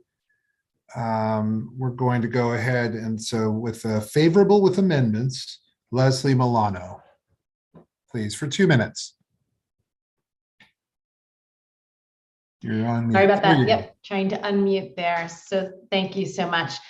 Thanks, Mr. Chair, Vice Chair Moon, and members of the committee. Thank you for this opportunity to testify on this priority legislation for the Montgomery County Women's Democratic Club. My name is Leslie Milano, and I am the WDC president. The goal of HB 454 is to allow incarcerated women in pre-release status to keep their newborns with them for 1 year postpartum. HB 454 is patterned after Minnesota's Healthy Start Act, which allows an incarcerated woman who gives birth to be placed in a community-based setting for the first year of her baby's life. In Maryland, 10% of incarcerated women are pregnant and 64% will give birth while incarcerated. These women have just 2 days after giving birth before they are forcibly separated from their newborns and returned to custody. Since most incarcerated women are the sole caregivers of their children, many of these newborns will enter the DHS foster care system within days after birth. Research clearly shows that the forced separation of infants from their mothers leads to adverse physical and mental health outcomes for the baby. These include an immediate and permanent increase in the baby's stress levels and a greater likelihood of developing post-traumatic stress and substance abuse disorders as adults. Mothers forcibly separated from their newborns are more likely to experience postpartum depression, feelings of extreme helplessness, grief, and feelings of maternal detachment. HB 454 is good policy, and WDC proposes that the bill be amended to fully track the Healthy Start Act and allow all women convicted of nonviolent crimes to be eligible for placement in community-based programs with their infants during the infant's first year of life. Second, if HB 454 is limited to women in pre-release status, WDC proposes amending the statute to include community-based placements in addition to the Women's Pre-Release Center. Despite a statutory deadline requiring the operation of the center by June 1st, 2023, DPSCS Secretary Green testified in January before the Senate Judicial Proceedings Committee that they have not started the pre-release center and will not be requesting capital funding until the 2024 budget cycle. Pregnant women in pre-release status should not be denied community-based placement while DPSCS ignores its legal obligations. Ms. Milano.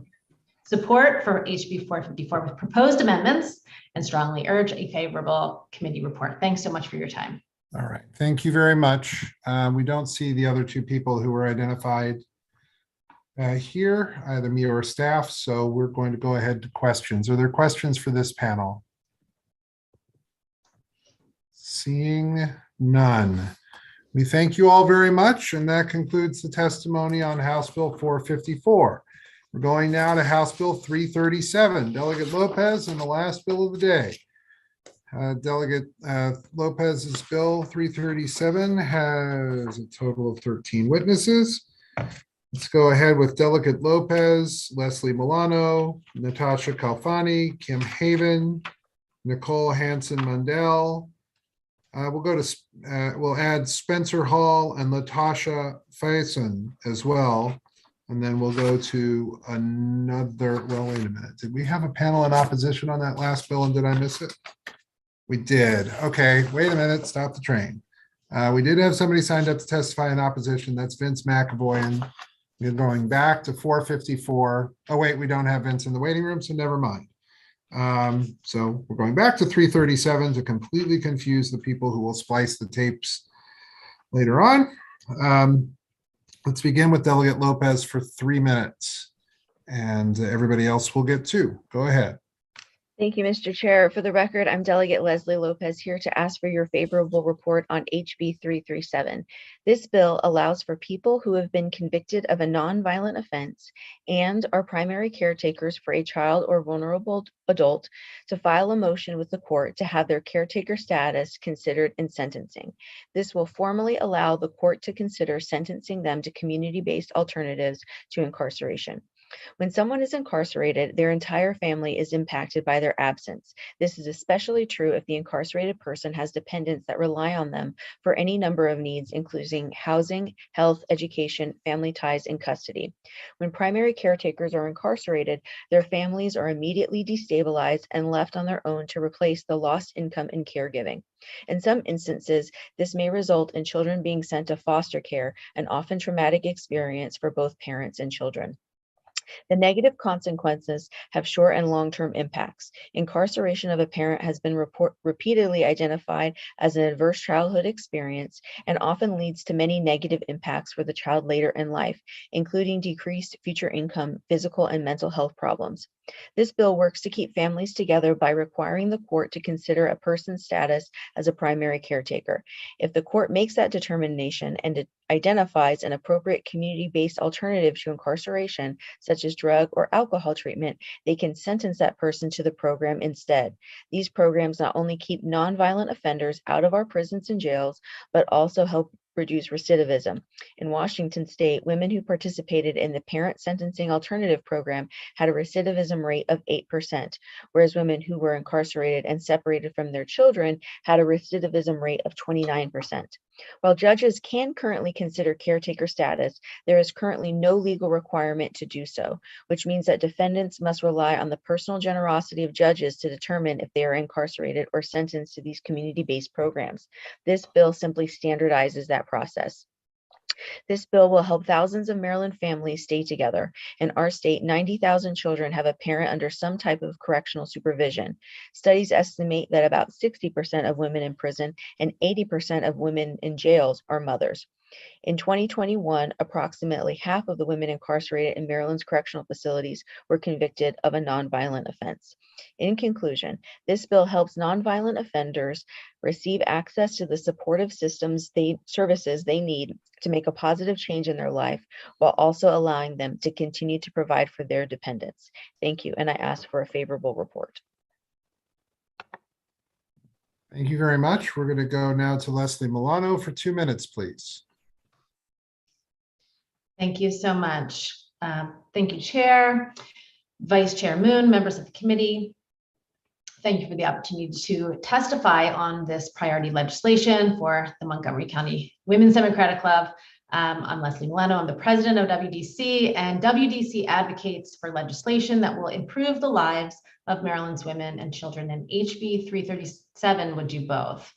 It offers the possibility that parents convicted of a nonviolent offense can keep their families intact and can participate in community-based treatment and rehabilitation programs that have been shown to be more effective when parents are not separated from their children.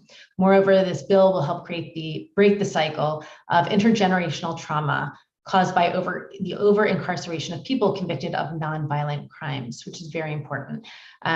Delegate Lopez talked about adverse childhood experiences, and I'll just add a few additional issues, mental, physical, other types of health issues that are linked, health problems, mental illness, substance abuse, also poor education, poor job opportunities, and poor earning potential as well. And the higher the number of adverse childhood experiences, the higher the likelihood of negative outcomes, including criminal behavior. And the best way to prevent this outcome is to prevent these experiences. An estimated 8% of Maryland's children will experience parents' incarceration. Up to 90,000 children in Maryland have a parent under correctional supervision, which depends on the child's age, could constitute as much as 10% of Maryland's public school population. Increasingly, that parent is a mother. Since 1980, the number of women in Maryland's jails and prisons has increased 462 and 264% respectively. As all women in state custody are warehoused in Jessup, incarceration creates distance and transportation barriers to visitation that further stresses family bonds. Incarceration costs $44,000 per person per year, to which we must add the cost of children in foster care and the programs needed to remedy these adverse childhood experiences of parental incarceration. Incarceration of caregivers convicted of nonviolent offenses is both costly and has worse outcomes for 2 generations. So as taxpayers, we question why anyone would not support legislation that creates better outcomes at a lower cost. For these reasons, we ask for you to support HB 337 and strongly urge a favorable report. Thanks so much for your time. Natasha Kalfani, please, for 2 minutes. Good afternoon. Thank you so much. Again, my name is Natasha Kalfani. I'm an attorney at the Office of the Public Defender in the Parental Defense Division. I am testifying in support of HB 337, and I ask this committee for a favorable report. The benefit of incarceration as punishment for nonviolent acts is far outweighed by the negative effects of a primary caretaker being separated from their children. This bill is a good way to prevent the unnecessary separation of families when alternative means of sentencing are available. HB 337 addresses the intersect between the criminal system and the child welfare system, as many children whose primary caretakers are incarcerated enter foster care either temporarily or long-term. Long-term foster care could mean a permanent disruption to a family unit. When a child comes into foster care, after 15 months, the court must consider terminating the parental rights and placing the child for adoption. This could be devastating for a child who enters foster care due to the incarceration of a parent for a nonviolent offense who was otherwise properly cared for. Once a child enters foster care, they are not simply released to their parent upon their parent's release from incarceration. Parents are often required to participate in a plethora of services that may or may not address the needs of the family before they are able to reunify with their children. Additionally, parents are often restricted from visitation due to their incarceration. And so they're subjected to participate in months of supervised and unsupervised visitation before they can regain custody. A parent having to participate in services and go through the various levels of visitation after being incarcerated will almost always be subjected to the 15-month statutory timeline that could lead to their parental rights being terminated and their child being taken away forever. Preventing this disruption becomes even more important when we consider the devastating and lifelong effects foster care and parent separation have on children. I join the testimony of those before me, and for those reasons, I urge this committee to put children first and families first and support HB 337. Thank you very much. We do welcome the junior delegate Grammars to the Judiciary Committee here this afternoon. And they're saying hello to everyone now. We will go now to to Kim Haven. Going to Kim Haven, not going to questions yet. Kim Haven for 2 minutes, please. You all do not want me to be a delegate. Delegate Grammer, your children are adorable. Again, I am Kimberly Haven. I am here from Reproductive Justice Inside. We are here in support of HB 337. I just want to park this with you. 90,000 children. And as I'm speaking, I want you to think about 90,000 children. We are here in support of HB 337. This is good legislation. It is at its core forward-thinking efforts to keep families intact. This legislation does not take away judicial discretion. In fact, it is just the opposite. It provides an alternative, an off-ramp. It allows for supportive services that will keep the individual accountable to the court. It ensures compliance with conditions that may be imposed, and it is legislation that values the importance of family. This legislation keeps families intact. It eases the trauma that would otherwise be inflicted by the removal from the household of the primary caretaker. With our national partners and our allies, we are just now looking at the impacts of that trauma, the separation, the barriers, the indignity of prison visitation, and the educational trauma that children must manage, oftentimes unsupported, damage that is incalculable. This legislation and its structure will also go a long way to setting up an individual to successfully complete court orders, re-enter society and our communities safely with support, They will then be able to contribute to our community and parent with dignity. The impact of this good legislation will then have a ripple effect on caregivers, caretakers, families, and communities. When a parent is doing time, so is the family. Let's keep families intact, think outside of the box, explore proven alternatives to incarceration.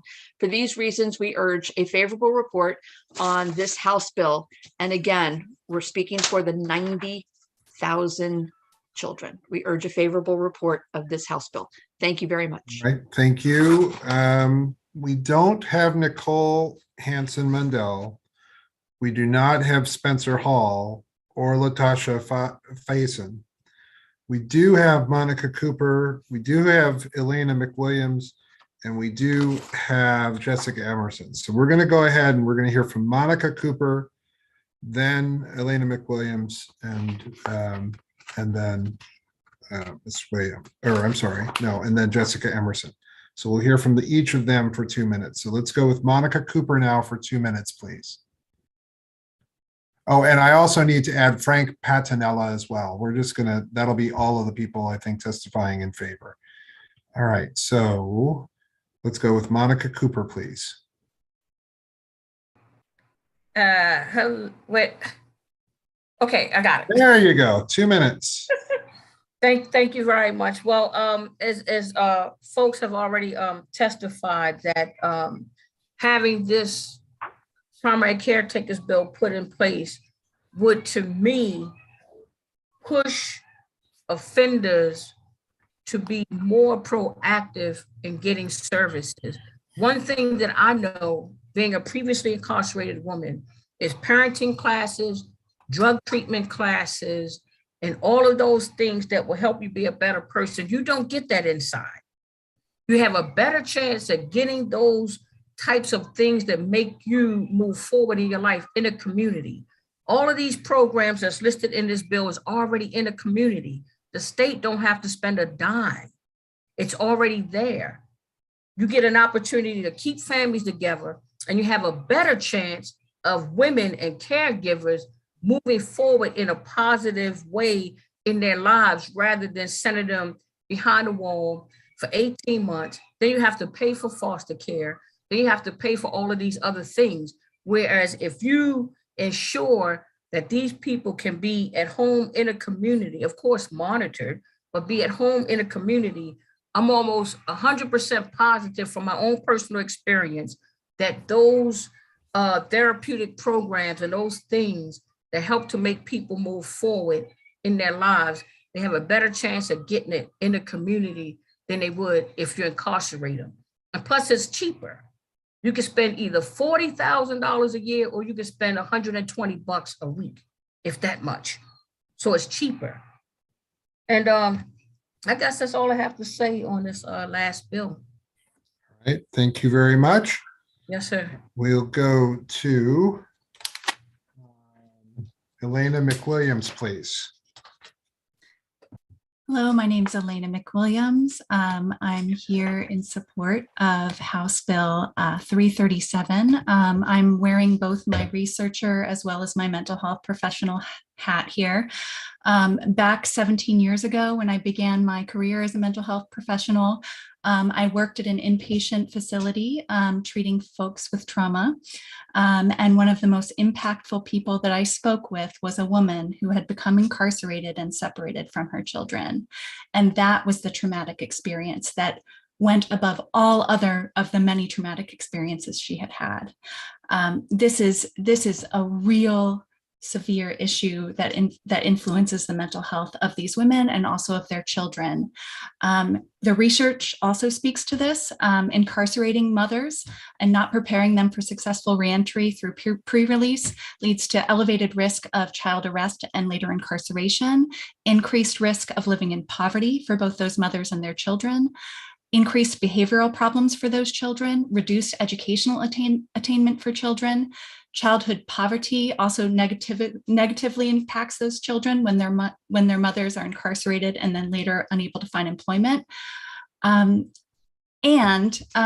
Speaking to the foster care issue, given recent reports an estimated 200 Maryland children are in the foster care system due to their mothers being incarcerated.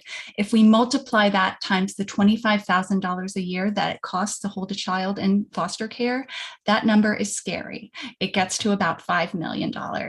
It is simply too much money to do too much harm to continue this. And we have a great bill here. So I urge support for House Bill 337. Right. Let's hear from Jessica Emerson, please.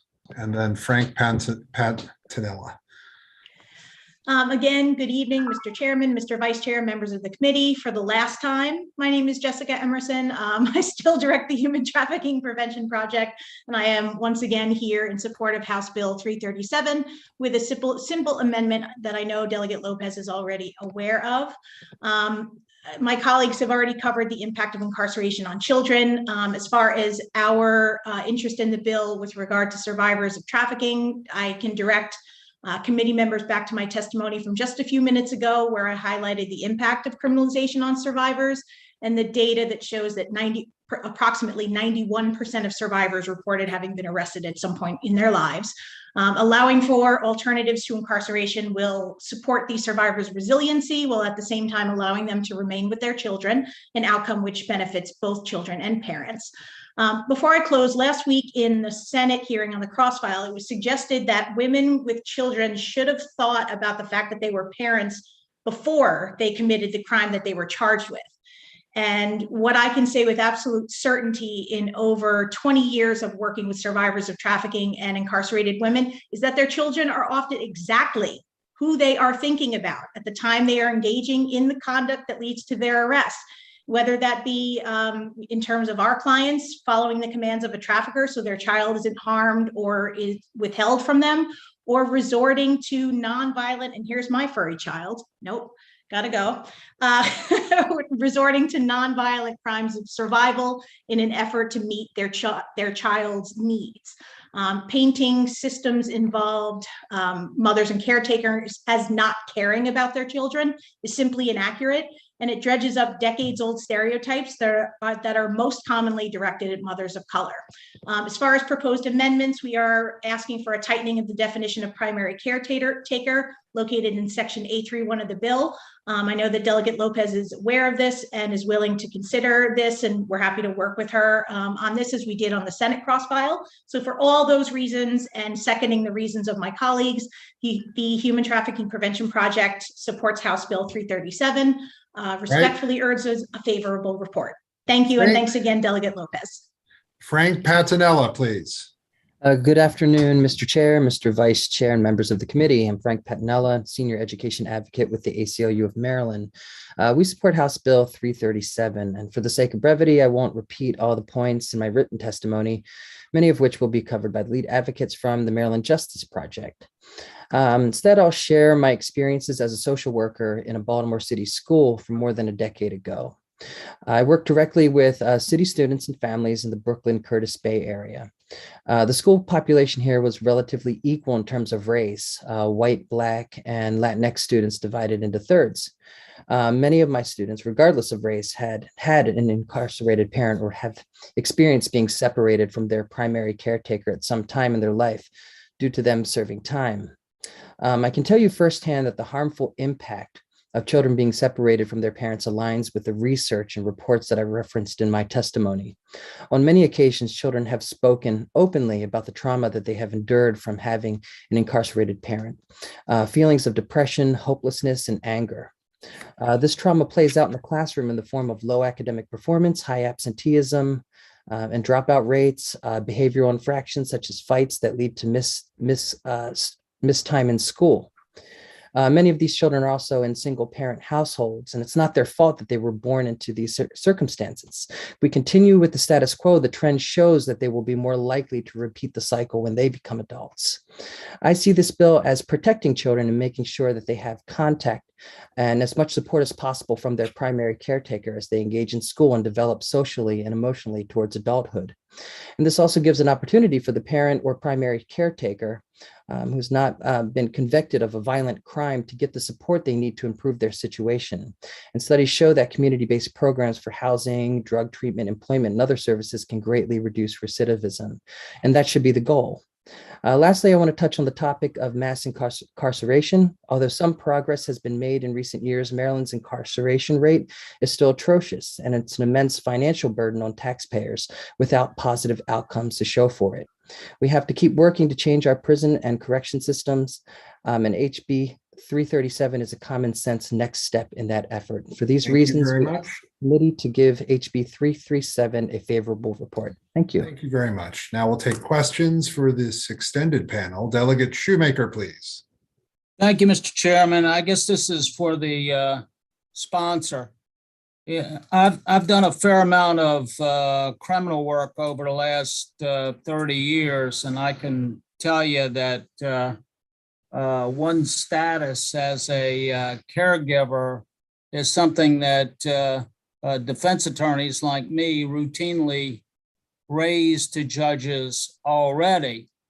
But, you know, I guess this bill would require judges to consider that. Am I understanding that right? Yeah, it creates a standard. Okay.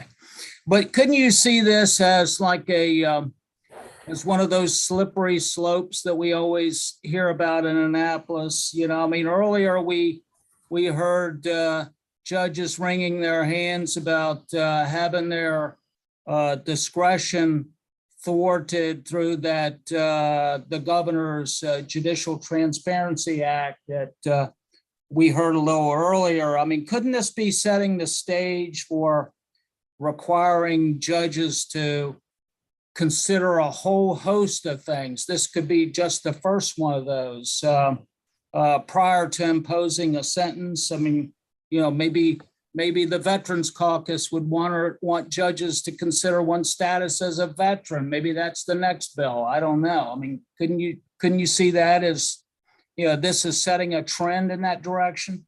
Well, Delegate, I can't speak for every member of the General Assembly, but I can tell you that it's not my intent to introduce bills that start that trend or gain momentum on that slippery slope. I think, you know, caretaking and being the primary caretaker is often a position that falls on women, and women are largely mothers from the statistics that we've seen. 80% of the women who are in jails are mothers, and 60% of those who are in our state prisons. So that's a considerable population. And when you think about the numbers that have been mentioned today about how much it costs to incarcerate them, how much it costs to put children in foster care, I think that's a different ballgame than just coming up with all the different classifications you could for a defense attorney. But clearly you are good at what you do for thinking of all the other exemptions that you could possibly throw out there. But no, that's not the intention, is to create a slippery slope. And I think to your point about judicial discretion, you know, by standardizing the ability for someone to file a motion, you're simply saying this is a question that must be asked, but it's not making a predetermination of how to answer that question, right? It's just saying this is something that needs to be considered. You know, I would hope the judiciary would be willing to see it that way, but I did note that they had a few points to make. Okay, thanks.